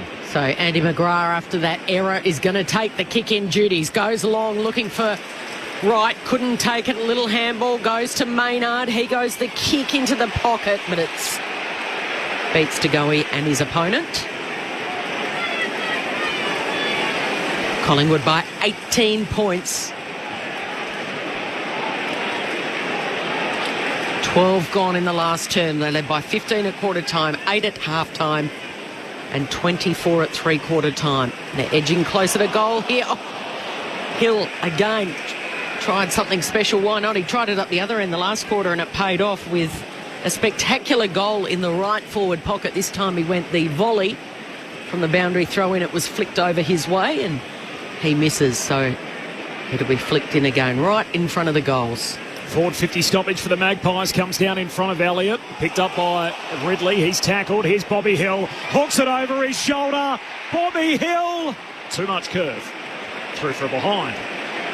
Geez, fun to call Bobby Hill, isn't he? There's something, a thrill a minute. Always something happening with Bobby Hill around the footy. Not even his proper name. Collingwood by 19 points, 13 gone final term. He was born Ian Hill, but he loved Bob the Builder so much that his grandfather just started calling him Bobby, or Bob after Bob the Builder. And now he wants to be known as Bobby. Bit of frustrations with the umpiring here. A free kick going the way of the Bombers, and Dersma will take it, standing to mark his side bottom. The free was against Hoskin Elliott. Dersma goes towards Wright. All the big boys, key players were there. Perryman with a crucial little handball, but it spills the way of Dersma. He gets the handball to Pryor, assesses the options, looking for Langford. Strong mark in front of Houston. Now he's a long way out. He's the attacking side of the northern wing. Dersma rushes past, accepts the handball, drives it long. Wasn't a great kick, and Howe says, that's easy pickings. That is horrible play by Essendon. Langford's a senior player. He turns, he has players streaming inside the front 50, all clear, and he elects to hold it and give it to a player who has it on the wrong side of his body to kick it. Josh Dacos brings it out of defence. Contest kick to the wing, and Dersma gets himself up, takes the intercept mark. Lays a handball back to Archie Roberts, ordinarily a good user, has to handball off his non-preferred side, puts Martin under a little bit of pressure, picked up by De Goey, he lost it as he goes to ground. Now Roberts has got it a second time, got to cough it up or he's caught holding the ball. Sidebottom's kick smothered, great work Dersma, still there to be one on the wing. Putting his head over it was Perryman, was he ripped off it? I said no, Essendon get it out, away to Merritt, who takes a couple of bounces, kicks it to full forward, down there Caddy, scored away by Howe. And the Pies can work it out of defence, and Pendlebury, beautiful deft touch on the kick to Sullivan. And they can go. Little Sullivan gliding across the midfield. He takes a bounce. He hits uphill, wheels around. That looks promising on the build-up. An uncontested mark taken by Jamie Elliott. And Elliott's going to go back and back himself in for a fourth goal in this Anzac Day clash. Outside 50. There's the difference in delivery inside the forward line. Collingwood, perfect. Essendon really did muck it up. So skillful in the wet. The rain's still tumbling down. Still trying to work out how 4 umpires missed Harry Perryman just being thrown off the footy. So Jamie Elliott, he's a big-time player. He only shows up when there's 80,000 plus at the MCG. He's shown up today. Elliott's booted 4. And Collingwood by 25 with 10 minutes to play. 13-11-89. Essendon 10-4-64. He always shows up, but he just seems to grow an extra leg or something, Mick, when it's a big game, doesn't he? Those sort of players are the ones that you just must love. Well, in all honesty, Kel, he's probably the forward that had to stand up because the others really have been... Yeah. Bobby Hill, Ian Hill... has been better, but McStay's off. Myercheck's only had the 1 kick. Hoskin only had 3. Membry's had 3 and kicked 2 goals. Admittedly, McCree's he's had 8 possessions, hasn't bothered the scoreboard. So when you look at the scoreboard at what are they? 10 goals, are they? 13 goals, and you think to kick 13, someone's had to have stood up. And as you said, you picked your man. And you're right. 666 warning against the Bombers. Official attendance, Kel? 9,000. 9,000. No, it's a bit bigger than that. 92,044. Cameron down to side bottom, hand pass to Nick Dacos, another centre break for the Pies. Elliott the target. Can he get to 5? Whacked away from him. Now McGrath has a fumble and lost it out of play. Back pocket for the Bombers. Last year we had 94,825, the highest for Anzac Day.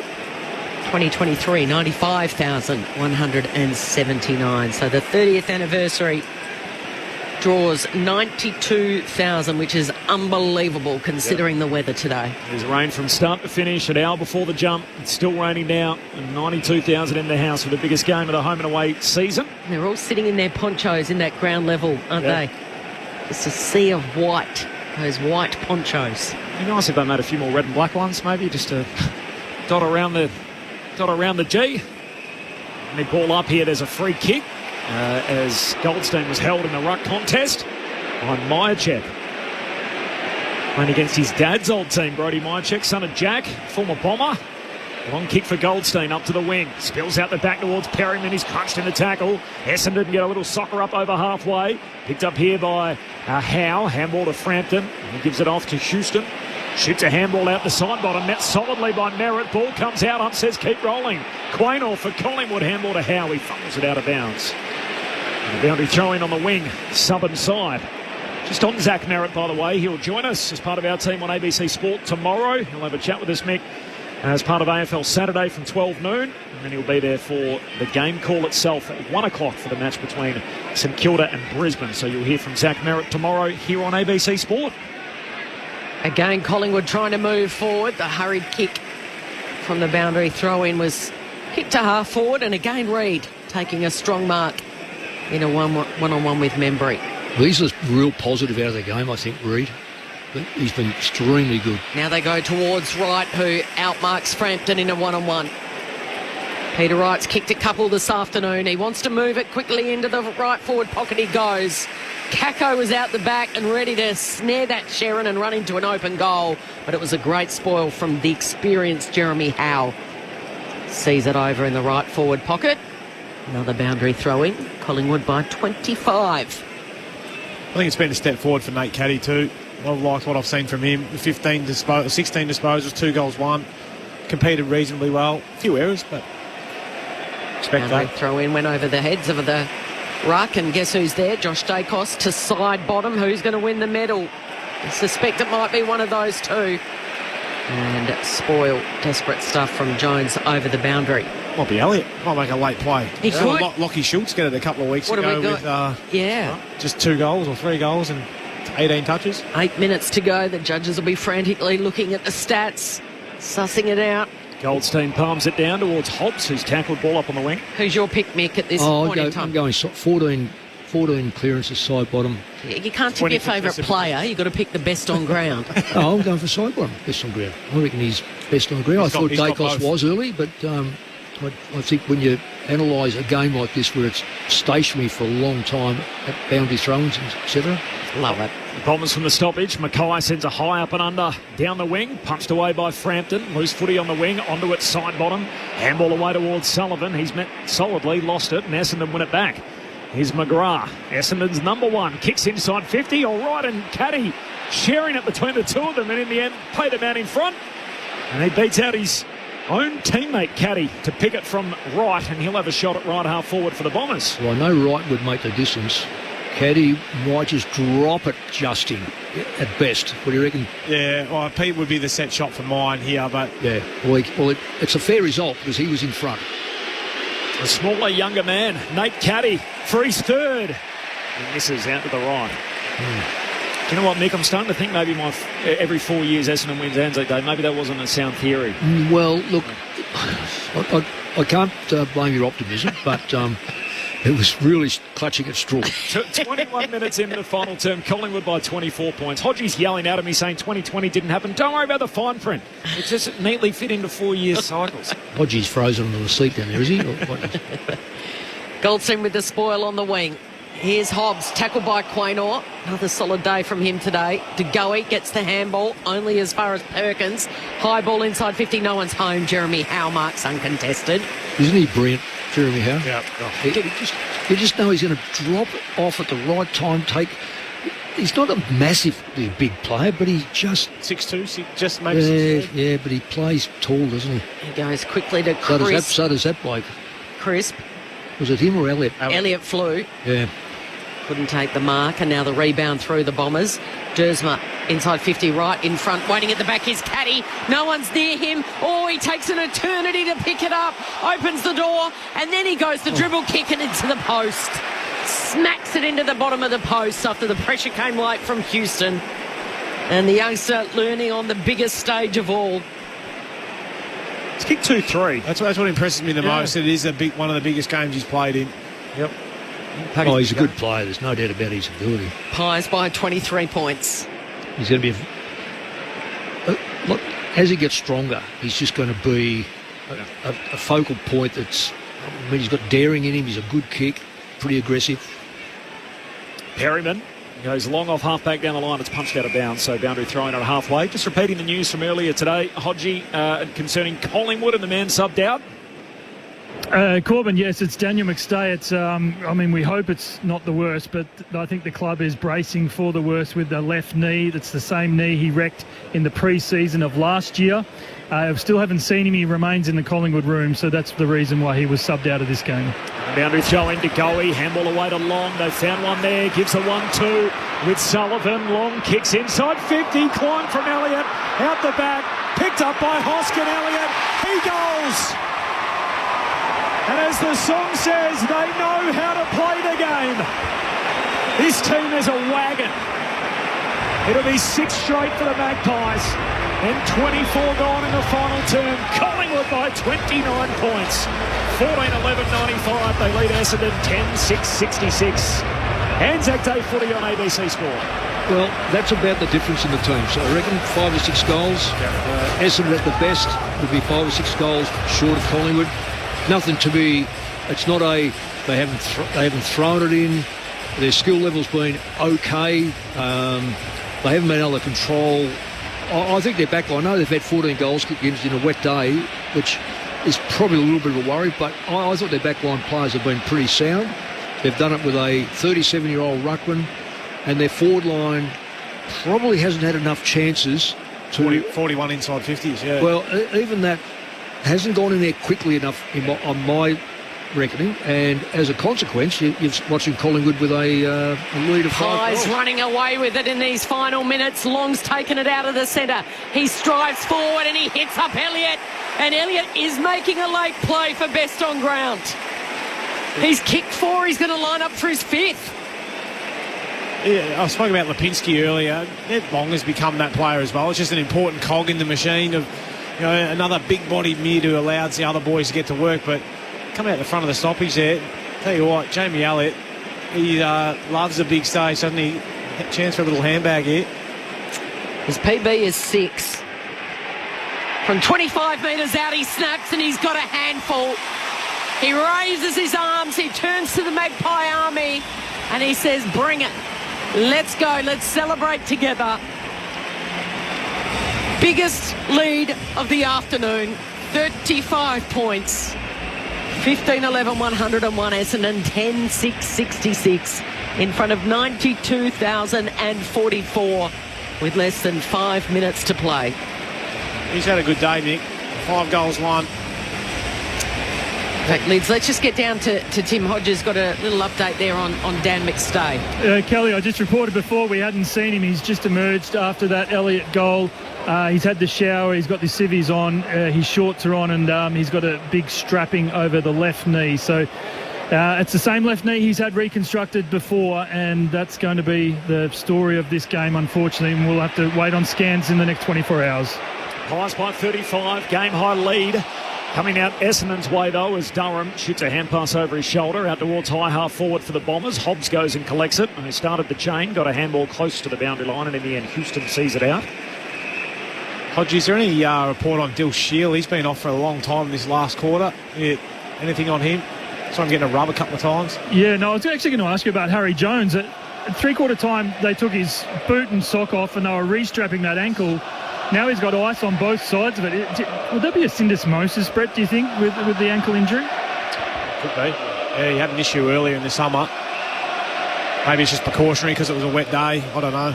It's a Collingwood home game, so there's more Magpies than there are Bombers in the house, and not quite 92,000 still here as there was at its highest point with that haunting Collingwood chant.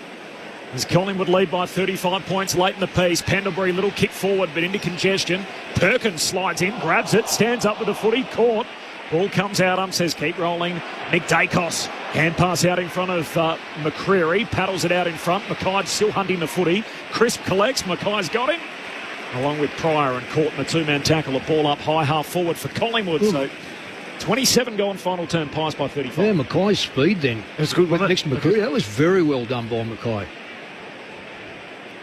Flicked up in the air. Goldstein, a warrior, has battled all day. Josh Dacos, fantastic, probably best on ground in the opening half. And sliding in right on the paint was Myercheck, out-marking Mackay.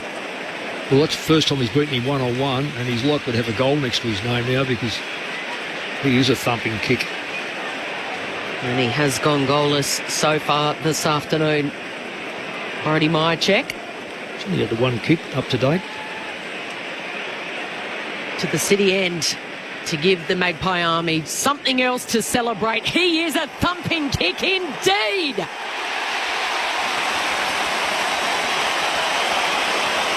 The cheer says it all. Adding the exclamation mark on ANZAC Day. It's rattled out to a whopping 41-point lead. 16-11-107, Essendon 10-6-66. The final siren can't come quick enough for these Bombers players. It was a good kick, great finish in the wet, wasn't it? I'm glad to see they've taken Jack Crisp off for the last 3 or 4 minutes.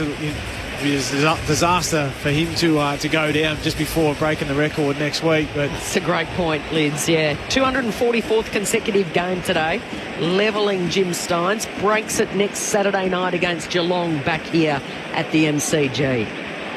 Remarkable. It is remarkable. Yeah. 245 and We've lived through a pandemic in that time, and yet he's never missed a week for anything. Not a runny nose, nothing. 2.44 on the bounce, soon to be 2.45, God willing, as Nick Dacos knocks it down towards Pendlebury. Collingwood with some go forward again late. Out towards Membry as he goes to ground, coughs it up. Dersma for the Bombers. Handball away to Hobbs. He gives it to McGrath. Short kick down the wing, and here's Menzies. A jumper change in Jake Kelly's old number 29 this year. Sends it down to half forward. Quaynor leaps up. Knocked it towards the boundary line. Josh Dacos out after it along with Peter Wright. Big 2-metre Peter lies flat. Knocks it out towards Gresham. Handball away towards Caddy against the boundary line at half forward. Kicks to full forward. Lipinski tried to smother the bounce and evades Martin. Handball to McCreary, who drops it. Essendon win it inside 50. Roberts in the pocket. Handball away to Merritt. Handball on the ground to Martin. Back to Merritt. Surge kick under pressure towards full forward. They come from all directions. Ball hits the deck. Menzies, handball out to Gresham. He's caught from behind cold. Holding the ball, and Nick Dacos goes darting away with the footy. Kicks wide to Myercheck at half-back. Who loops the kick, puts it up in front of DeGoey. And too much in front of DeGoey. Sees it over. What about Jordan DeGoey's day this afternoon? Got better as the game went on. Yeah. 14 disposals, 1 goal, 1. Played a lot forward. Still looks like he needs a bit more time training, a few more Ks in the legs. Goldstein with the knuckle. Should be plenty of time for Sidebottom to pick it up. Right in front of those interchange gates. Gives it back to the old-timer Pendlebury, back to Sidebottom, and he's, with a miss kick, has given it straight to Martin. Sting's well and truly out of this contest now. Final few minutes. Perkins tries to bring it back inboard, asking a lot of Redmond. Clever little flick out to McGrath, to Dersma. Didn't take it cleanly, had to wait, mop up, and then feeds it to Redmond. Spears the pass, being chopped off by Maynard. Could have taken in the mark. In the end, he's happy just to punch it over. Shouldn't have even got there, Kel. The simple fact was every disposal of Essendon there was either behind the player or on the ground. If it had have hit the player, Collingwood's player wouldn't have been involved. So that really, I know it's late in the quarter, but nonetheless. The boundary throw-in comes down to Nick Dacos, the skipper for the day. We'll hear from him shortly as he shares it with Josh Dacos. Kicks McCreary on the wing, drops another one. Roberts tries to soccer it forward, and Lipinski able to pick it off. The Magpies off half-back, short kick to McCreary, who marks in front of the benches. His hair got in his eyes before, that's why he dropped the other one. Right. He lost his... He's lost his hair tie. I was about to say, usually has it tied up and got the locks flowing.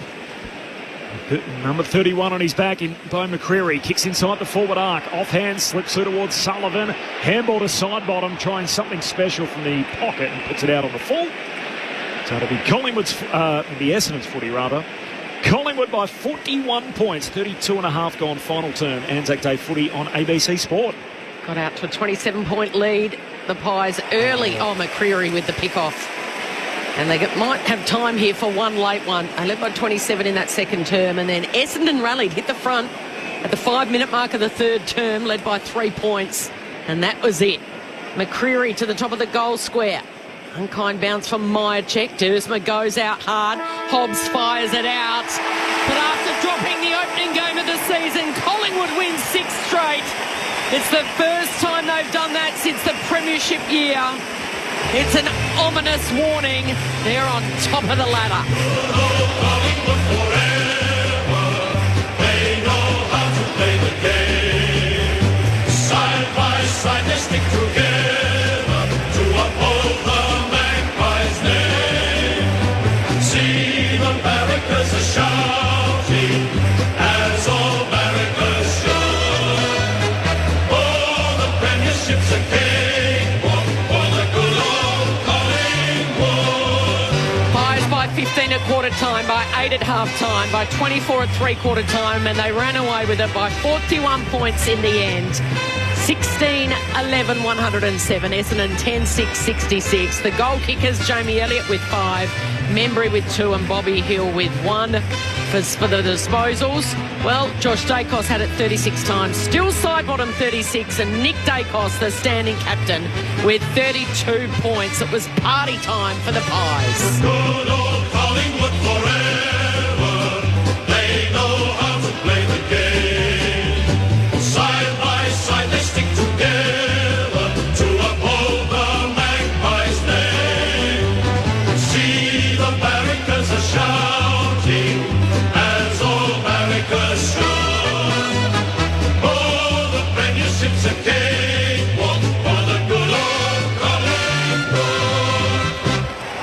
We said it at the start of the day, they averaged 66 points per game against. Yeah. And they cough up 66 points, and ordinarily they're going to kick a lot more than that. Today they did so. 16-11-107 Collingwood. They beat Essendon 10-6-66. Since 1999, it is the best start on record that we've seen defensively. So a team to average 66 against through the first, now it was 6 rounds, it's now 7 rounds to start the season. So they're a defensive juggernaut. They are a wagon, and this Collingwood football team, as Kel said, have now won 6 in a row. They've lauded it over the Bombers on this day. So the last 19 clashes, Collingwood have won 14 of them. Essendon only 4, and there's been the one draw, obviously, from last year. So it's been Collingwood's day. It was again in front of 92,000. And 44 the official attendance here on Anzac Day. So the last time they won 6 in a row was, as I mentioned, 2023, their premiership year. That year they won 8 in a row from round 5 to 12, which included a 13-point Anzac Day win. Just on the medal, which will be presented shortly, I'm keen to get your picks before it's announced. Absolutely. The Anzac Day medal is awarded to the player that demonstrates skill, courage, self-sacrifice, teamwork and fair play. So they're the 5 categories. Yeah, I don't think that comes into it too much. Okay. I reckon it just goes to the best player. And who was that? Sidebottom, in my opinion. You can't 15 clearances out of 35 touches and 22 of those touches contested. He didn't kick it at his best today, but still had 600 metres gained. Only the 3 score involvements, which surprised me. He did a lot of work down back and grunt work inside, but goodness me, well, that's a complete game. Who do you like, Nick? I think Sidebottom. Jamie Elliott with his 5 goals is pretty special too. Yeah. Josh Dacos early was tremendous. Nick Dacos no slouch either, mind you, 31 still. And 600 metres. Yeah. You know, it's hard to keep him down. Pendlebury was very good. Pendlebury clean. They could probably have the best 5 players, and which probably, when you look at the score lines, 27 shots to 16, it says a lot. 9 years since Still Sidebottom won his first one. The voting panel: Abby Holmes, Nathan Buckley, Chris Johnson and Gavin Wanganeen. Would you please Here's welcome Beck Madden. the President of the Victorian Returned and Services League, Dr. Robert Webster OAM, to present the Anzac Day Medal to the player whose conduct and play during the best exemplifies the Anzac spirit, skill, courage in adversity, self-sacrifice, teamwork and fair play. The winner of the Anzac Day Medal is Steele Sidebottom of the Collingwood Football Club. All over it leads 35 disposal, 15 clearances, 6 centre bounce clearances, 14 ground balls in the wet, 7 inside 50s and 4 tackles. His second Anzac Day medal. Nick Moldhouse, Brett Delidio, your pick, puts that honoured medal around his neck. I don't think it was hard in the end, really, when you look at those stats. He gave it all. First of all, thanks to the Bombers. We're both very lucky to be able to represent the whole AFL on this day, and couldn't think of 2 better clubs to do it. Thanks for everyone for turning out. Such a special day, one that we all look forward to, and go the Pies.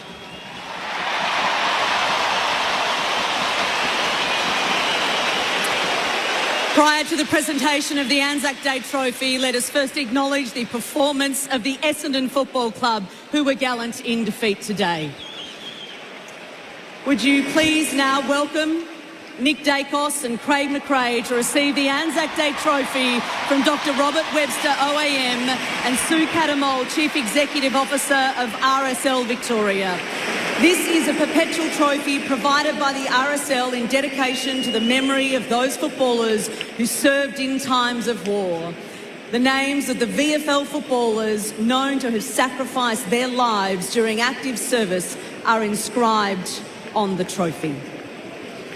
Here comes Nick Dacos to get the trophy. Collingwood keep it in their hands again. 22 years, 112 days. The 4th youngest captain in Collingwood's history. I just want to say thank you to everyone that turned out today. Obviously a massive day, and it's an absolute privilege to play on this day. Credit to Essendon. We knew it was going to be a tough game coming in. As I said, we're super grateful to play on this day.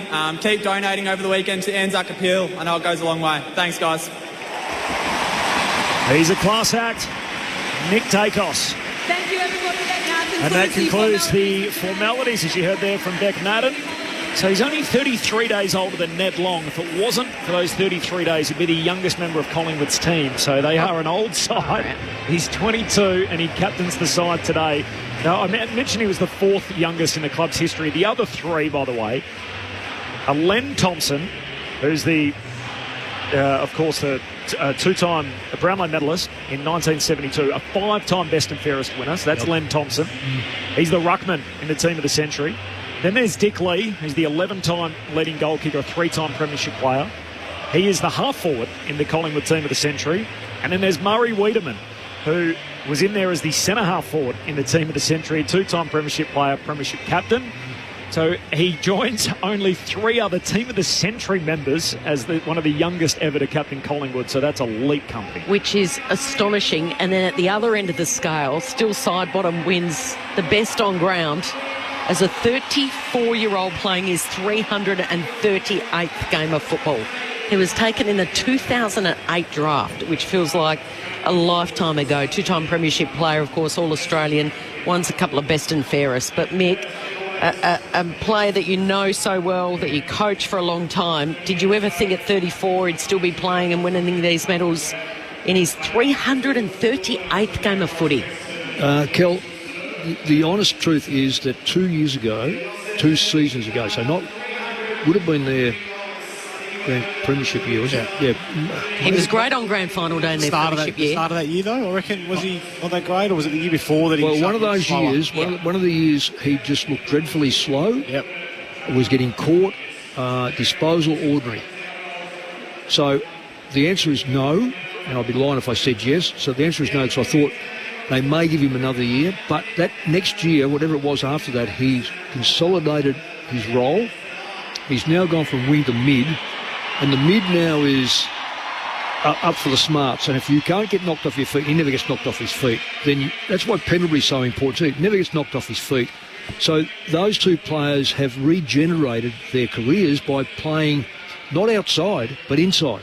And I think and because they're smarts around the ground, they're always the way they're playing, unless something dramatic happens, both could go another couple of seasons. Yeah, you have to be so quick and smart in the brain and endurance. No, but endurance-wise, you got to be able to. And so he is, and so Pendles is pretty good too. But the guys that run on the outside to try and save their legs on the outside, they're robots that just go and go and go and go. But I think it's a great move to get the smarts, the clean inside. Like it's just makes such a difference to the Collingwood side. But also, a couple of weeks ago. Scotty Pendlebury played on Paddy Cripps. Yes. And just destroyed him. He did. Destroyed him because of his know-how, his body. He pushed him away from the football. I've seen Steele now play on players, sacrifice his game and just destroy them. Steele's biggest vulnerability right through his career, and they never did this too often, was to be tagged. Outside on the wing, he was dreadful being tagged because he just didn't know where to go and how to do it. He stopped running and he stopped working. Inside now, who do you tag? Dacos, Pendlebury, DeGoey, the side bottom. It's a luxury, isn't it? It's that many. Absolutely, and now Long. So no, they've got so many good players that can play inside. And Josh Dacos, he's outside because he can't fit inside at the moment. Yeah, and he's a good inside player. Just on the historical context around that, so still Sidebottom wins his 2nd Anzac Day medal as the player judged best of field in one of these games. The only other multiple winners, Dane Swan's won 2, Scott Pendlebury's won 3, James Hurd's won 3, so 3 is the most. He's now got a couple. Severio Rocker also has a couple, but they were both retrospective medals, so they weren't presented, remember, at the time. Yeah. The best he deserved them, though. Yep, the Best on Ground award only came in 2000, so they did go back and watch the tape, and they got a voting panel together, and so Sav was best on in 98 and 95. 9 goals in one of them, didn't he? Yeah, I think pretty hard to be not best on the ground with 9 goals. He was dominant in that draw, wasn't he? Yes, he was. In the first year back in 95. The Pies big winners here at the G in front of 92,000, a 41-point win. Steel Sidebottom voted best on ground by all 4 judges, so you got top votes across the board.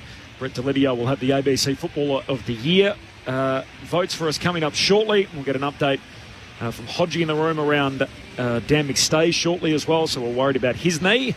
The Bombers are already off the ground, and here come the Magpies as they make their way down the race as a collective. They've won 6 on the bounce, and the further we get away from it, the more we look back on that opening round display against the Giants and think, what an aberration that was, just a complete anomaly in their season. And yet they're running the table at 6-1. The heat got them that day, didn't it? Yeah. There's all sorts of reasons why I reckon how sides play in the gather round, the next week after the gather round, because of just the way it's 5-day breaks and on the heat. And then that first round, you don't know when other sides start training in that. Let's go into the winners' rooms. Mick, a 41-point win for the Magpies on Anzac Day. Here's Tim Hodges.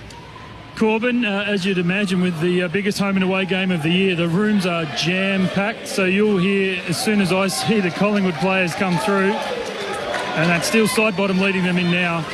I did ask the media department if we could have Steele or Scott Pendlebury, two of Mick's two old mates. They said if Steele wins the best on, you can't have him, you can have Scott Pendlebury. So we're stuck with Scott Pendlebury, but not a bad fallback.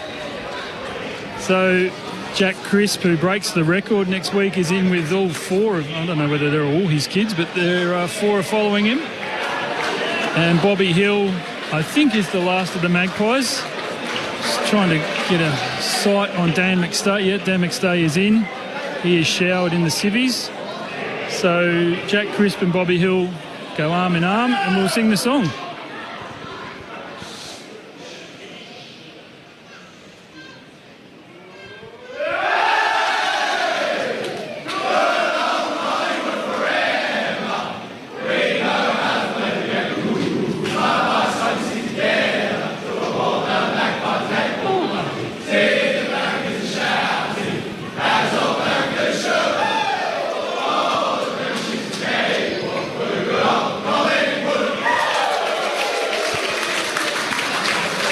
Now, if you're listening really hard there, you would have heard Craig McRae singing good old Collingwood to his little girl, Maggie, who he's holding. Of course, she was born on Grand Final Day in 2023, so she's loving it down here. I'll have Pendles with you very soon, guys. Thanks, Hodgie. And we'll get further news on Dan McStay coming up in a few moments' time as well. So a 41-point win for Collingwood over Essendon. So the Pies led by 15 at quarter time, by 8 at the half. They actually fell behind in the third quarter after Caddy and Kako kicked goals to start the third. But then Collingwood able to put their foot down. They kicked, 5 of the next 6 to end the quarter. They led by 24 at three-quarter time and 41 points in the finish. Magpies 6 on the bounce, Lids. They sit on top of the tree. Yeah, as you said, after round one, we're starting to question them. And, they're too old, too slow. They're going to get pants by the quick young sides. Their experience and age showed out today. They're just their way they actually attacked the game. They look far too good in the first quarter, and then... 8 30-year-olds is a lot, and yet when you look through the 8, there's probably 7 of them where you wouldn't even question their place in the team. Like, it's not even like, are they possibly over the hill? It's amazing what they're able to do with these guys at an advanced age. Well, that's exactly right, and that seems like, and this is a question I'm keen to ask Pendles, is how they manage them just week to week. I don't know exactly what they're doing, and get him to speak through it, because I think in my mind, I'm like, I'm not that much older than Pendles. I think I could still be playing this game, but geez, But remember what I said to you? I spoke to him a couple of days ago, and he made total sense. Great. I want to get to hear it from the horse's mouth. Well, let him talk about pre-seasons and why the shorter pre-seasons now is not aiding the young people, but it's a collective now, the ones he's done. It'd be very good for you to ask that question and see whether he gives the same answer to me, because it was probably, I don't say it was in conference, but we're in a sort of just, having a bit of a chat about football in general and about, I just get annoyed at pre-seasons where coaches can't work the new system. They can't work a new system in because they don't have their players. But anyway, that's another issue. Geelong versus Collingwood next week will be interesting. The real worry to me about the competition right now, if you ever look at the ladder, they're going to play. This is the top sides. They're going to play West Coast. They're going to play North Melbourne. They're going to play Richmond, and it's going to be ugly, and it's going to distance the top sides from the bottom sides even further. And we've gone 8. This is the 7th or 8th round. There's probably 10 sides now that will fight out 8, but that could dissolve very quickly. It could, particularly with a couple of clubs that may not. The Saints now, if they lose 2 or 3 games over the next 4 games, it's just going to pile pressure on the Saints. You got the Blues in there? I haven't got the Blues anywhere near there. In the bottom half of it, you think the Blues are a good... No, sorry, I haven't got them in anywhere near the top 8. No, me either, but I'm asking, are they in that bottom rung? I wouldn't have thought they're in the bottom side, because when you've got a Curnow and you've got Mackay coming back and they've got De Koning and Cripps, and Walsh and these sort of players, and they've got Weeder in the back half. No, you can't dismiss Carlton winning a few big games, but whether they can do it, because I read in the paper today, someone said, I should have a crack at him, but it was Gary Lyons said, the top 5 are the ones which you win with. You don't win with your top 5 these days. You win with your bottom 5. Your bottom 5, because who was the bottom 5 Collingwood players today? One of them left the ground. Yep. But even the others contributed. We'll come back to that. Collingwood by 41 points. They win again in season and on Anzac Day. Let's go into the winners' rooms. Tim Hodges. Corbin, the Collingwood legend, Scott Pendlebury, has been good enough to come over and join us. Scott, that was a day for it. A fair bit of rain out there. Was that the wettest game of footy you've played for some time? Oh, for a while, absolutely. It sort of just didn't downpour, but it just sort of rained from start to finish. But, some passages of play and that out. We're still, the ground's in such good condition. We're still able to play a little bit of dry weather footy at times. But, it's a good hard slog. 6 straight wins now, and to win on the biggest stage in home and away footy, everything's going really well for your footy club. Yeah, we're in a good space at the moment. Obviously, as you said, 6 in a row. And, just trying to ride the wave of footy that you get caught in, and not get too high, not get too low, and just enjoy these wins, and the challenges keep coming. You ride the wave of the roller coaster. Can I ask you, do you know anything about Daniel McStay? He came off with that left knee injury, the same knee he had the ACL in last year. Do you know any more? Because I think everyone on the bench was really nervous. Yeah, I think everyone is a bit nervous. We're not sure, and he said he feels okay. I don't know whether you just say that in his position, but we'll rally around him, give him our full support, and hopefully it's something minor and he's not out for too long. Fingers crossed. I've got a guy upstairs who's desperately wants to speak to you, Scott. His name is Mick Malthouse. Pendles has got the cans on, Mick. G'day, Scotty. Well done. Another one. Your partner in crime. You gave him half of them, and he's ended up now breathing down your neck for the number of bests on the ground in the Anzac Day games. He played really well today. His clearance work, I think he ended up with 15, was phenomenal. And it is. He's in really good form, and something we speak about as a midfield group is trying to all chip in and do our bit. And there's obviously a lot of pressure on Nick when he goes out there, but Longy, myself, Sidey, Crispy, Paddy Lipinski, guys that go through there, we're all trying to make sure we contribute evenly and do it as a collective, because we can't let it fall on one guy. And Sidey had a bit of a day out of the box today, but we want to make sure every week we be consistent. I feel like the last 6 games we've brought that, and it's showing in our results. Scotty, the boys that we're talking up here about how long you guys could go, and I thought a couple of years ago, and I'm interested in your response to this, I just thought you and Steele were just a bit off with your touch, a little bit off with your positioning, a little bit off with your disposal, and a year later it was crisp again. It was beautiful execution. Both of you blokes don't get knocked off your feet for a start off, but the move of getting Sidey inside, and you've always been an inside player, it just seems the game now, the way it's played, suits you two guys where the ruckman lock arms and generally put the ball within, say, 1.5 metre, where your strength and Steele's strength seem to show out. Is that fair to say? Yeah, well, I think getting Sidey back into the midfield, I think, Sidey's greatest strength, but at times his greatest weakness is he's so flexible, and coaches can put him wherever they want him. They can put him at a wing, they can put him half back, they can wherever they want. But, his best football has been when he's matured, he's played as an inside mid. So I think getting him inside, and then Crispy's gone out to a wing with his running ability. So those two have swapped spots. And as I said, I feel like the game as a midfield these days, if you're all in sync and you know which way everyone's going to move, you can sort of move half a step before anyone realises it, and you can get time and space. And the skill these days through the midfield with guys with their hands and feet is phenomenal. And we're all trying to bring our strengths and enjoy playing with each other. I know you can't play 100 minutes of football without the opposition at least at some stage poking your head up, but during that third quarter, when they had a run at you, the third quarter, when they had a run at you and got in front, was there anything said? Was there anything done to change things that looked like Essendon had a little bit of momentum?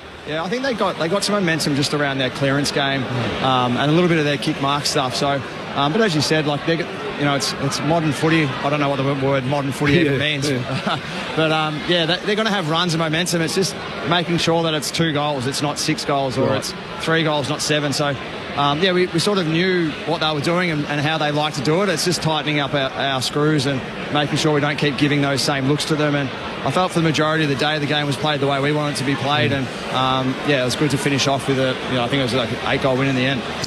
Pendles, it's Lee. It's great to chat to you, mate. I'm interested. I want to hear it out of your mouth, because Mick's been telling me the work that you do to get your body right, and everyone marvels at how you can still go in at the level that you are, mate. But talk me through how much pre-planning goes into not just your week, but then months in advance to make sure that you're getting the right rest. Every time I look at your Instagram, mate, you're up on the coast enjoying the sun. But is that the luxury that you get because of the work you've done, or is it just the pre-planning and the trust they've got in you for your preparation?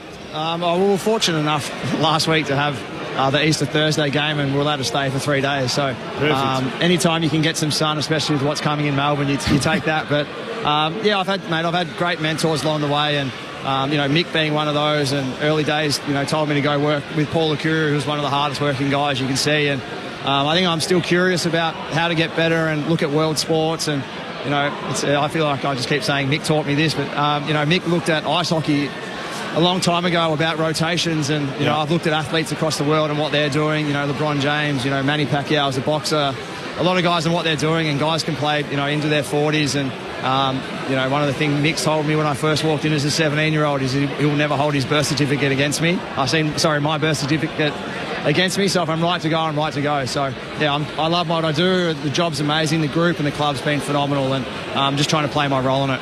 Mate, it's super impressive from an outsider looking in. Another guy who I admire from afar as well is Jack Crispin.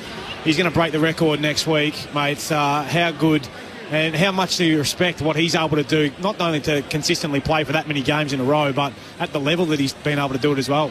Yeah, he's been phenomenal, and you're right. I think it's the level he's been able to do, 244 of them so far, and he's been on the countdown. I reckon for the last 100, he's counted everyone down. He makes sure he never misses, and it's phenomenal, and it's incredible. To have an AFL career with 244 games is phenomenal. To do it in a row is just nuts. So we'll rally around him and make sure he has a good week, but I don't think we'll really need to, because he'll make sure he lets everyone know. Hey, Scotty, it's Kelly Underwood upstairs. You mentioned Manny Pacquiao. He's 46 years of age. LeBron's 40. And we talk about Jack Crispin, his record, which is absolutely incredible. Today, you gained 410. Boomer's record is 432. You've got 22 to go, 23 to pass it. If you play in 3 or 4 finals this year, you'll probably play 20 if you make the grand final. I'm saying if everything's going well. You're going to be 3 or 4 short of this record for next year. He's going 3 or 4 years, Kelly. He's not worrying about 3 or 4 games. You'll go round, won't you? You've looked into that. I have, because I thought the Collingwood fans would be interested in it. I mean, you could seriously. Are you going to rest it all this year, or do you think? Me and Fly definitely spoke about managing myself and guys through the season. So there might be times later in the year where I have a rest or I don't travel or something like that, and I'm still very much in the mind frame of whatever we need to do to win a premiership. It's not about trying to chase a record for me, and if we can chase I said a premiership, but if we can chase getting into finals, we've ticked off 6 games. Traditionally, you need to win 13 or 14. We want to get to finals, so that's the aim. And look, if I'm playing good footy and they want me to go on, and I feel like I can go on, I'd love to, but there's a lot of work to go between now and then. Okay, so you don't go to sleep at night rehearsing 4-3-2, 4-3-2, 4-3-2. No, it sounds like you do though, Kelly. Scott Pendlebury with us on ABC Sport. Scott, really appreciate all your time. Just lastly before you go, so the other end of the age scale tonight, the second youngest man in the team was Nick Dacos. He's 33 days older than Ned Long, and he captained the side tonight. What was it like playing under someone like Nick Dacos, who becomes the 4th youngest man in the club's history to captain the side? Oh, it's pretty easy, to be honest. He's got leadership sort of written all over him, and he spoke really well, and it was an awesome moment. I think everyone sort of took it in when he led us up the race, and it was pretty special for Nick to go out there, and did he slam home in the first goal too? Yeah, he did. So it was a fitting start for him, and I think he's got a long serving of captaincy coming up eventually. But as I was saying earlier, that we've got a great group of leaders at this football club, and Nick's turn today, and hopefully we get the skipper back next week though for Geelong. Yeah, I was about to say, you got 8 guys that are over 30, so you got plenty of on-field leadership already. It'd be a great team to come in and try and lead from that point of view. But is he vocal? You mentioned he gave a speech. Can you take us inside, I guess, the nature of what he said? Well, he can certainly call for the footy. I'll give you the hot tip. So he's vocal when he needs to be around the footy. But no, he's very very natural, very himself. He didn't look overawed. Very comfortable in those shoes.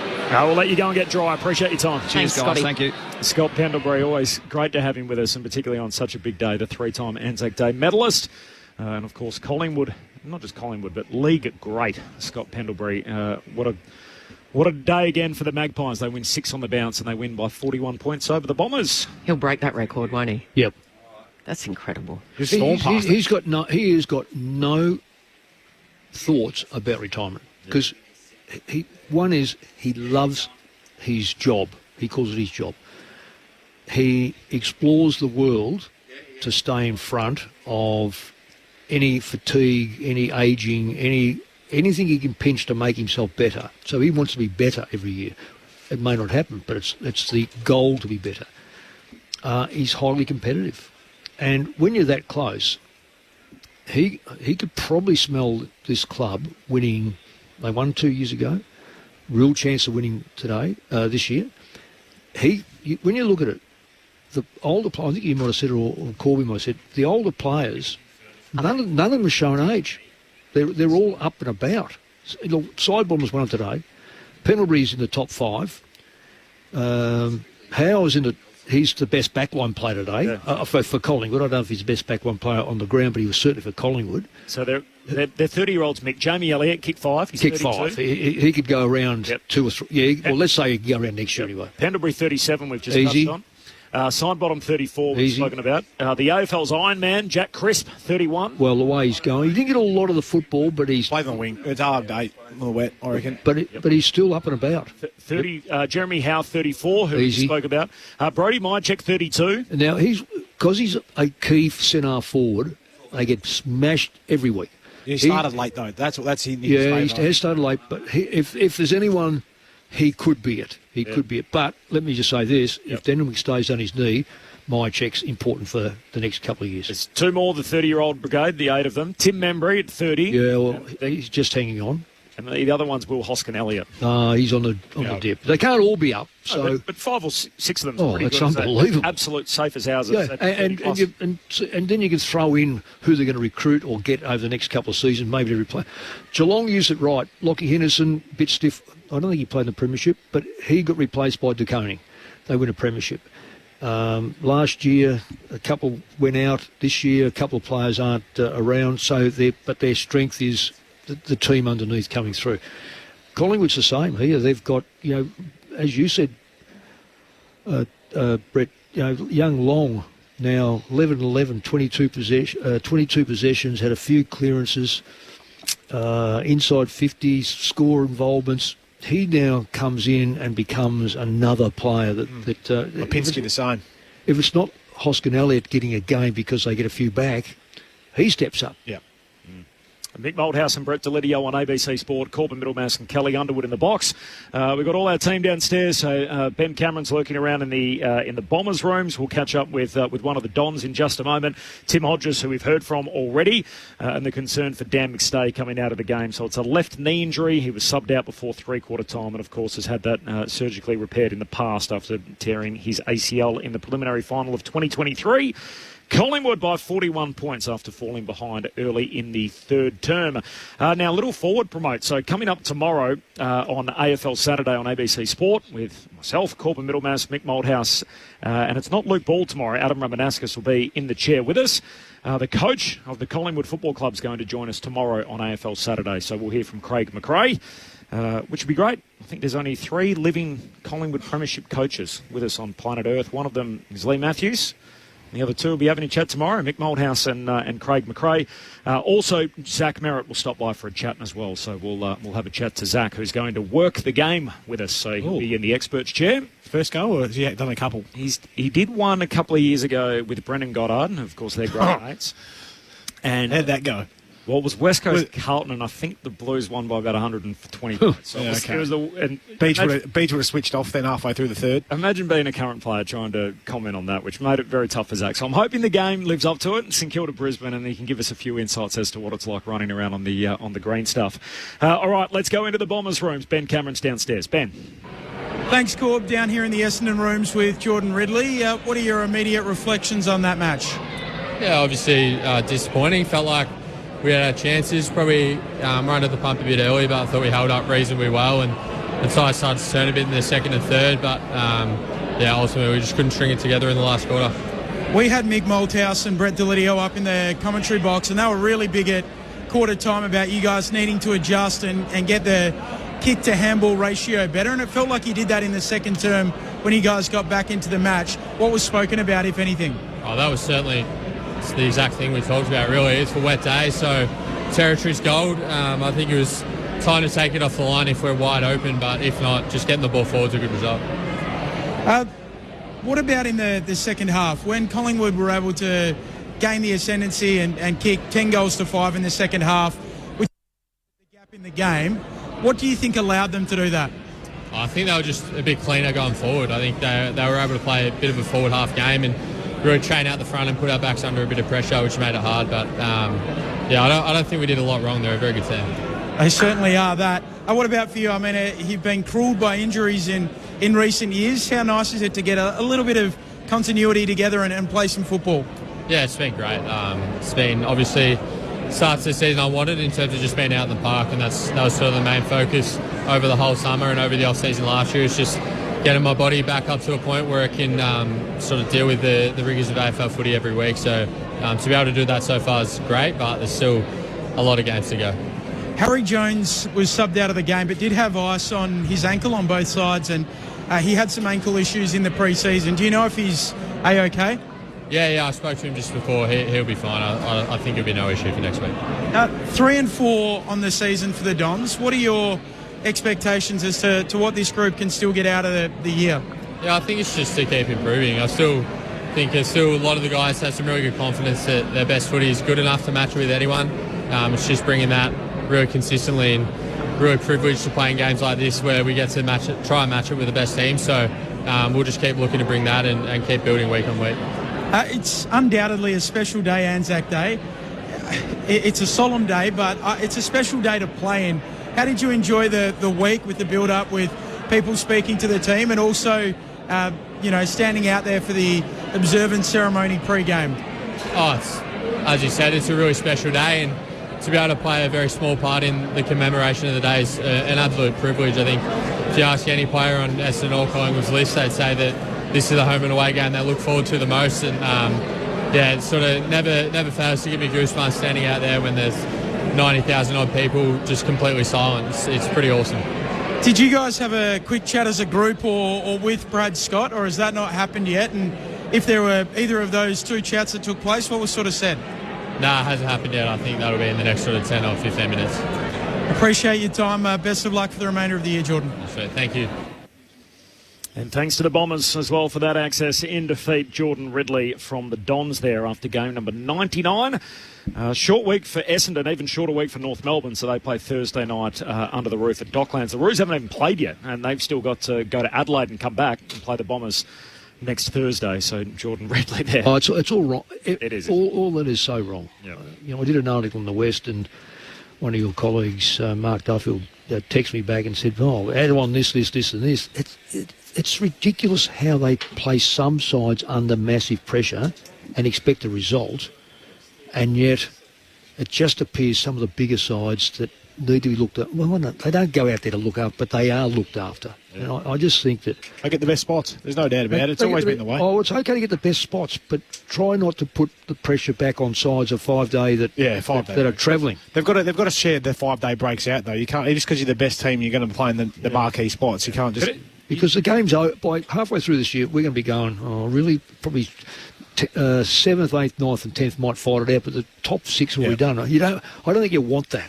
Do you think Scott? We talked praise Scott Pendlebury, and absolutely we should for his durability. Do you think the fact he's played here has had something to do with it? in Melbourne. Collingwood. Oh, absolutely it is. Yeah. Dave Mundy went on. I've had 10 years in the West coaching players, Yeah. and we were back on the plane, and the pressure, if you've got a big corky, you generally didn't get the player back on until Wednesday, whereas in Melbourne, you go into the chamber, you get this, you'd be back on the training track on Monday or Tuesday, and it just took it away. Yes, I know Mundy played a lot of games, and Pavlich played a lot of games, but I think also... Have the Eagles had a 300 game? Shannon Hearn getting yeah. But absolutely has a massive impact. You were listening to Jordan Ridley. I was sporadically in amongst your chat, but I just picked up on the fact Benny asked him about the kick to handball ratio in the first quarter, and he made mentions that that's exactly what we spoke about. So Mick, with all those years' experience, you knew what you were talking about. And it's almost like this coaching thing could work out, Mick. Yeah. More games than anyone else in VFL. Well, Brett, just between you and me, you were also yelling out too at the top of your... you might have had your things turned off and you go, why don't they kick it instead of hand pass? So I think we're on the same level. Just on that and the advantage of playing here. So Collingwood's won their last 8 games here. They played 10 of their last 16 games here now. 16 games to go. They're on top of the ladder. 10 of their last 16 are here. Yeah. And people blame Collingwood for that, and yet a lot of the times they're here as the away team playing against some other club that's hoping to gain the high attendance and the ticket sales and everything else that goes along with it. So they're there to... They make money for not just them, but for the whole competition and the other teams. And well, ask 17 other teams who they want to play. Yeah. Why they get shoved up to opening rounds? We want to play Collingwood. We want to play Collingwood. So they get a big crowd. Travel 3 more times. They go to Perth to play Freo in a couple of weeks. Who's that? Collingwood. Right. Oh. And then they go to Carrara to play the Suns in round 18. In the school holidays. Yep. Of course. And then Adelaide Oval to play the Crows in round 23. 3 more trips. Okay. Perth, Gold Coast and Adelaide. You see, that's another thing that annoys hell. I mean, when people say, oh, Melbourne... Now, I've coached on both sides of the continent. And they go, oh, we've got to play more games at home. Just say West Coast. We've got to play more games at home. Why? You get entitled to whatever it is, and the other games are away. Yep. It's just that the cities are a long way away. We've got a uniqueness here in Australia that we have 9 sides in Melbourne. It's not done in any other country or any other major code in the world. It's working at the moment, but we've got a few sides that are very, very poor, and we've got a lot of sides that are pretty damn good. They come from Melbourne. And their biggest advantage is their biggest disadvantage. So that's a huge disadvantage. They've got to be on the road. But the other side of it is they get a massive advantage at home. They play at a ground that the rest of the competition rarely plays at. Yeah. And you get a chance to try and make that a fortress. The other thing is their marketing departments, I'm sure, they wouldn't be swapping places with the Western Bulldogs or North Melbourne being one of 9 teams in Melbourne trying to compete for commercial dollars and sponsors and fans and everything else. They're... and I think if you look at it per capita, the WA teams have it as well as anyone. Yeah, that's exactly right. People per franchise. Yeah, if there's a third side, yeah, or if there's another team, they're not voting for that, are they? No, they're not. They don't want a third but I know where everyone knows where it's got to be with the population increase and plus all that business they've got over there. I'm with you. But I'd certainly look. We're going to have a 19th side apparently, and the TV networks won't allow that. So there's going to be another side. Footy still to come tonight, of course. Fremantle and Adelaide on the way. We're too early for teams. The bounce down is just after 8 p.m. Eastern, 6 p.m. local, so that's coming up, Freo and Adelaide. The teams as they dropped last night, Corey Wagner, my apologies, along with Heath Chapman and Quinny Narkle are the ins for the Dockers. Out goes Aish O'Meara and Banfield. Meanwhile, for Adelaide, Rochelle and Peatling come back in, while Fogarty and Berry are the 2 that go out from that game. And you'll hear it all here on ABC Sport. A few shout-outs off the SMS. Joanna from Middle Park in Victoria. Hi from northern Spain. Oh, loving the call. Go the Pies. Be very happy. Collingwood fan, no doubt. From Kim, listening from Portugal at 7:30 in the morning. Wow. The Bombers have won 3 in a row while I've been travelling through Europe. Unfortunately, Kim, that run ended there. Enjoying the Pies' resurgence from my desk in Sweden. Hitting the table with every exciting play and educating my workmates on hot pies and Anzac Day. Memories flooding back to days at the G watching the Pies win. Appreciate your message. Don't forget to chuck your names as part of them. Jeremy from Richmond, for all the bluster, Josh Dacos kept Kako quiet this week. Yeah. Okay. Josh Dacos just not run rings around everywhere. The best form of defence is offence, in my opinion. Have the ball. Have the ball. Have the ball. You can't go wrong if you've got the ball. You are defending very well. No name, no pack drill, but being at the ground, Josh Dacos was huge, best on ground in my opinion. Good to see Collingwood can win without the umpire's help. That's from Alan in Middleton in South Australia. There's always an umpiring query. I must admit, I didn't get to the end of today and thought the umpires had a major bearing on what happened. Fran from Melbourne. Fran's a loyal listener, big Collingwood fan. Hard-working, relentless and teamwork. A good win for Collingwood. Is there any news on Maynard? Is he staying or leaving? I haven't heard anything. Okay. No. There's talk North Melbourne were into him, wasn't there? Yeah, well, his brother's there as the welfare manager. Maybe that's the draw. So he goes a free agent, does he? Just off contract? Off contract, yeah. Franco off the SMS. I think I heard Luke Ball say that it's not a disadvantage of travelling as a WA club every second week. Thanks for clearing that up for us over here in the West. Who said that? It's easier playing footy as a Melbourne club, Mick. Luke Ball. I'm not sure Ball said that, did he? Well, I hope he hasn't because he's got no idea the experience in it. 4-hour flight every time. No experience with it. Let me. So I think if he had said that, I think you would have quickly jumped on him. I would have ridden him home.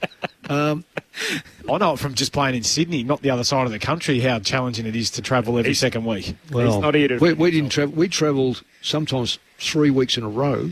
I did 1 6 week in a row, but that counted 4 finals, which 2 of the finals were supposed to be in Perth, but we weren't allowed to have them. So as the years went on, you went from, you might have had a couple at home and then 2 away, and then we had one set of 3 away, home and away. But that then become one on. Believe me, it wears you down because you don't only come away for that. You have pre-season games, you have meetings that you have to come to with the AFL, etc., etc. I'm amazed how, I did 10 years. I'm not too sure. Some of those players would have done more than 10 years. But and that's one of the things, I've said this before, I so much admire my players, regardless of which club I coached. I'm inspired by my players because there were never, ever anyone complaining about the travel. They just said, right, what time we've got to be there, we train, get on the plane, get home. But it must have worn them out. A bit like Hodgie on the boundary, never complaining about the weather. Oh, he never complains about the weather. Wow, what a day to say that. Can we say after today's result, so Collingwood by 41 points in the end, it was 15 at quarter time, it was 8 at half time, and it was 24 at three-quarter time before they ran away with it. And so second game of the round, I should say, rather, round 6. So they're a game clear on top of the ladder, but the others are still to play. They're the clear premiership favourites. After this round, we're 1/4 of the way through the 2025 season. Hard to argue against it, Cal, isn't it? I thought when they touched up, well, they didn't touch them up, but they defeated the Lions last week. When I thought the Lions were flat as attack. They were, weren't they? And off a 5-day break. Yeah, coming back from Adelaide, gather round. Give me a break. Yeah, I think Brisbane are right up there still, and obviously the Hawks have shown even with their couple of injuries that they're still a side that'll press, and Geelong will be thereabouts too. So I reckon GWS. Oh, sorry, I'm forgetting my old side there. They are sharp. They're quick right across the board. They got some weapons. So yeah, they've got to just make sure they don't get injuries. They just don't seem to have that 23rd player that can come in and be or 24th player that come in and have an impact. They just seem to be the 23. I don't know whether, because everyone says, oh, well, they only kicked 4 or 5 goals last week, no Hogan, but Hogan didn't play in the first game. Yeah. And they won. Didn't play the first 2, I think. Right. Yeah. So that was a flat spot last week for the Giants. I just don't get caught up in the round after gather round. Yeah. Has such an impact on sides that have 5-day breaks or playing it. We did the game. And the heat as well, Mick. But we did the game in the heat. But yes. what we did was, and don't get me wrong, I thought it was outstanding. But you are playing midday with no stand cover. Yep. So you don't have a stand that might just give you a bit of shade or a little bit of protection from the wind or whatever. It was raw heat. Every one of those sides that played... They didn't all lose. That's Sunday. But they could. Some of them couldn't even scratch themselves by three-quarter time. Plus, it's inland, so you don't get as much. Exactly. I'm getting caught up in how sides played after. Yeah, well, the Giants were there, went home, come back again to play. Yeah. You can make excuses all you like. They would not say that. They just say, well, we didn't play well and we should have been better. That's right. But they shouldn't. They'll be better this week. And they got the Dogs tomorrow night. That's going to be a cracking game, isn't it, in Canberra? Oh, yeah. I saw David King... Travelling game again. I saw David King present some numbers during the week that 15th for time in forward half, the Giants. 18 of the last 20 premiers are top 6 in that category. Sorry, what was that again? So the Giants, they're 15th for time in forward half. So they're playing a lot of the game. Where were the Lions after round 6? Well, that's last year. What were they? So they weren't in the top... So you're saying it's up... So they need to be top 6, judging by history. And they're not.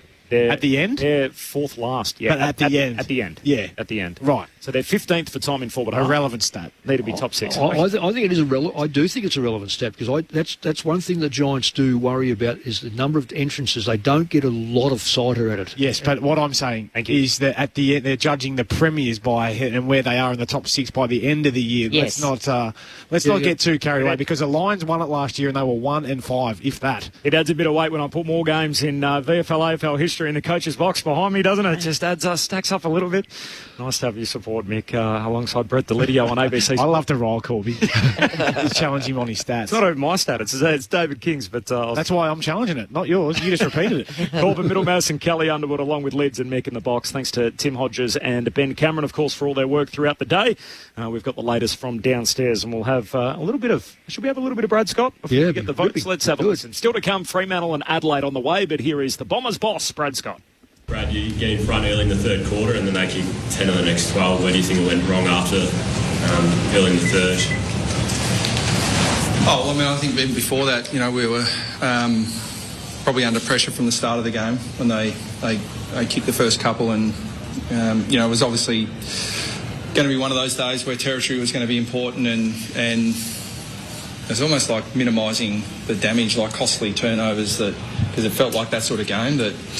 you make a sort of costly error in your back half. It can hurt you against all teams, but I think in particular it hurts you against Collingwood. And I think they had 12 shots at goal from their attacking sort of mid-zone. So, that by definition means we had the ball and they got it back in their front half. So I thought that was a big difference in the game, that they were able to generate their shots from front half turnovers. But I thought we got back in the game through some pretty simple footy, but then we started overusing the ball and again, opportunities to go forward and score. But instead, we tried an extra handball and invited pressure and turned the ball over. So I don't think there was any one particular moment or any particular theme outside of what I've just said. Is it today's results sort of a pretty accurate reflection of where the two sides are? I mean, greater experience on their part, perhaps greater talent overall, and that surety of ball use and stuff, just the ability not to make those big errors in big moments? Yeah, I think that's accurate at the moment. But I've got I think there's a lot of really good signs for us going forward.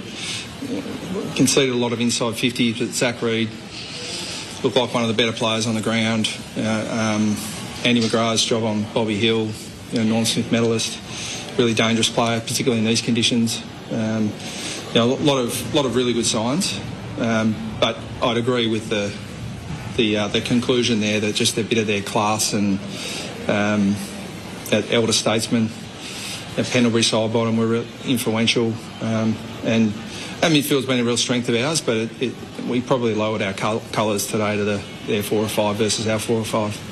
Even though a lot worked of what we did, that's the challenge of playing really good teams. I thought, while again some of their players had influence, we were able to limit a fair bit of that. So overall, but the weight of numbers, they wore us down. So looking ahead from a development point of view, would you agree that it's skilled young players are probably at a premium to come onto this list? There's just a bit of I don't want to sound hurtful or whatever, but there's a bit of a vanilla look about quite a bit of the list. Does it need more skill, do you think, to be competitive with a Collingwood? Yeah, I'll let our recruiters know. Well, would a coach like more skill? Yeah, we would. But our job as coaches is to develop the talent that we have. So my focus is on developing all those footy fundamentals that that are really important to the game, and some of it's really simple, some of it's a little bit more technical. But yeah, I mean, our list profile is there for all to see. But I mean, my focus is not on, you know, a list management crew do all of that, and I'm part of that. But I mean, my primary focus is developing the talent we've got, and I've got a lot of belief in their capability. I think when the team starts to look good, everyone looks better. You know, and I think there are a million examples like that. You look at players who I know are really capable, really talented players, but if they're in bottom teams, they don't look very good. You know, but you can take a pretty good player and put him in a great team, and they look $1 million. So I think it would be unfair on our players, I think, to say it's just, you know, we lack skill. I think we've got the capabilities well and truly within the group we've got. Brad Scott, the Bombers coach, at his press conference a short time ago, a 41-point win for Collingwood. The Bombers led the game only momentarily for about 3 minutes of real time in the third quarter before Collingwood were able to put their foot down. So from that point on, the Pies kicked 10 goals to 3 after Essendon hit the front. So that's how it finished, and Collingwood winners by 41 points. Jamie Elliott kicks 5, and Steele Sidebottom becomes the oldest ANZAC Day medalist in the game's history at 34 years of age. Couple more off the SMS. George says Mick is not correct. The Premier League has a high percentage of clubs about Greater London. It's promotion relegation. It's a different kind of system, isn't it, than what a greater. He's right. Greater population. He is right, but is it with the 20 teams? That's not a closed league. It has promotion relegation. Exactly. Everything else that goes into it. Whereas this is it's unusual for a closed league to have, you know, how the population's distributed, to have that many teams. Exactly. It is highly unusual. Tim from Blackburn. Mick would be a lifetime frequent flyer as a result of coaching the Eagles. Oh, yeah, I was, but guess who I was travelling with? ANZAC. Do those points still count? Who? Yeah, you'd be filthy about that too. Oh, I was. They count for you to count them. That's it. Otherwise, they get you nothing. Corbyn's so young he's never heard of ANZAC. Why do they have 4 judges for the ANZAC Day matter? What if it's a tie? If it's a tie, the chairperson, their top votes carries the day. So Abby Holmes was the chairperson. That wasn't a problem this year. Brendan from Hobart. In the first 7 games, the Pies have played in Sydney, Adelaide and Brisbane. So they don't travel. So basically saying, hey, they have done a few little away trips already this year. And from Marcus in South Melbourne, under Mick, the Eagles in 1990 had to play 2 of their last 3 matches in Melbourne, a drawn semi in Melbourne out at Waverley, a replay at Waverley, and a prelim against Essendon, also at Waverley, which should have been in Perth, and they were knocked out of the finals. Most unfair, Mick? Yes. Who said travel is not a problem from Marcus in South Melbourne? Yeah, 6. And you know the last one? Airline strike. So we had to fly from the smaller plane from Perth to Kalgoorlie to Mildura, and Mildura to Melbourne. That's on the 6th week. That's a dog. And can I just say added to that? Wildcats sat in the front.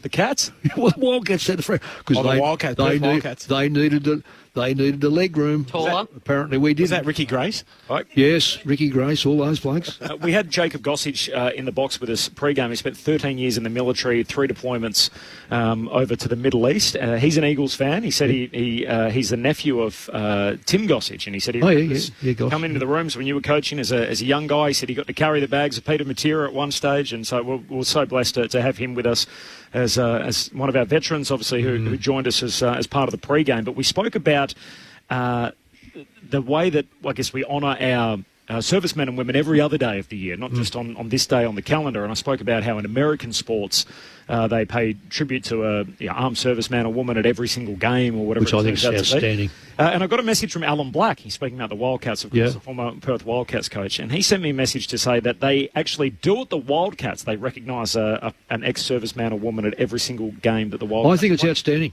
Look, I'm not 100% sure, you correct me on this, do we hold 30 or 40 seats at any given ground for our military people, our serving people? So it was interesting. Jacob did say they had a lot of... Collingwood have looked after them with a lot of games. Yeah, have looked after them with tickets to certain games. So I don't know if it's in a formal capacity. It would be great if it was formal. Yeah. And it's just another... Well, I just think it's another tick to say, we appreciate you so much. You know, they go through... We've seen the ramifications of injury or from war, whether it be, death or wounded or coming back and PTSD, yeah, you know, and wouldn't it be great just to respect and honour them on a just say, look, we've got these people here today, fantastic, and I guarantee the whole crowd would get up and just clap and just let them know that we appreciate them so much. For all their flaws, the Americans, they do it damn well with that. That is outstanding.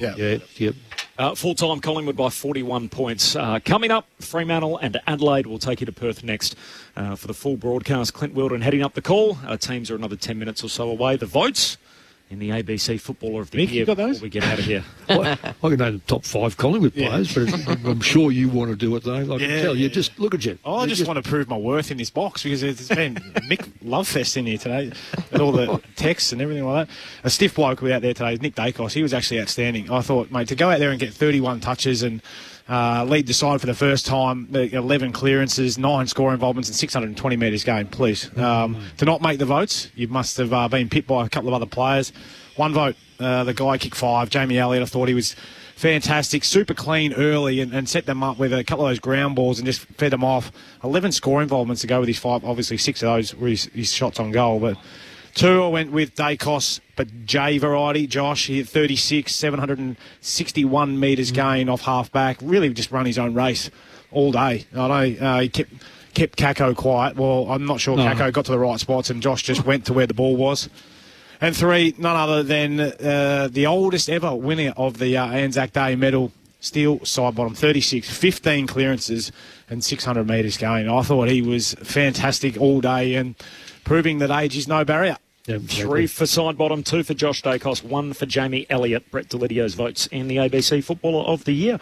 I noticed Nick Dacos was leading the Coaches Award leading into this week as well. So he obviously went berserk last year, polled 38 votes and somehow lost by more than 2 games. He lost by 7 votes to Pat Cripps in the highest count of all time. So it'll be interesting to see how Nick Dacos goes this year. I want to back that up. I'd love to talk tomorrow on our show. Yep. And we won't know until the end of the season, but I would love to see the umpires' votes for the Melbourne games, because if Maxi Gordon hasn't got 6, then we've got to start saying the ruckmen clearly aren't counted in the draft, in the Brownlow. Pickett kicked 6 last week. 5. I don't care. 5.24. Pretty good. Yeah. Max got him over the line in that last quarter. Max won it for him. Yeah. And Bolter won it for Richmond. Now, whether the impact of that, all the bits and pieces, whether umpires read that and look at him and we don't want to give him votes. He was clearly the best player, won the game for Richmond, and I'll be interested to see whether they get votes. It's worth talking about tomorrow, whether we think that umpires are influenced by media or influenced by showiness. I don't know. Can you ask Craig McRae tomorrow how much of the game plan revolves around getting Nick Dacos involved and how much they try and help him influence the game? Write that down. Benny will write that down. Hey, Lids, we love having you part of it always, and particularly last night into today. Big 24 hours here at the MCG. Mate, an honour to be a part of it, to be honest, and I'm very appreciative of being here to celebrate such a special day, the last 2 days. Mick, it's always a joy to have you in the box, and particularly I know how much this day means to you, so thanks heaps for your company again today. And Corby, we had a good time during the week. Been a big week for you, Mick. Just a quiet glass of red tonight. Well, I'll tell you what, you might open a couple of those bottles you showed me before on your little... bottles? Oh, my goodness. Oh, okay, then. I'm coming. What's your address? To the rest of the crew, thanks to Tim Hodges downstairs, to Ben Cameron, our EP, to the cult figure Adam Jones back in the studio, to Damien Peck as well on socials doing a great job, to Stuart Hollywood Baker, and to you, Kelly, as well. Of course, there's no show without punch, as they say in the classics. Thanks, Corby. Thanks to Kelly Underwood. Memorable as always. The Pies by 41 after falling behind in the third term. The footy is not done. Coming up from Perth Stadium, Fremantle and Adelaide. It's on deck next.